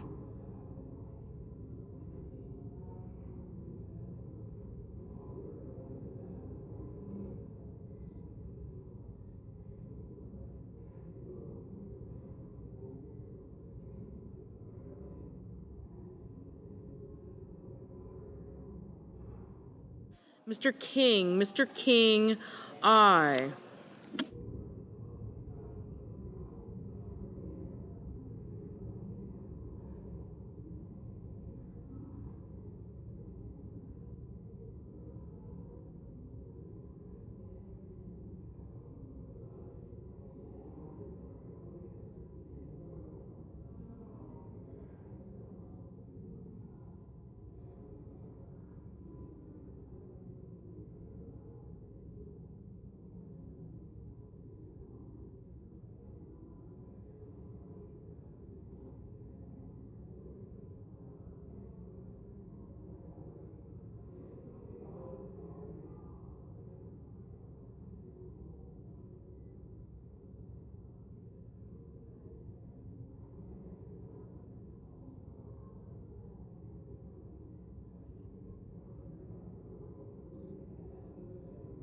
Ms. Klobuchar, aye.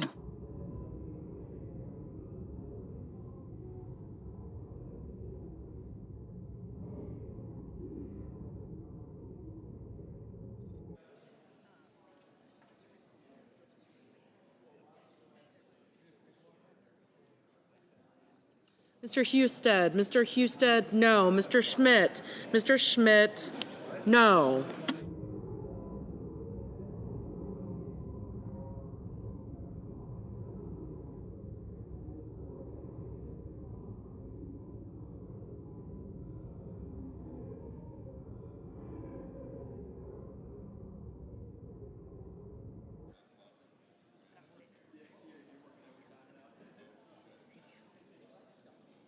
Ms. Ernst, no. Mr. Langford, no.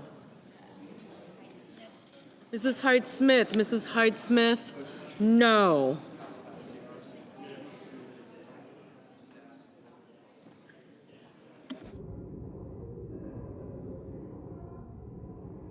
Mr. Wyden, Aye.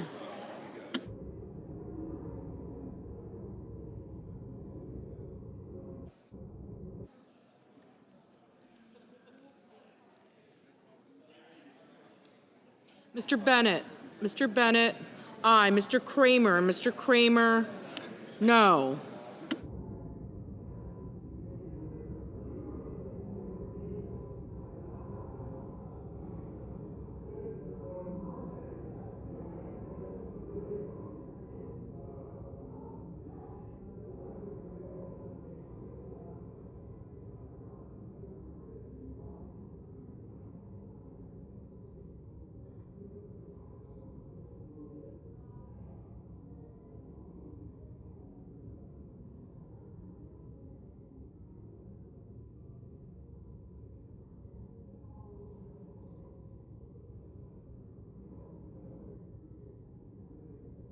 Mr. Tuberville. Mr. Tuberville. No.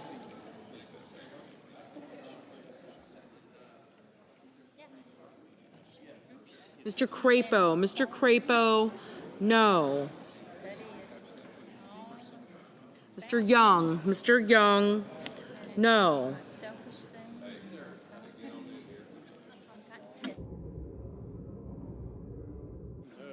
Mr. Justice. Mr. Justice. No.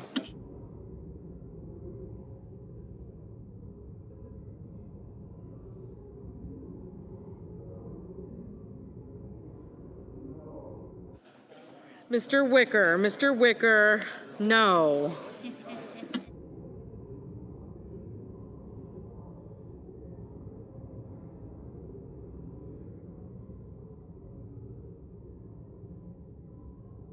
Mr. Blumenthal. Mr. Blumenthal.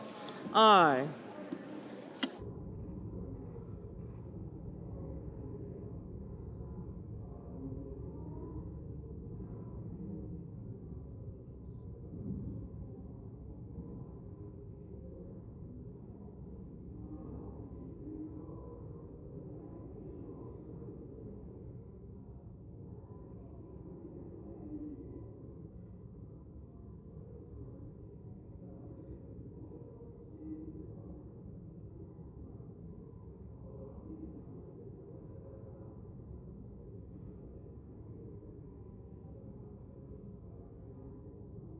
Mr. Hickenlooper. Mr. Hickenlooper. Aye.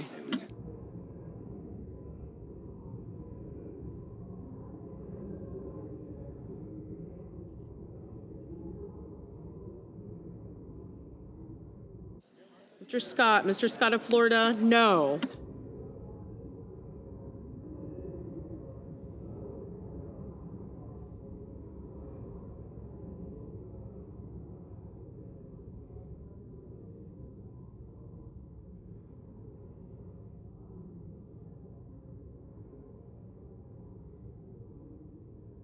Mr. Whitehouse. Mr. Whitehouse. Aye. Ms. Baldwin. Ms. Baldwin. Aye.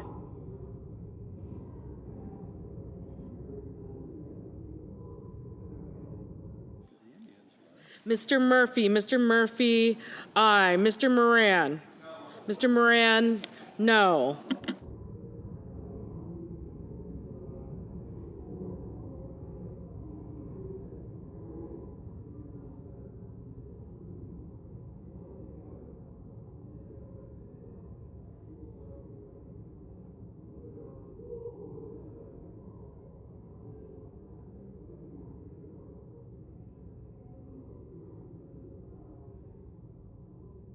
Mrs. Moody. Mrs. Moody. No.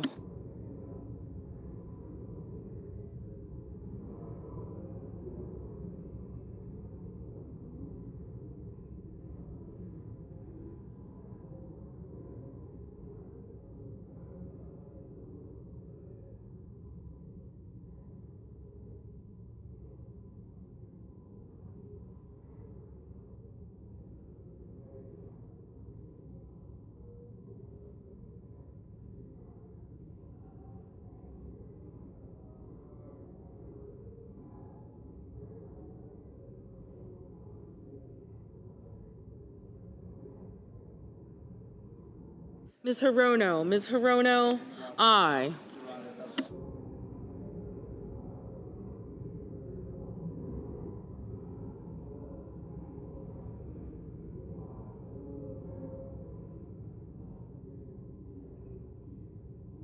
Mr. Heinrich. Mr. Heinrich, aye.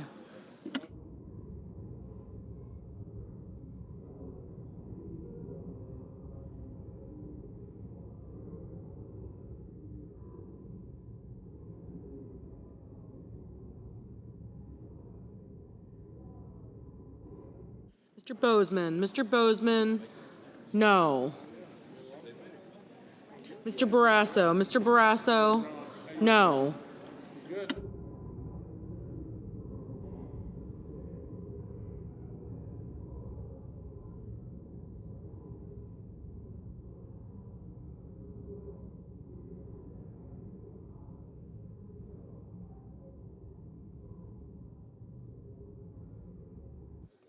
Ms. Collins. Ms. Collins, no.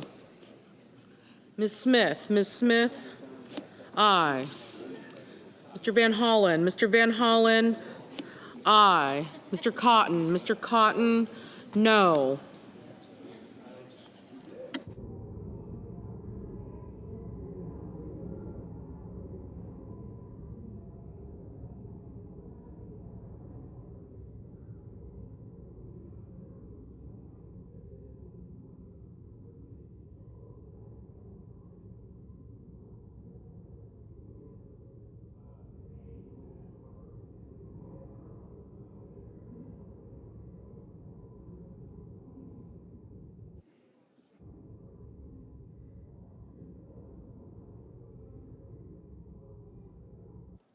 Mr. Schiff. Mr. Schiff, aye. Ms. Warren. Ms. Warren, aye.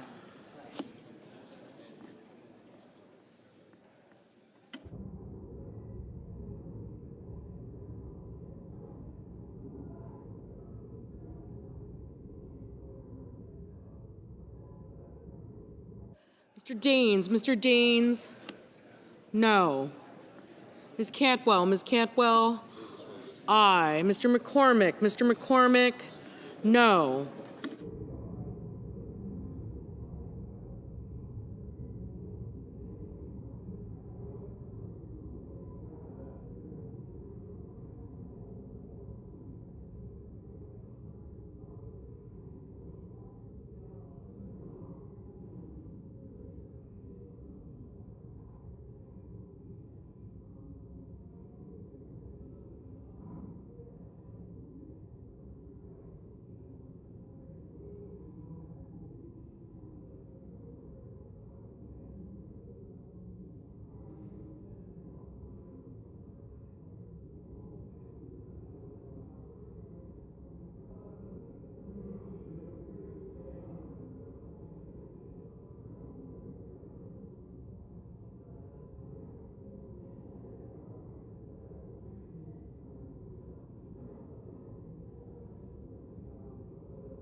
Mr. Budd. Mr. Budd, no. Mr. Mullen. Mr. Mullen, no. Mr. Peters. Mr. Peters, aye.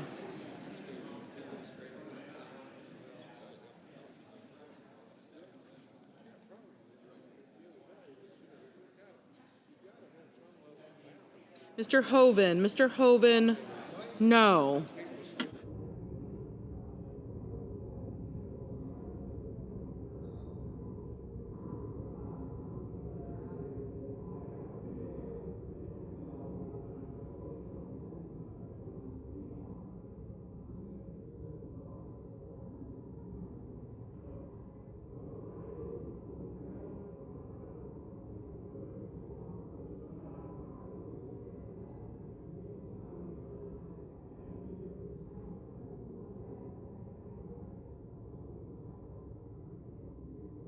Mr. Risch. Mr. Risch, no.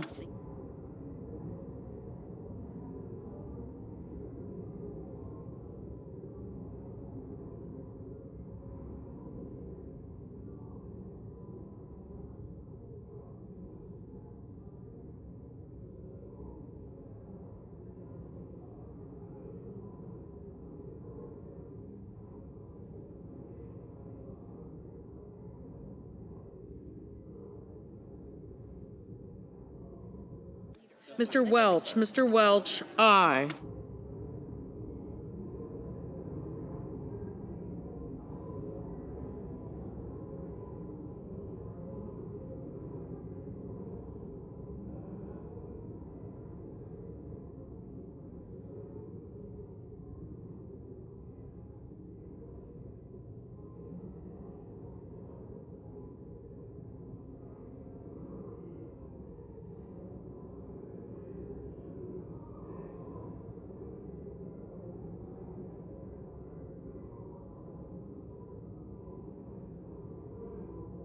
Ms. Britt. Mrs. Britt, no.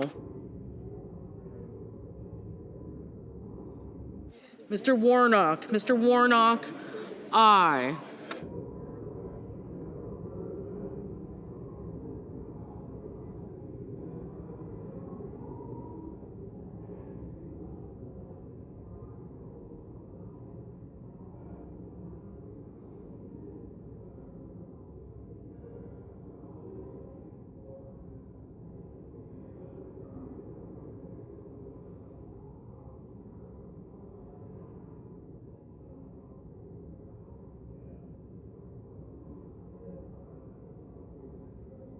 Ms. Also Brooks. Ms. Also Brooks, aye.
Mr. Ricketts. Mr. Ricketts, no.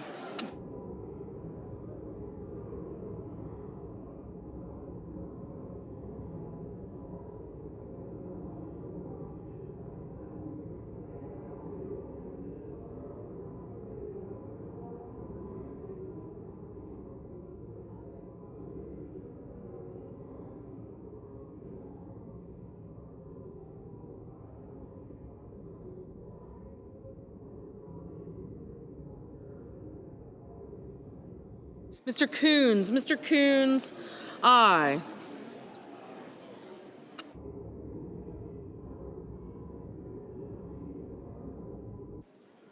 Mr. Booker. Mr. Booker, aye.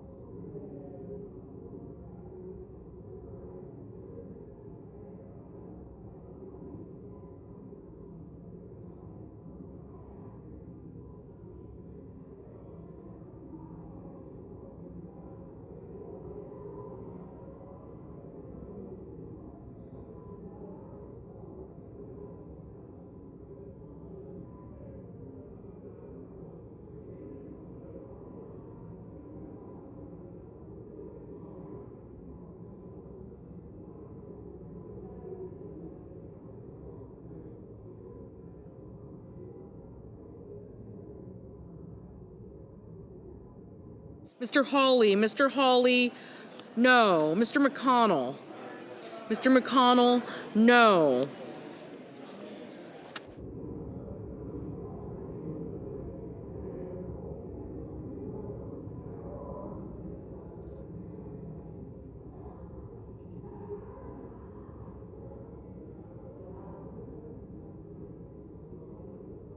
Ms. Rosen, aye.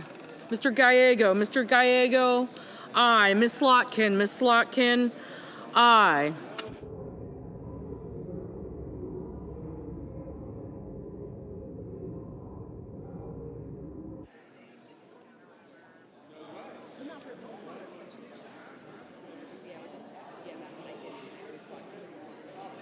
Mr. Sheehy, no.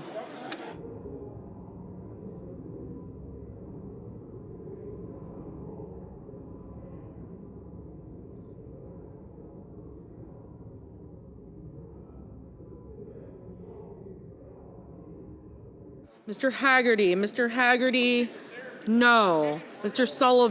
Sullivan, no.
Mr. Cruz, no.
Mr. Padilla. Mr. Padilla, aye.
Hello.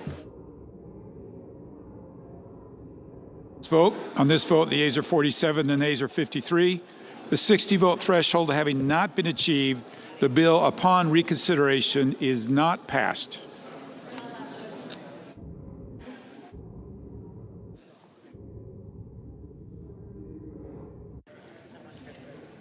Mr. President. The Senate will please be in order. Mr. President, we have order, please. Please take your conversations outside the chamber. In a few minutes, the Senate is going to vote on the Republican partisan status quo bill. It's a partisan status quo bill. The Republican CR was the wrong option for America a week ago. It remains the wrong option today because it does nothing, absolutely nothing, to solve the biggest health care crisis in America. As we speak, tens of millions of Americans are getting letters in the mail informing them that their health care premiums are about to shoot up by an average of 114%. For a working class family that needs health care, this is a huge increase. It's going to dramatically hurt them. And our Republican colleagues want to do nothing about it. 4 million people are about to lose coverage. 24 million people will see their health care costs go up. And even if you don't have ACA, the insurers are going to raise rates on you because they're getting so much less money because of all the cuts my colleagues made. This is a crisis. Now, I know the leader is going to show a poll that says that Democrats will be blamed for the shutdown. There are many more polls that show Republicans are blamed. The question in that poll is biased. Biased. In the New York Times, but it's biased. If you turn the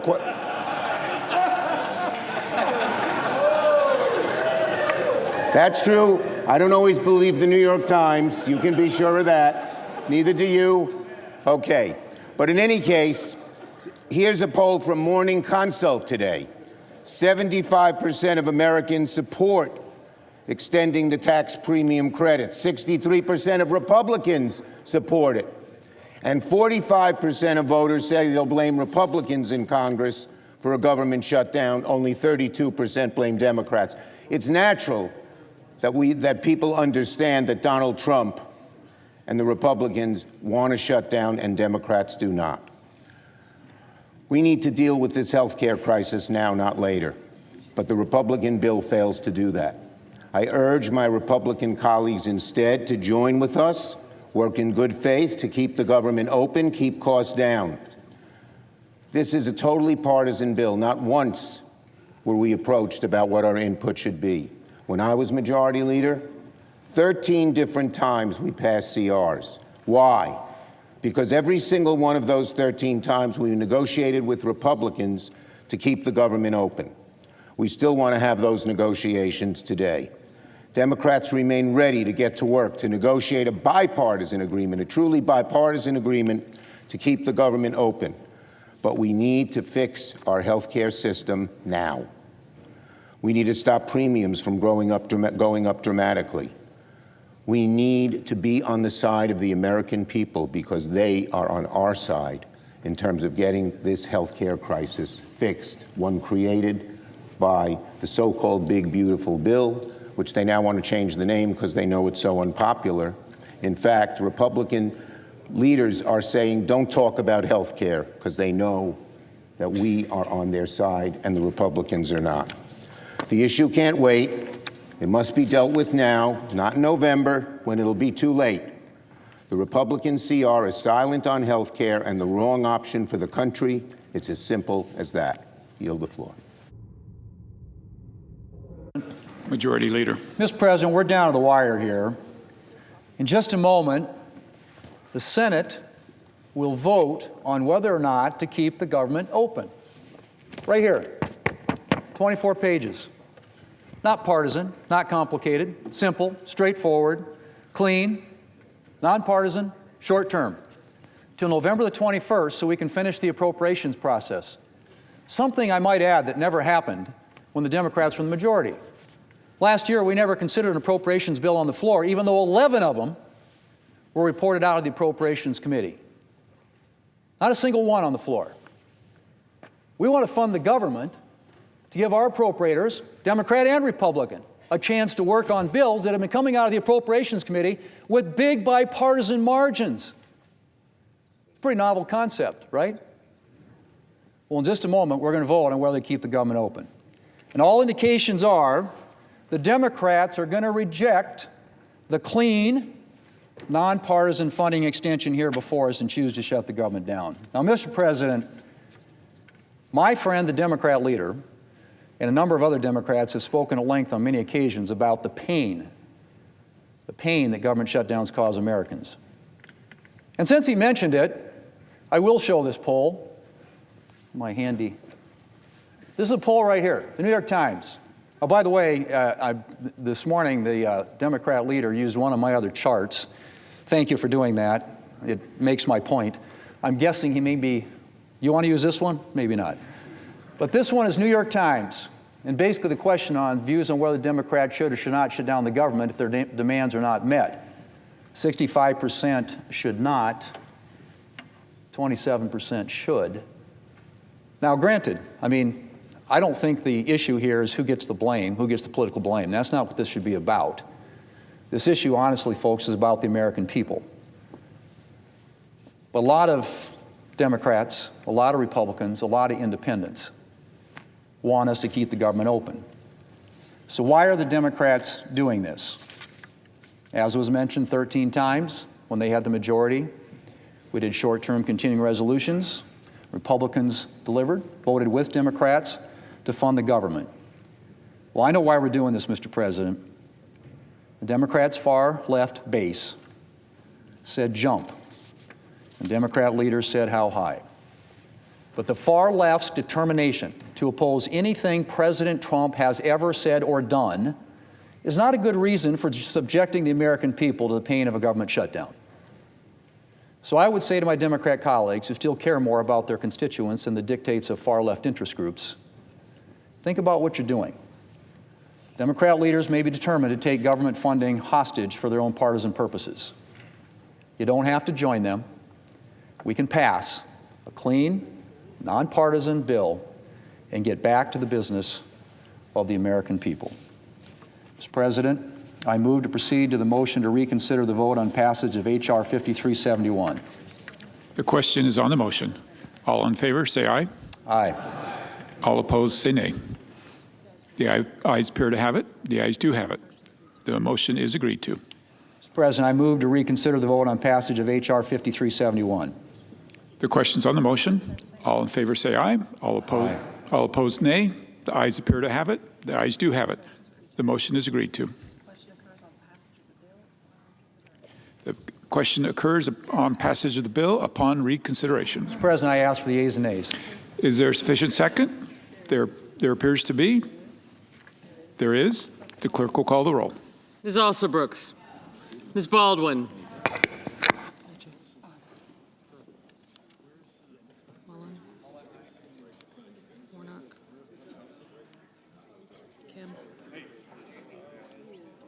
I did.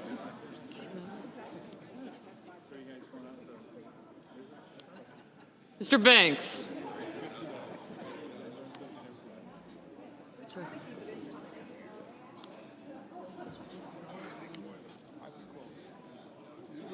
Thank you.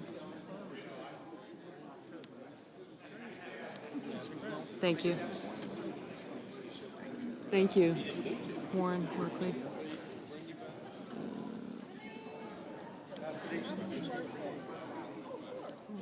Smith?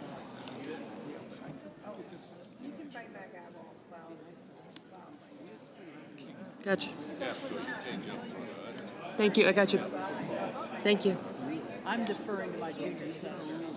Not as little. The cellmates over here. Tuberville, Thank you you. couldn't get Tuberville. Well, I said you, but not the cellmate.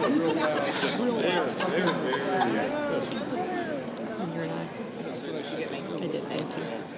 Peters. Thank you. Young. Kramer. Thank you. Thank you. Mr. Barrasso. Coach is right here.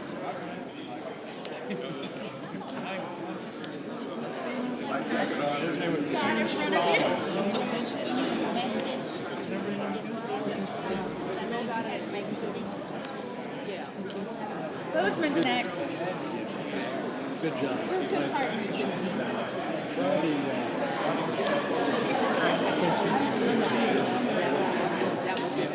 Mr. Bennett, Mrs. Blackburn, Mr. Blumenthal,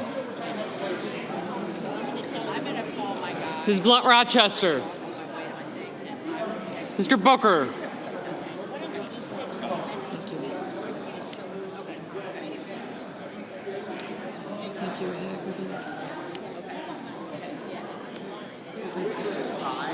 Sullivan.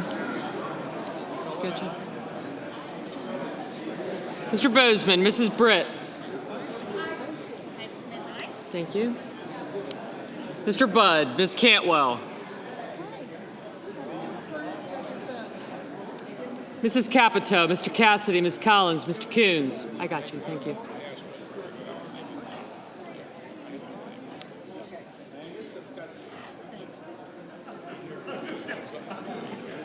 Mr. Cornyn, Ms. Cortez Masta, Mr. Cotton, Mr. Kramer, Mr. Crapo, Mr. Cruz, Mr. Curtis, Mr. Daines,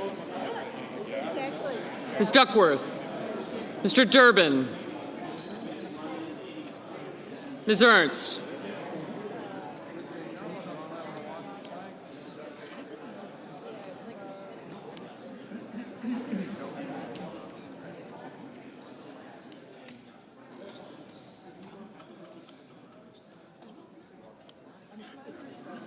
Mr. Fetterman. Thank you.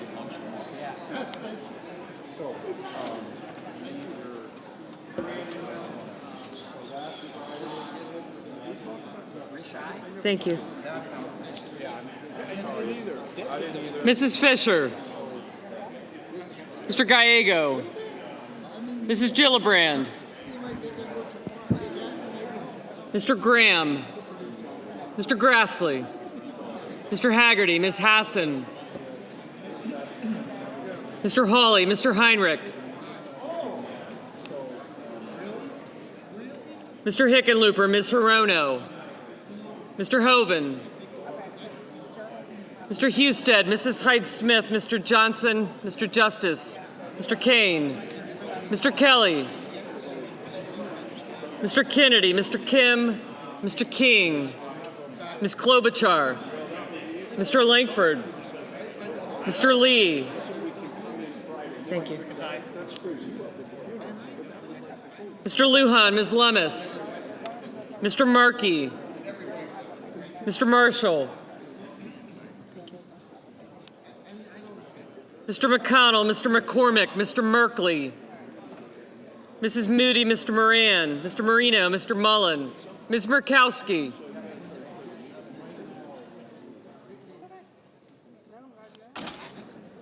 Mr. Murphy,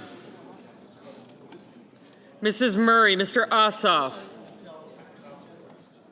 Mr. Padilla, Mr. Paul,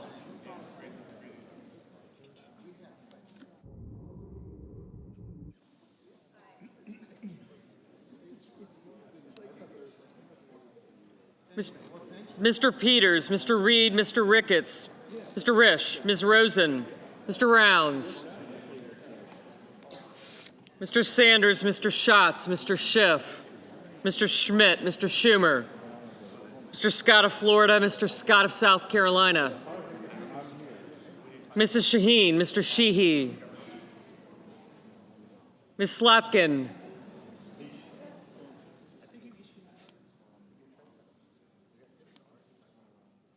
Ms. Smith, Mr. Sullivan, Mr. Thune, Mr. Tillis, Mr. Tuberville, Mr. Van Hollen, Mr. Warner, Mr. Warnock, Ms. Warren, Mr. Welch, Mr. Whitehouse, Mr. Wicker, Mr. Wyden, Mr. Young.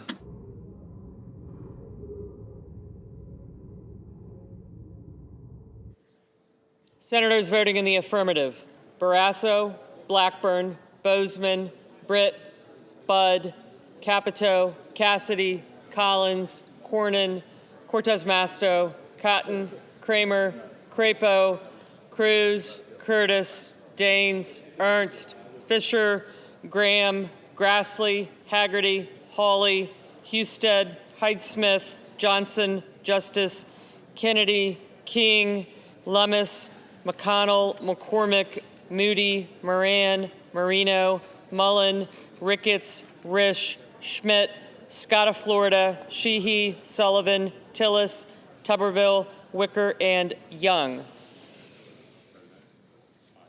Mr. Langford, aye. Senators voting in the negative: also Brooks, Baldwin, Bennett, Blumenthal, Blunt Rochester, Booker, Duckworth, Durbin, Hickenlooper, Hirono, Kane, Kim, Klobuchar, Lujan, Merkley, Murray, Padilla, Peters, Reed, Rosen, Sanders, Schatz, Schiff, Schumer, Slotkin, Smith, Van Hollen, Warner, Warnock, Warren, Welch, Whitehouse, and Wyden. Ms. Cantwell, no.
Mr. Fetterman, aye. Mr. Kelly. Mr. Kelly, no. Ms. Murkowski, aye.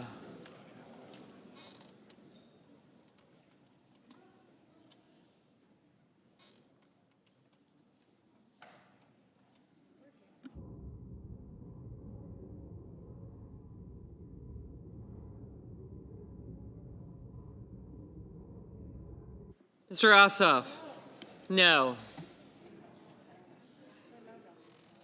Mr. Banks, aye.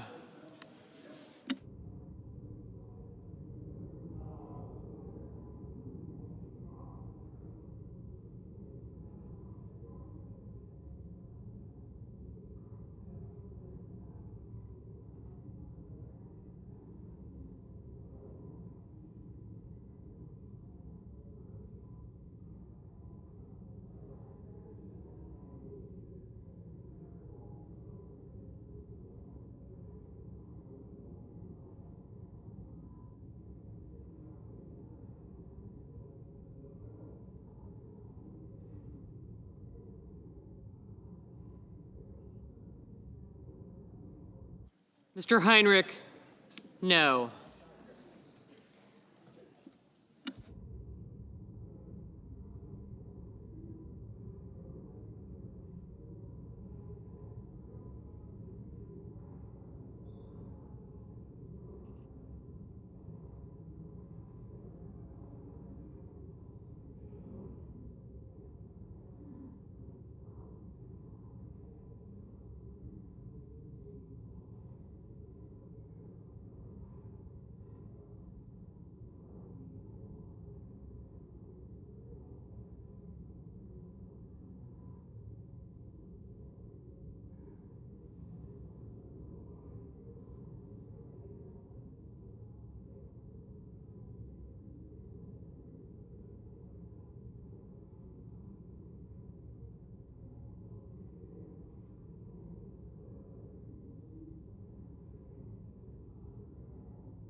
Mr. Thune, aye.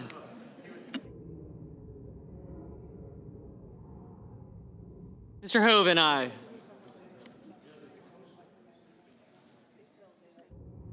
Mr. Gallego. Mr. Gallego, no.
Mrs. Gillibrand, no. Mr. Murphy, no.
Mr. Coons, no.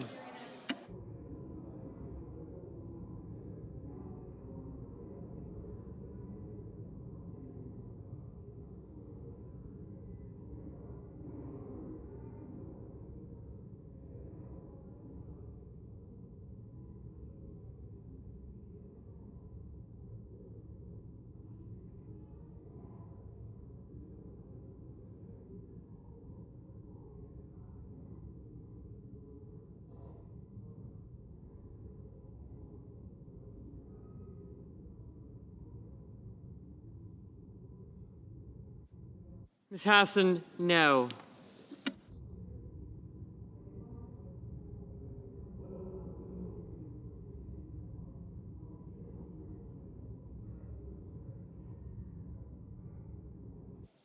Mr. Markey, no.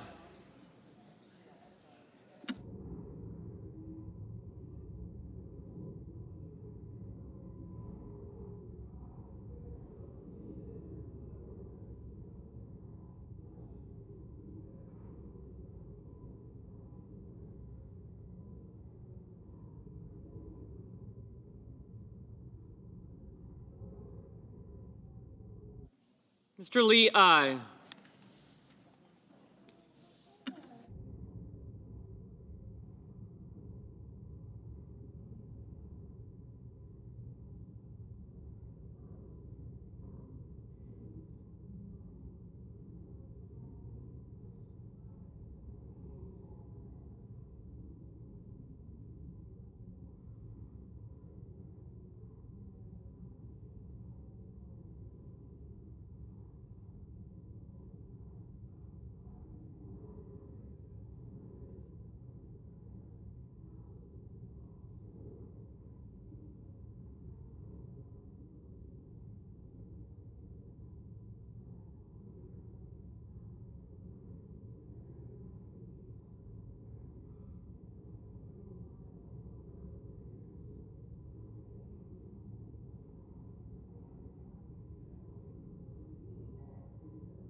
Mrs. Shaheen, no.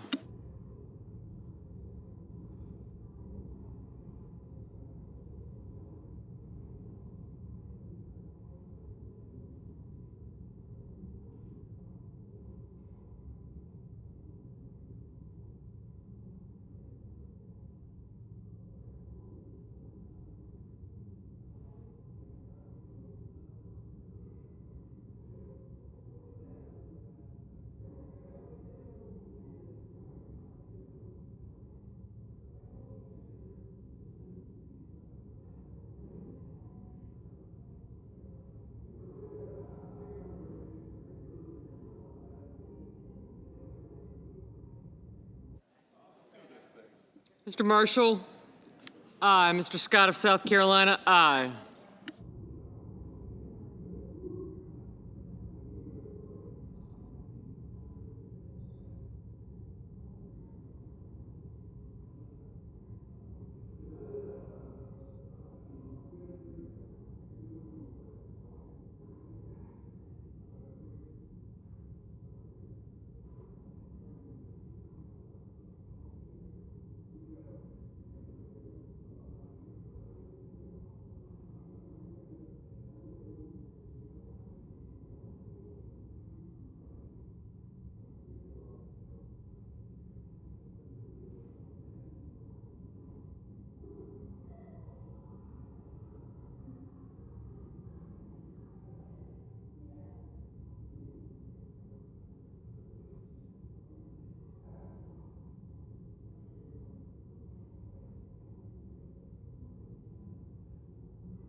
Mr. Rounds, aye.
Mr. Paul, no.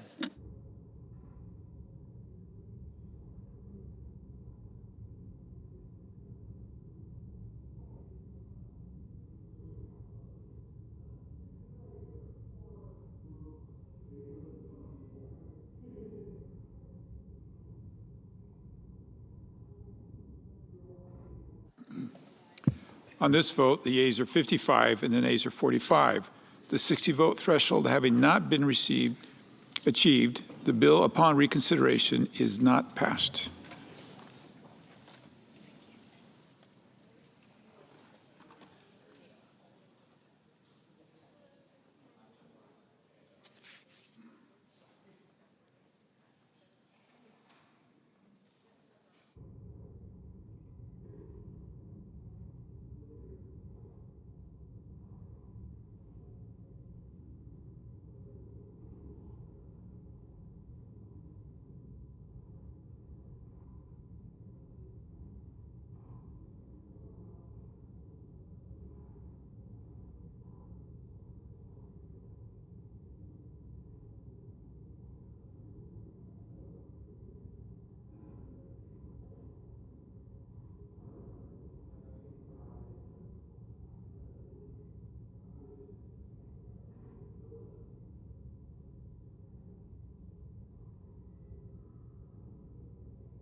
President.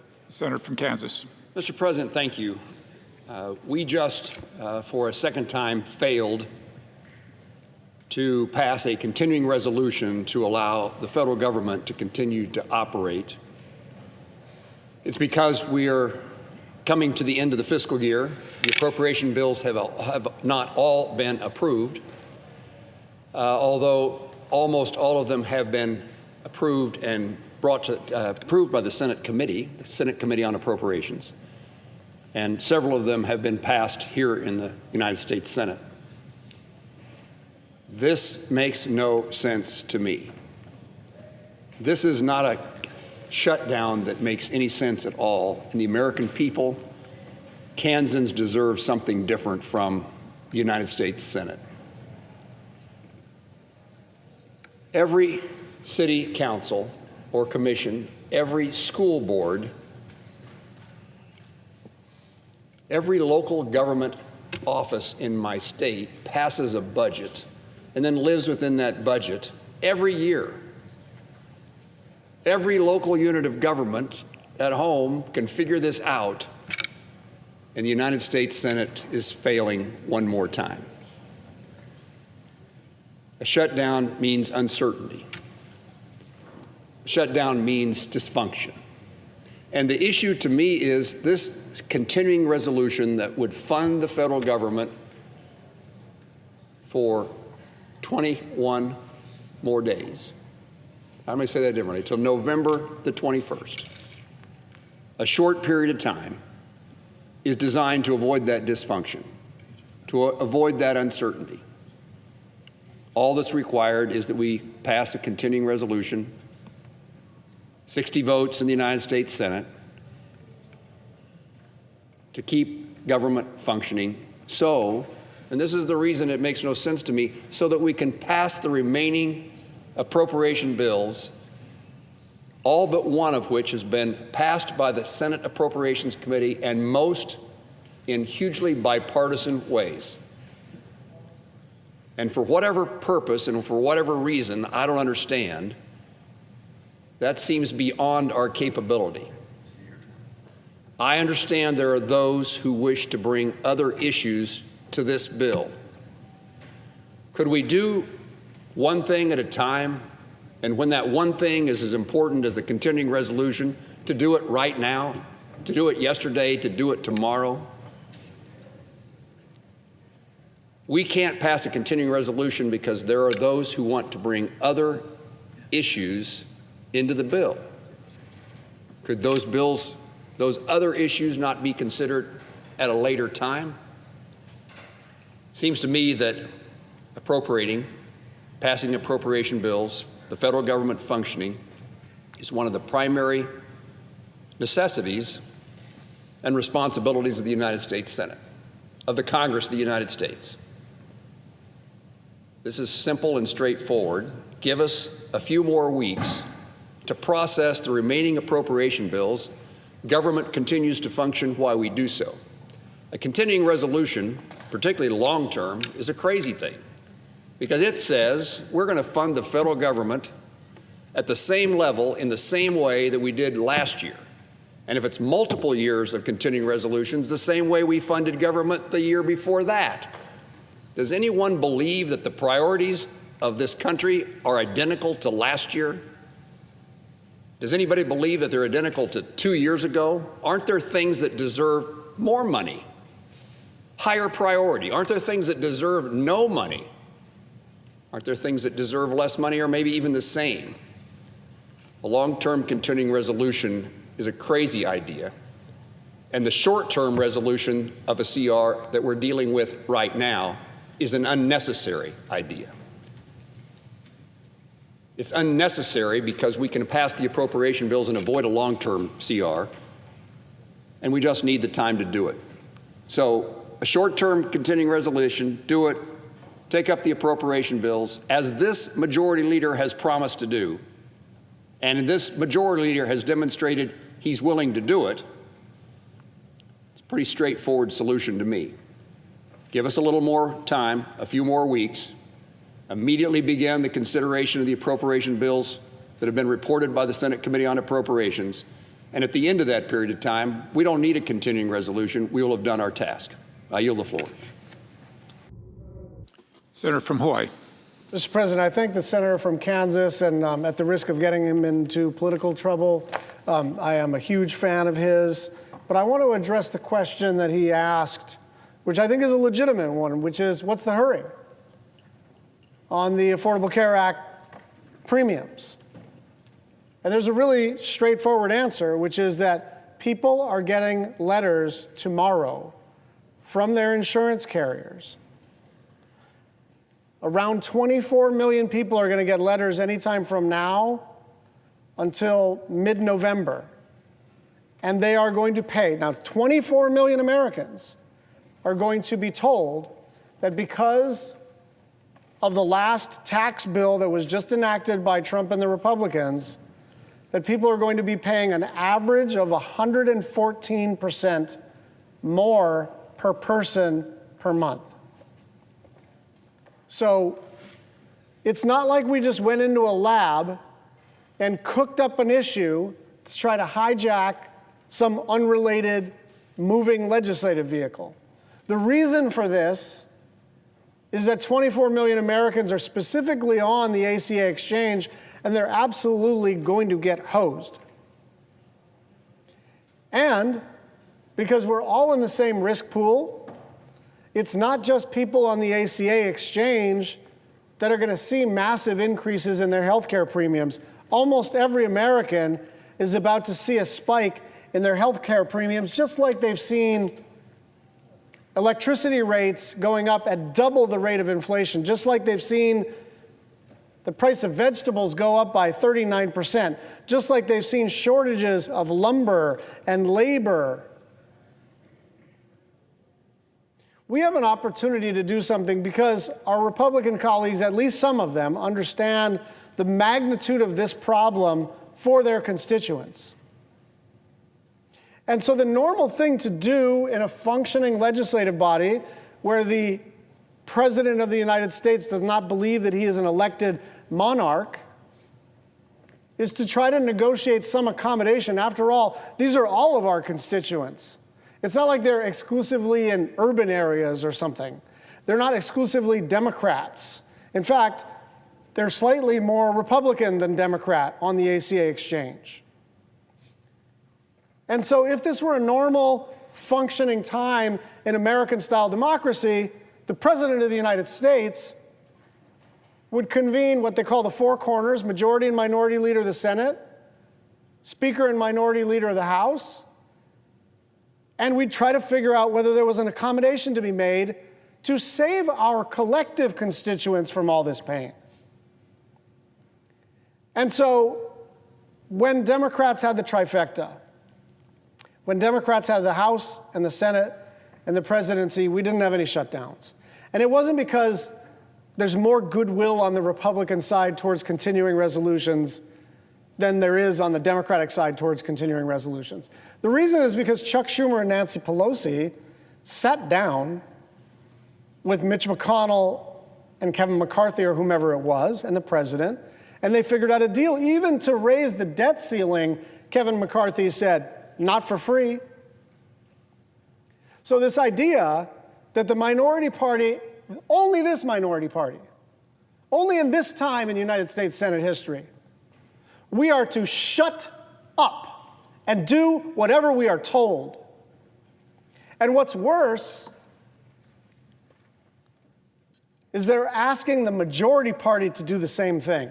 This president believes that he's a monarch. This president finds the legislative branch to be a nuisance. And you know what? The legislative branch is a nuisance. That's the architecture of the Constitution of the United States. We're supposed to be in a struggle with each other. We're supposed to argue and fight. And then we're supposed to come to an accommodation. But we can't come to an accommodation until there's a meeting. And so we're going to be here fighting for health care, and we're also going to be here fighting to reopen the government. If the clock strikes midnight and we're not able to avert this shutdown, then we are going to be here ready to deal. We understand we're not going to get everything we want. We understand we're in the minority.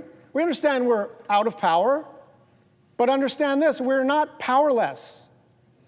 We still represent, pessimistically, 47% of the certainly 47% of the Senate seats, but something like half the country wants us to represent their point of view. And the point of view that we are representing, by the way, is shared by most of the constituents who are represented by Republicans too. And so there is still a pathway, but it has to be pursued. And so the onus is on the President of the United States and the Majority Leader and the Speaker to find that pathway. I yield the floor.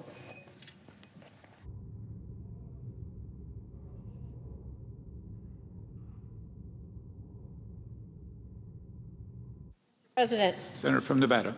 Thank you, Mr. President. We're just a few hours away from the start of a government shutdown that could have been prevented by Washington Republicans just talking to us.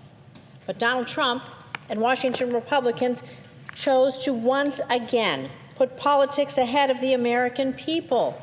They won't come and talk to us. After slashing Medicaid and taking health care away from families who need it the most, Donald Trump and Washington Republicans are now shutting down the government, like I said, because they refuse to come to the table. They refuse to have a conversation. They refuse to work in a bipartisan way to stop a massive spike in health care costs for hard-working families, for all of you.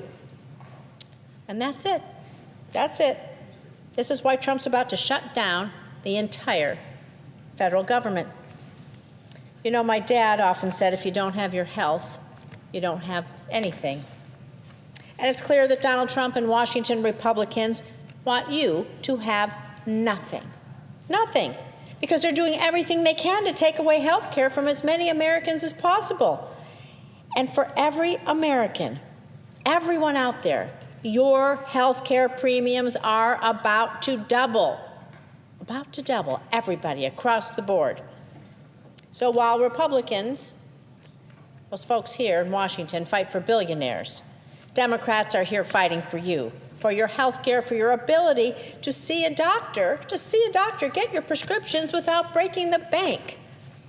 In my state of Nevada, over 110,000 Nevadans get their health care coverage through the Affordable Care Act's marketplace. We know it as Nevada Health Link. Nearly 95,000 of those families are able to afford their premiums using Nevada Health Link, thanks to what we call the enhanced premium tax credits. So I want to be clear, because there's a lot of misunderstanding here. It's not a handout. It isn't welfare. It's just a tax break that helps lower the costs for nearly 95,000 Nevadans so they can afford to buy an insurance policy, so they can go to the doctor when they're sick and have a copay, and go to the pharmacy to get their medication for a copay, so they can just afford their insurance. And we're talking about hardworking families, small business owners, workers who don't get health care through their jobs, so many of them. And these enhanced tax credits, they're about to expire. They're about to expire this year. And if Congress fails to act, health care costs across the board will double for everyone. Everyone. So when premium costs go up, many families won't be able to afford it any longer, meaning they'll lose their care. And the ones who can afford it, their deductible is going to be so high, they're never going to meet it, and they're still going to be paying out of pocket in ways they can't afford. You know, more than 38,000 people in my state alone, well, they're going to probably lose their coverage right away, all because Washington Republicans just refuse to extend this tax credit, allowing them to purchase their own insurance. Families, sadly, are going to be forced to make impossible choices. They'll be forced to delay care. They'll skip doctor's visits. They'll cut their medication in half. Cut those pills, give them half a shot of insulin to make ends meet. And these choices are real. They're real for these families, and sometimes they have tragic consequences. And since the beginning of this year, Democrats have been trying to work in good faith with Washington Republicans to extend these ACA enhanced premium tax credits and protect Americans' health care coverage. We've even introduced bills to extend the tax credits. We've tried to pass them right here on the floor, and at every turn, Washington Republicans have refused. They refuse to hear your voice, refuse to listen to you. My phone is ringing off the hook about people scared to death about losing their health insurance. And earlier today, when given an opportunity to keep the government open and extend the credits, every Republican voted no. Instead of working with Democrats to keep health care affordable, Washington Republicans are holding the government and the American people's health hostage to score political points. So I'm going to be clear here. We will not be bullied by Donald Trump, and we will not be bullied by Washington Republicans into sacrificing your health care, the health care of American families, of our children, of our seniors, of our friends and neighbors. Not now, not ever. Trump can't bully us into taking away your health care. Nevadans sent me here to fight for them, not to cave and let Washington Republicans and Donald Trump take away your ability to go to the doctor and get your medication. Everyone should have access to affordable, quality care.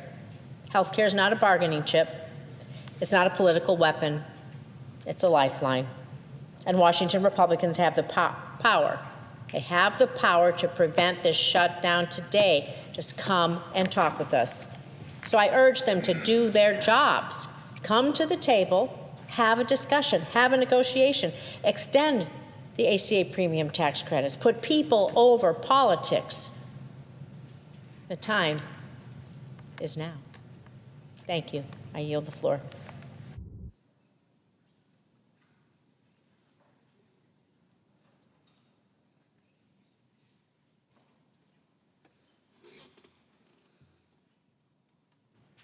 Mr. President. Senator from Connecticut.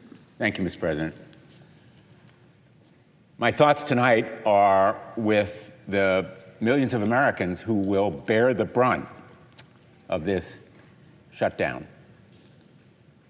The families in the path of hurricanes who will go without the services of FEMA, the veterans who will lack many of the helping hands in the VA, the recipients of Social Security who will be unable to verify their cards or perhaps receive payments that they've been denied, and others, millions of others Americans who unnecessarily will be hurt, perhaps people who depend on the social safety net that we have established and may be torn by this shutdown. And I'm thinking about the millions of Americans, about 24 million in total, 139,000 in Connecticut alone, who will be notified that they can buy health insurance as a result of open enrollment. But what they lack in information is whether or not that health insurance will be affordable, because they have no way of knowing whether it will extend beyond the end of the year, those subsidies that are so essential to their affording health care. And our Republican colleagues, we just heard the senator from Kansas say there's no hurry. Well, Americans can't get sick on Donald Trump's timetable. When people are told there's no hurry if you get sick for medical care, that sounds cruel because it is cruel and it's stupid. People who go without health insurance may lack the health care that can save costs of preventing more serious illness. And those costs eventually are borne by all of us. So this misguided denial of the certainty people need that health care insurance subsidies will be extended beyond the end of the year really affects all of us. Premiums are rising already for all of us by 18% this year alone, because the healthiest people are deciding they're not going to buy health insurance, and insurance companies are predicting they'll have to increase their costs to cover the sicker people who will buy the health insurance because they need it. But the simple fact is, nobody is invincible. All of us need health care. And the Affordable Care Act recognizes that health care in America aspirationally should be a human right. And our failure to provide it to those millions of Americans who will find health care insurance unaffordable is unacceptable. And that's why we are taking this stand, and why America can't wait for Donald Trump to tell them that they are sick enough now to be given this subsidy, which they deserve. I'm here to urge my Republican colleagues to stop rolling over for Donald Trump. Their constituents, as well as ours, are affected by this delay in providing affordable health insurance. For months, we have been calling attention to the need to act now. And this shutdown was avoidable.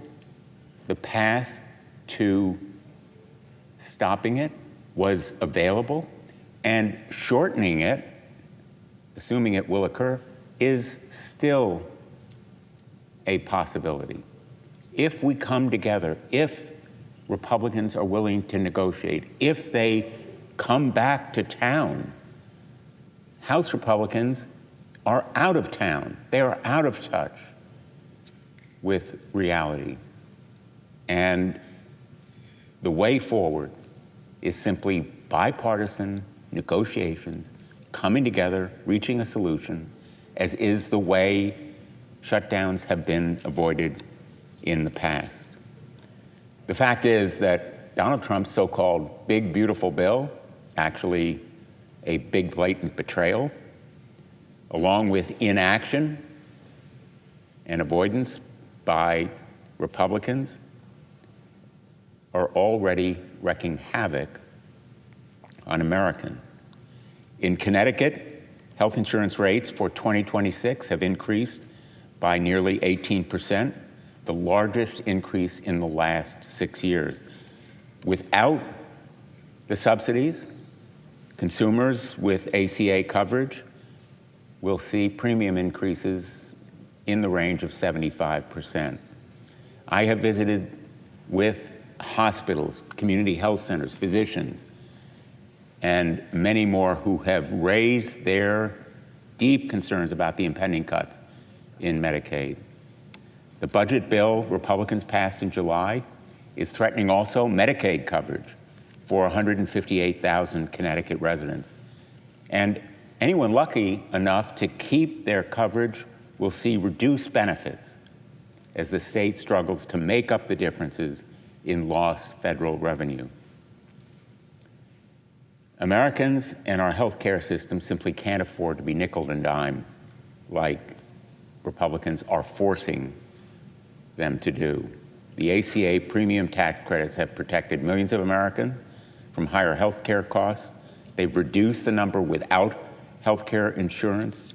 They've provided robust choices for consumers and provided stability for health care providers, particularly in rural areas, and there are rural areas affected in Connecticut. And in addition to the impending cuts in Medicaid, Republicans are refusing to extend these subsidies. It is cruel, it is unnecessary, it is dumb. So I'm here to advocate for the 139,000 Connecticut residents who depend on these credits and the 24 million Americans who are making decisions about health care insurance coverage right now at their kitchen tables, in their living rooms, in their homes. It should not be a partisan issue. At the end of the day, it's a choice. Do we choose a highly successful solution that has reduced health care costs for the whole nation, or do we allow the clock to run out and raise health care costs for families in every state in this country?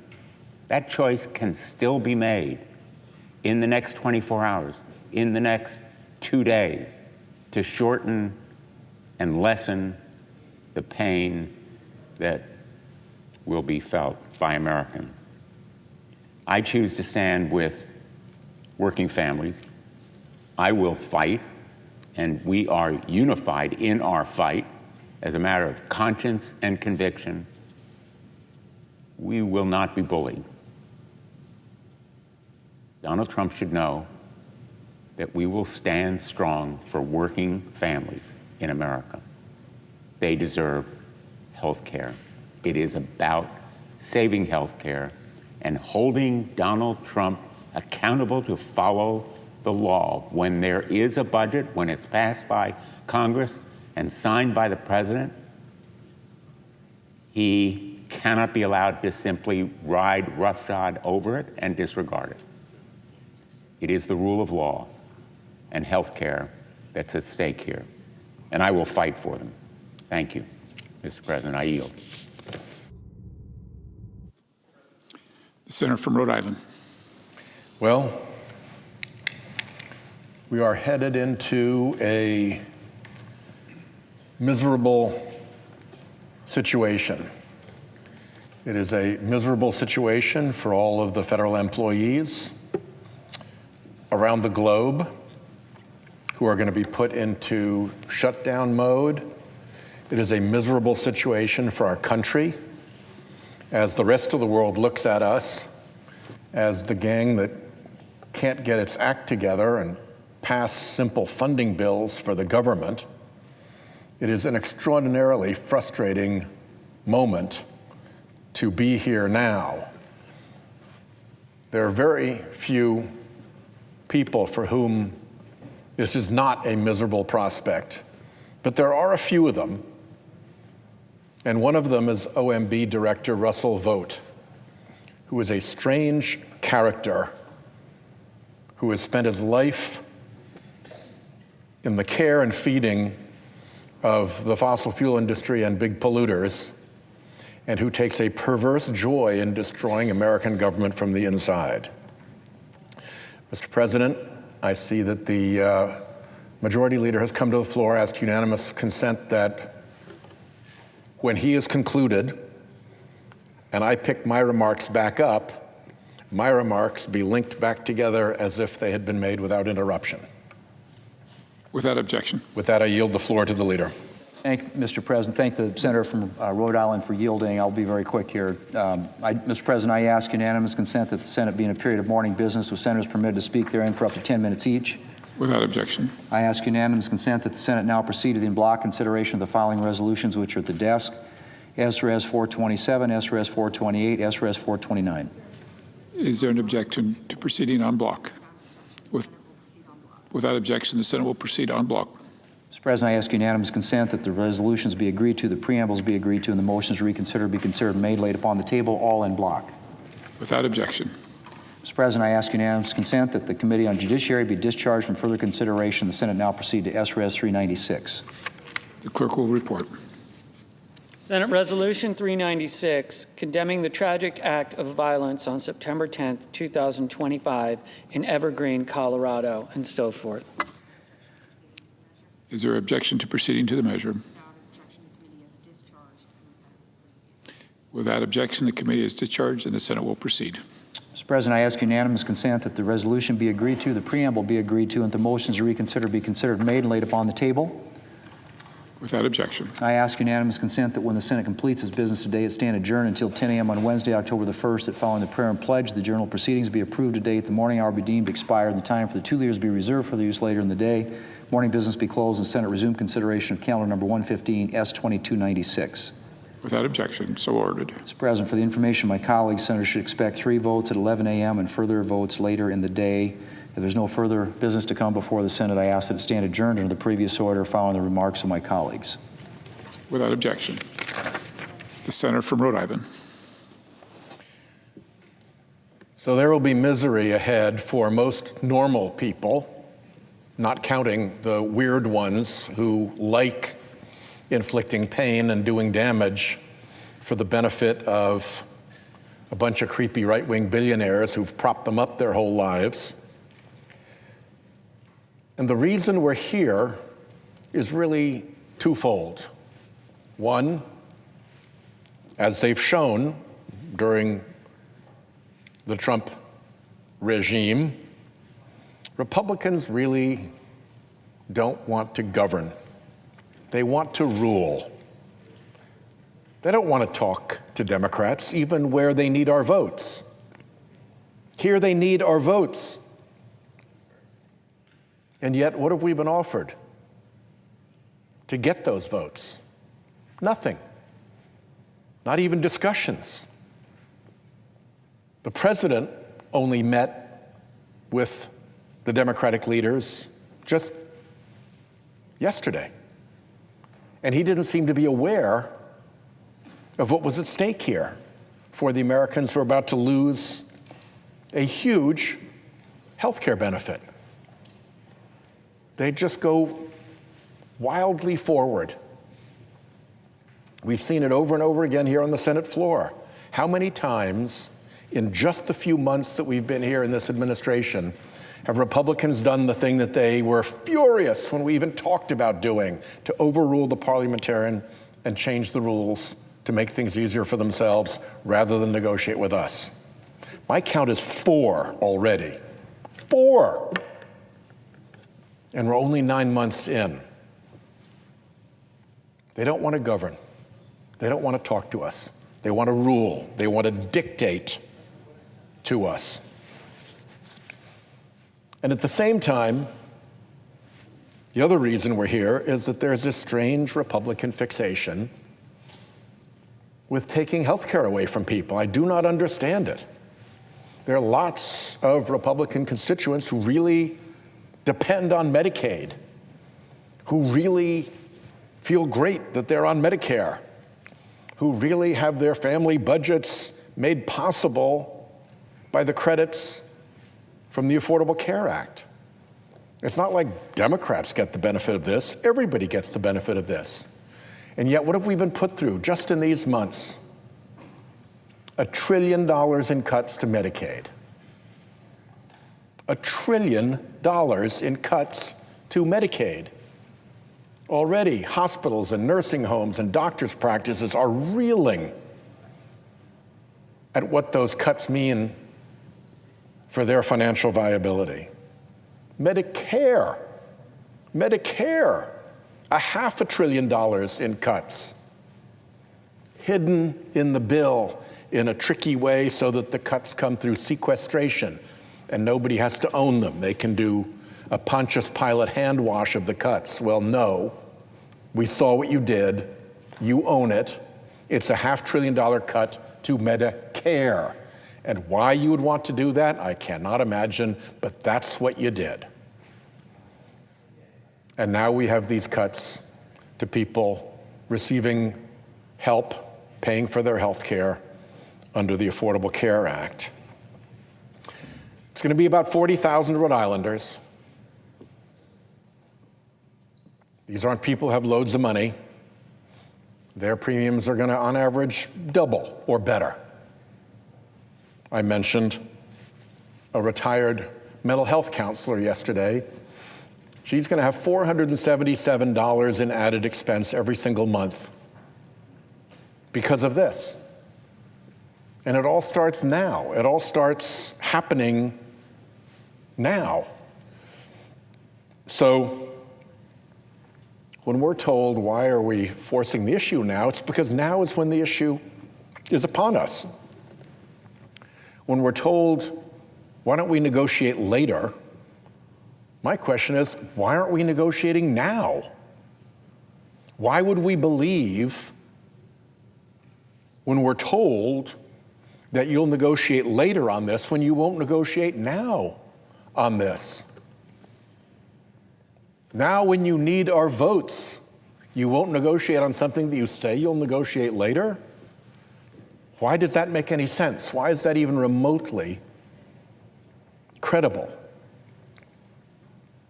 The harm starts now. The negotiations should start now. And frankly, what Democrats are asking for is something you ought to be doing anyway, just to help your own constituents. This shouldn't be hard at all. We should not be here having this conversation. This should have been resolved already, except that the Republican majority wants to rule, not govern, and they have this strange fixation with taking away health care, even from their own constituents. Over and over again, we've seen it. We've seen it with the repeated overrulings of the parliamentarian. We've seen it with the Beautiful for Billionaires bill that got rammed through with a simple majority. We've seen it with the change in the rules to allow 100 nominees to go through at a time under advice and consent. We have seen it with clean air standards that help everyone being repealed over and over and over again. The Republicans take the path that allows them to rule, not to govern, that allows them to ignore the minority party even when they need our votes, even when what we're asking for is in their constituents' interests, even when what we're asking for is something that their constituents want. Even then, we're up against this blockade. So I hope that Republicans come to their senses. I hope that the president realizes what he is doing and that we can put an end to this shutdown as quickly as possible. But let me make this absolutely clear. This is a shutdown that lands entirely at the feet of the Republican Party that controls the Senate, that controls the House, that controls the presidency, that won't negotiate with Democrats even when it needs our votes, and that has an unhealthy fixation with taking away health care from their fellow Americans. I yield the floor. Madam President, The senator from Delaware is recognized. Madam President, I'm asking why we're here. Why we're here on the floor of the Senate as the hours tick down to the end of the federal fiscal year and the shutdown of the federal government. I've served here 15 years. I've seen my share of shutdowns, and I know how much they hurt. How much they hurt the men and women of our military, federal law enforcement, folks who serve and protect our country at home and abroad. And they should not have to wonder when or if they'll get paid. A shutdown isn't good for our reputation abroad and our cohesion at home. I have always worked to find some path, some deal, some way to keep the government open. And I've talked to a dozen colleagues in recent days about this fight and about tonight. This is about health care. This is about my party saying enough is enough. We know that if you have health care, everything else can work itself out. And if you don't have your health, almost nothing else matters. President Trump ran on making America healthy again, on reducing prices, on making life easier for the working people of our country and their families. And instead, what we've seen is decision after decision, action after action by President Trump and the Republicans in Congress that raises prices on health care, on insurance, on drugs, on medications, whether it's the tariffs being imposed on prescription medications or the decision to end subsidies that keep health insurance affordable, or it's laying off thousands of researchers working to help cure pediatric cancer or address ALS or do research into HIV/AIDS, decision after decision that moves us in the wrong direction, that makes us sicker, poorer, and more divided. I'm usually one of the first to walk across the aisle and say, let's find a solution, let's find a way out of this. And I've been doing that in recent days, talking with colleagues. But I can't see a way forward if we can't change direction and together say to the people we serve, we want to help with your health care. We want to stop the cuts to NIH and CDC. We want to reduce the increases in health insurance costs. We want to help you and your family. In my home state of Delaware, emergency room wait times are too long. And as millions of Americans get thrown off of health insurance, they're going to go to the emergency room. And those wait times will get longer and longer for all of us. Next month, we're going to find out how much health insurance premiums go up. For some Americans, they're going to double, but for all of us, they will go up. Healthcare is getting costlier, and Americans are getting sicker. So why am I standing on this floor tonight saying I'm not voting to keep this government open? Because enough is enough. There are ways we can and should work together to change direction, to put on the floor the bipartisan health appropriations bill that'll restore tens of billions of dollars to the NIH and CDC, that'll stop Trump's cuts to American health care and insurance and research. There's a path towards reforming and extending the Affordable Care Act that both parties should agree on. But folks, if you're listening, your member of Congress needs to hear from you, needs to know that you want us to work together to reverse course and end Trump's tragic cuts to health care.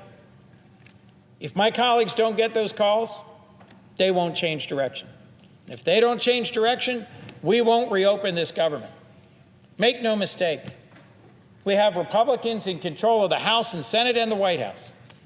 If they want to find a way forward that reduces the harm to Americans and our health care, we can.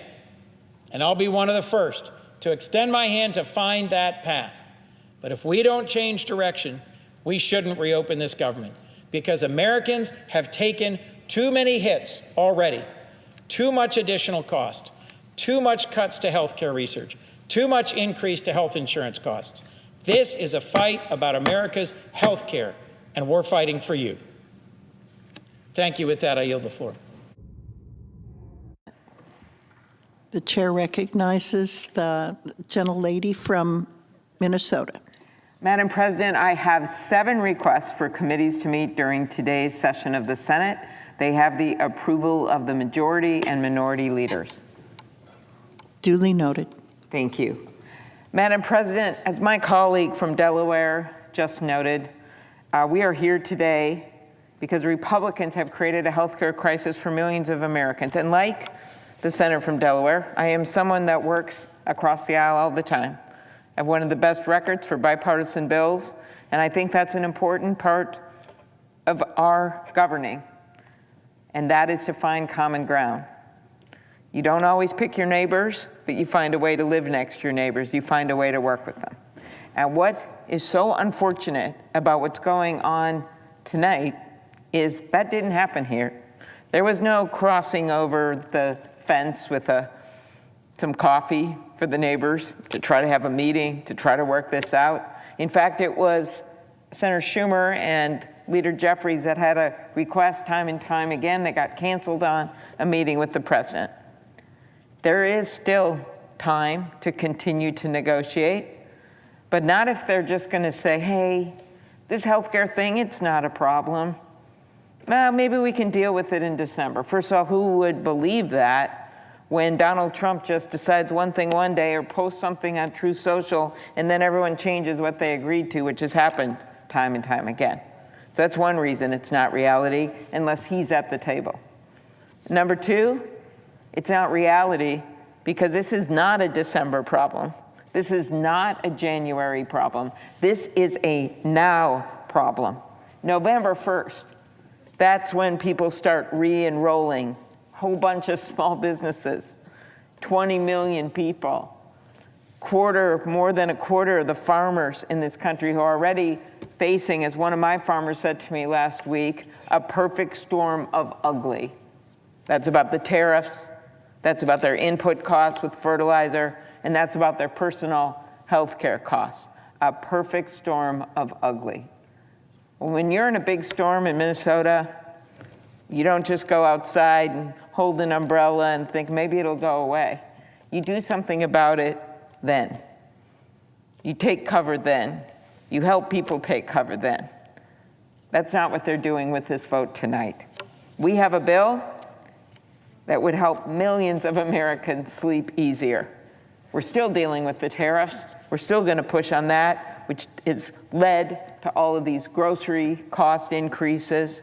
We see what's happening with the electricity cost increase. Costs are up, chaos is up, and corruption is up. But there is one thing we can do, and that's one of the biggest cost drivers when we look at inflation, and that is health care. So let's start with how we got here. We know that over 110 million Americans depend on Medicare and Medicaid. 110 million. These programs cover everything from hospital visits to life-saving prescriptions to the long-term care that allows seniors to remain in their homes. And these programs, along with Social Security and SNAP, which is the nutrition program, have driven poverty among seniors for years to record lows. Best poverty-fighting program there is, Medicare, Medicaid. But the budget that congressional Republicans passed earlier this summer without our votes, again, didn't listen to us, makes the biggest cut in history to Medicare and Medicaid. That's right, the biggest cut in history, while all these other costs are going up. Their budget cut Medicaid by over $1 trillion and will trigger more than $500 billion in Medicare cuts. How does that happen? Because they didn't put, well, the debt is so high from that bill because of the $1 trillion in tax cuts to the wealthiest Americans and the $1 trillion in tax cuts and giveaways for corporations, that it actually automatically triggered $500 billion in Medicare cuts on hospitals. So when we go, as we did, our members on the Democratic side last week, and met with people in hospitals and patients and doctors and nurses, we heard about that. We heard about the 15 million Americans that are going to get shoved off their health care. But the one thing they could have done, and they voted against it once, but we know behind closed doors they're very interested in doing something about this, it is the tax credits to help people afford their health insurance. Without these tax credits, more than 20 million Americans will see their premiums skyrocket. Kaiser study just today came out. Double the premiums, double the premiums. That's why one of my hospitals told me, look, of course Medicaid hits us hard, of course Medicare does, but so many of our patients and the people who visit our clinic are on MNsure, that's the Affordable Care Act plan in my state, that if this happens, a whole bunch of them won't be able to afford it. Then they're going to show up in our emergency rooms, they're going to show up without insurance, they're not going to get the surgeries that they need, and they're not going to do their doctor's visits. That's why you've seen some Republicans, some overtly saying, we've got to do something about this. They shouldn't be talking about off-ramps. They should be talking about how to get their constituents off a cliff. Earlier this year, we marked the 60th anniversary of Medicare and Medicaid. As we look back at this monumental achievement, we should be strengthening health care in this country, not undermining it. We made progress, right? Capping out-of-pocket costs, passing my bill to allow Medicare to finally negotiate for better prices, making health care more affordable. But we should be building on that progress because the status quo is not okay for people right now. We should be building on that progress by making improvements to these programs, not making them harder. So we are calling on our Republican colleagues to pass our bill. And if they can bring themselves to do that, or at least to sit in a room and negotiate and actually get this done, the president prides himself in the art of the deal, well, show us the deal. Don't say you don't need our votes, because you just found out tonight that you do. They need our colleagues to stop taking cues from a guy who, after a meeting about one of the most important moments in his presidency, puts out a deep fake video, offensive, making fun of the leaders. Who does that? What other president has done something like that when they're actually in a negotiation? This isn't political theater. These are real people, like the woman at Senator Shaheen's spotlight hearing today, who was from Maine, and she is going to talk to her doctor, literally met with her doctor to say, okay, I can't afford these increases, so how do I manage to ration my medication for MS? And the doctor said, it doesn't work like that. The pressure will build in your brain. Well, I hope the pressure from the public, when they see what's going on, is going to build. And we're starting to see it all over the country right now. This is not the time to just accept the status quo and say we can't do anything about it while our constituents are going off that premium cliff.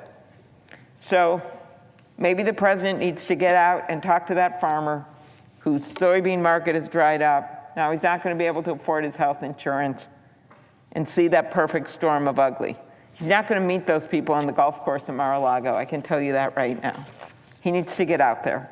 And it's time to start taking cues and listen to real people and not memes and not fake deep fake videos. This is not a joke. Our bill is a path forward, and we ask them to come to the table and negotiate with us. Madam President, I yield the floor.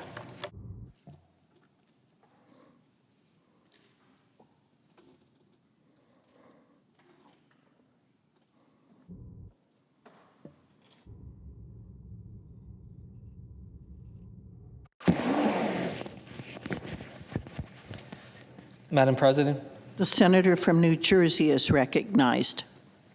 Madam President, I rise today because I literally just about 2 minutes ago finished a telephone town hall with over 5,000 people back home in New Jersey that joined up to try to figure out what in the world is happening to our government right now when they see just this abdication of leadership from the White House to leadership here in Congress to step up right now at a time of need. Thousands of people from across New Jersey that had called in worried about how this shutdown is going to affect their lives, how the healthcare costs that they are going to be experiencing are going to reshape their ability to be able to deliver care for those that need care the most.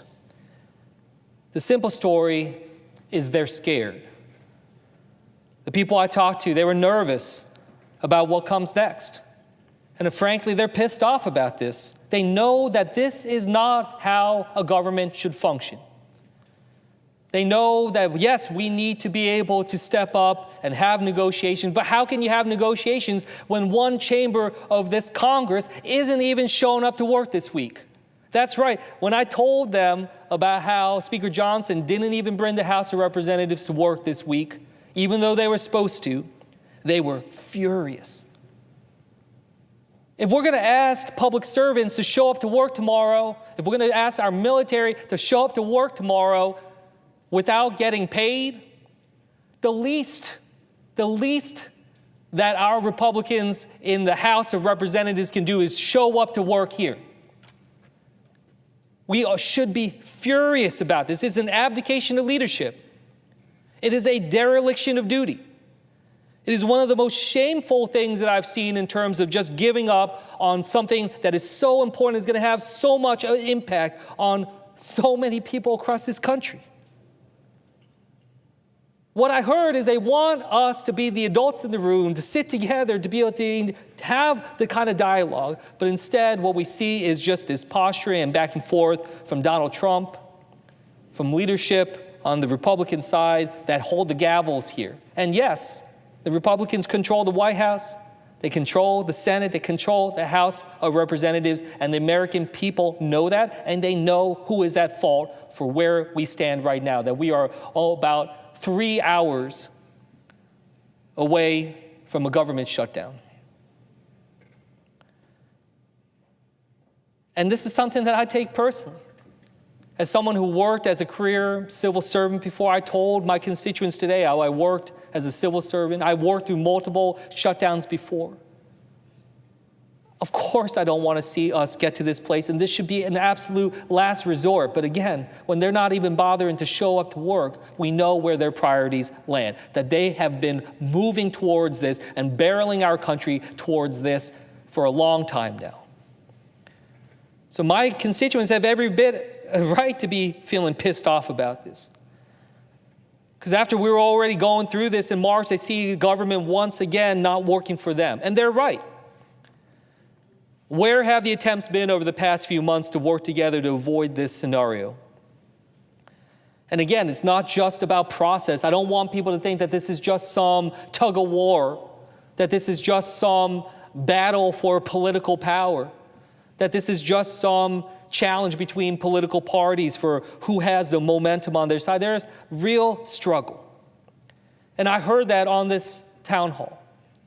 We had people like Letitia from Camden who said that with the prices so high, quote, every choice feels like a sacrifice and the stress is constant.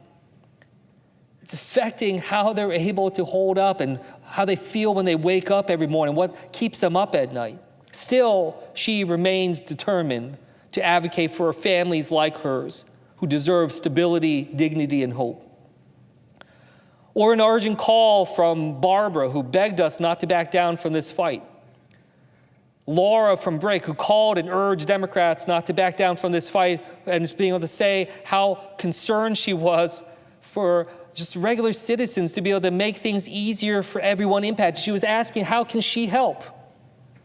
She's asking, how can she help those that are struggling from the shutdown? She frankly wants to do more than what Speaker Johnson is doing on the other side of this building.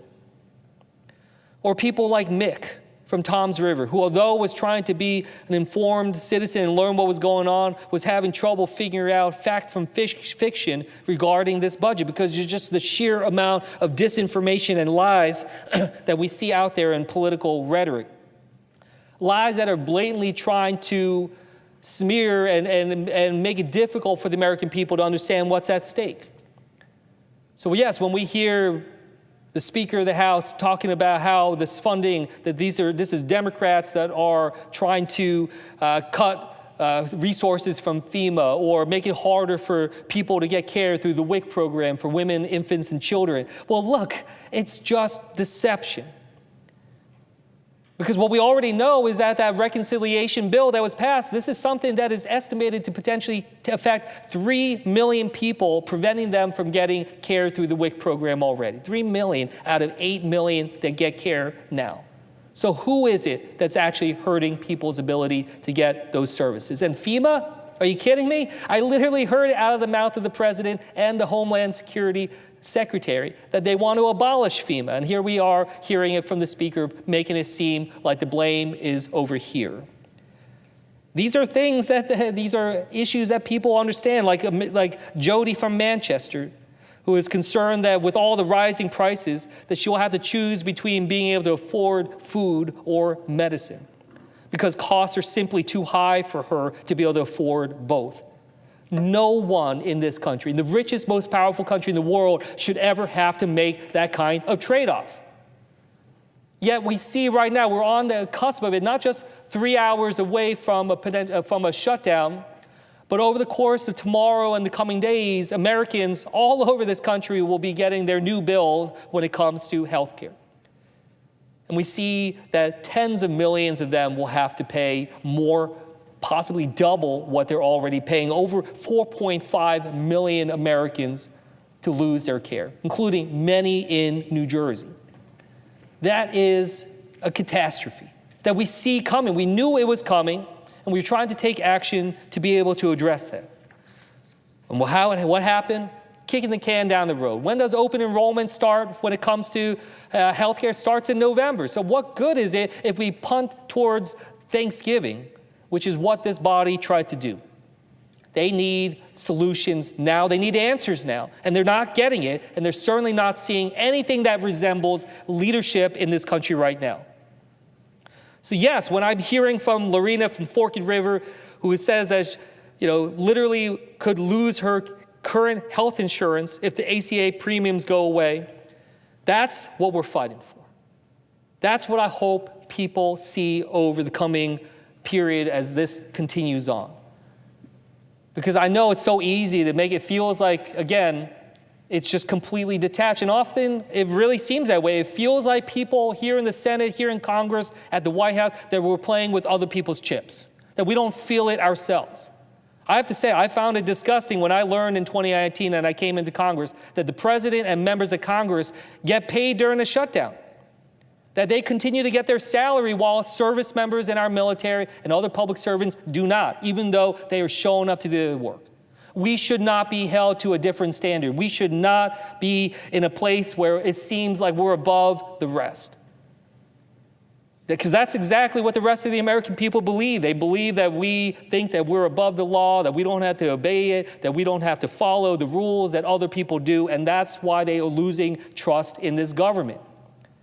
And I can tell you, come midnight today, they have every bit reason to believe that, because we have failed to be able to deliver for so many people.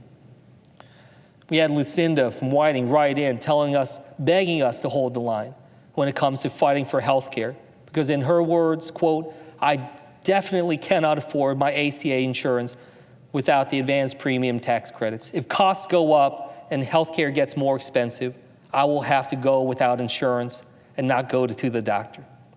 These are just a fraction of the thousands of calls and emails and outreach that we've received. We asked people to share their stories. We got over 3,500 stories back just this week about people's concerns about what's happening with this shutdown and losing health care. And we need to recognize that a president who can't even be bothered to learn about the hurt that is being put forward by his own party when it comes to our health care, that our bill is not one that is looking out for them.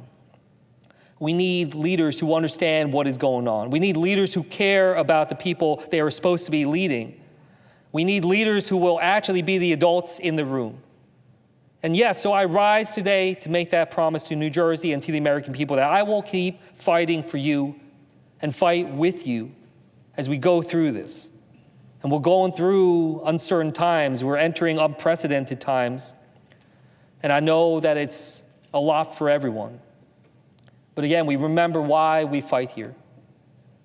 That while I'm giving this speech, I'm worried about the care that my father's getting, and my father's health is declining rapidly. Every single one of us knows what it's like to have a loved one struggling when it comes to their care.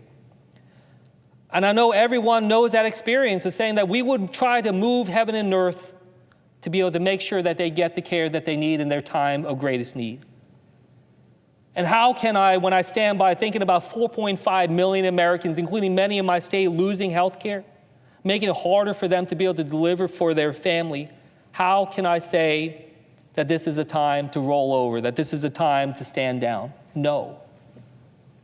We draw the line here. We fight for your health care.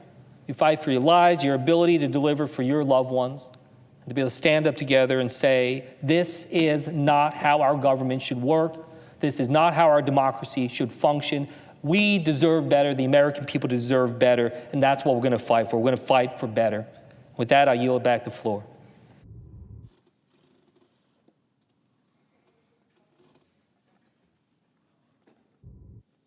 The Senate stands adjourned until 10 a.m. tomorrow.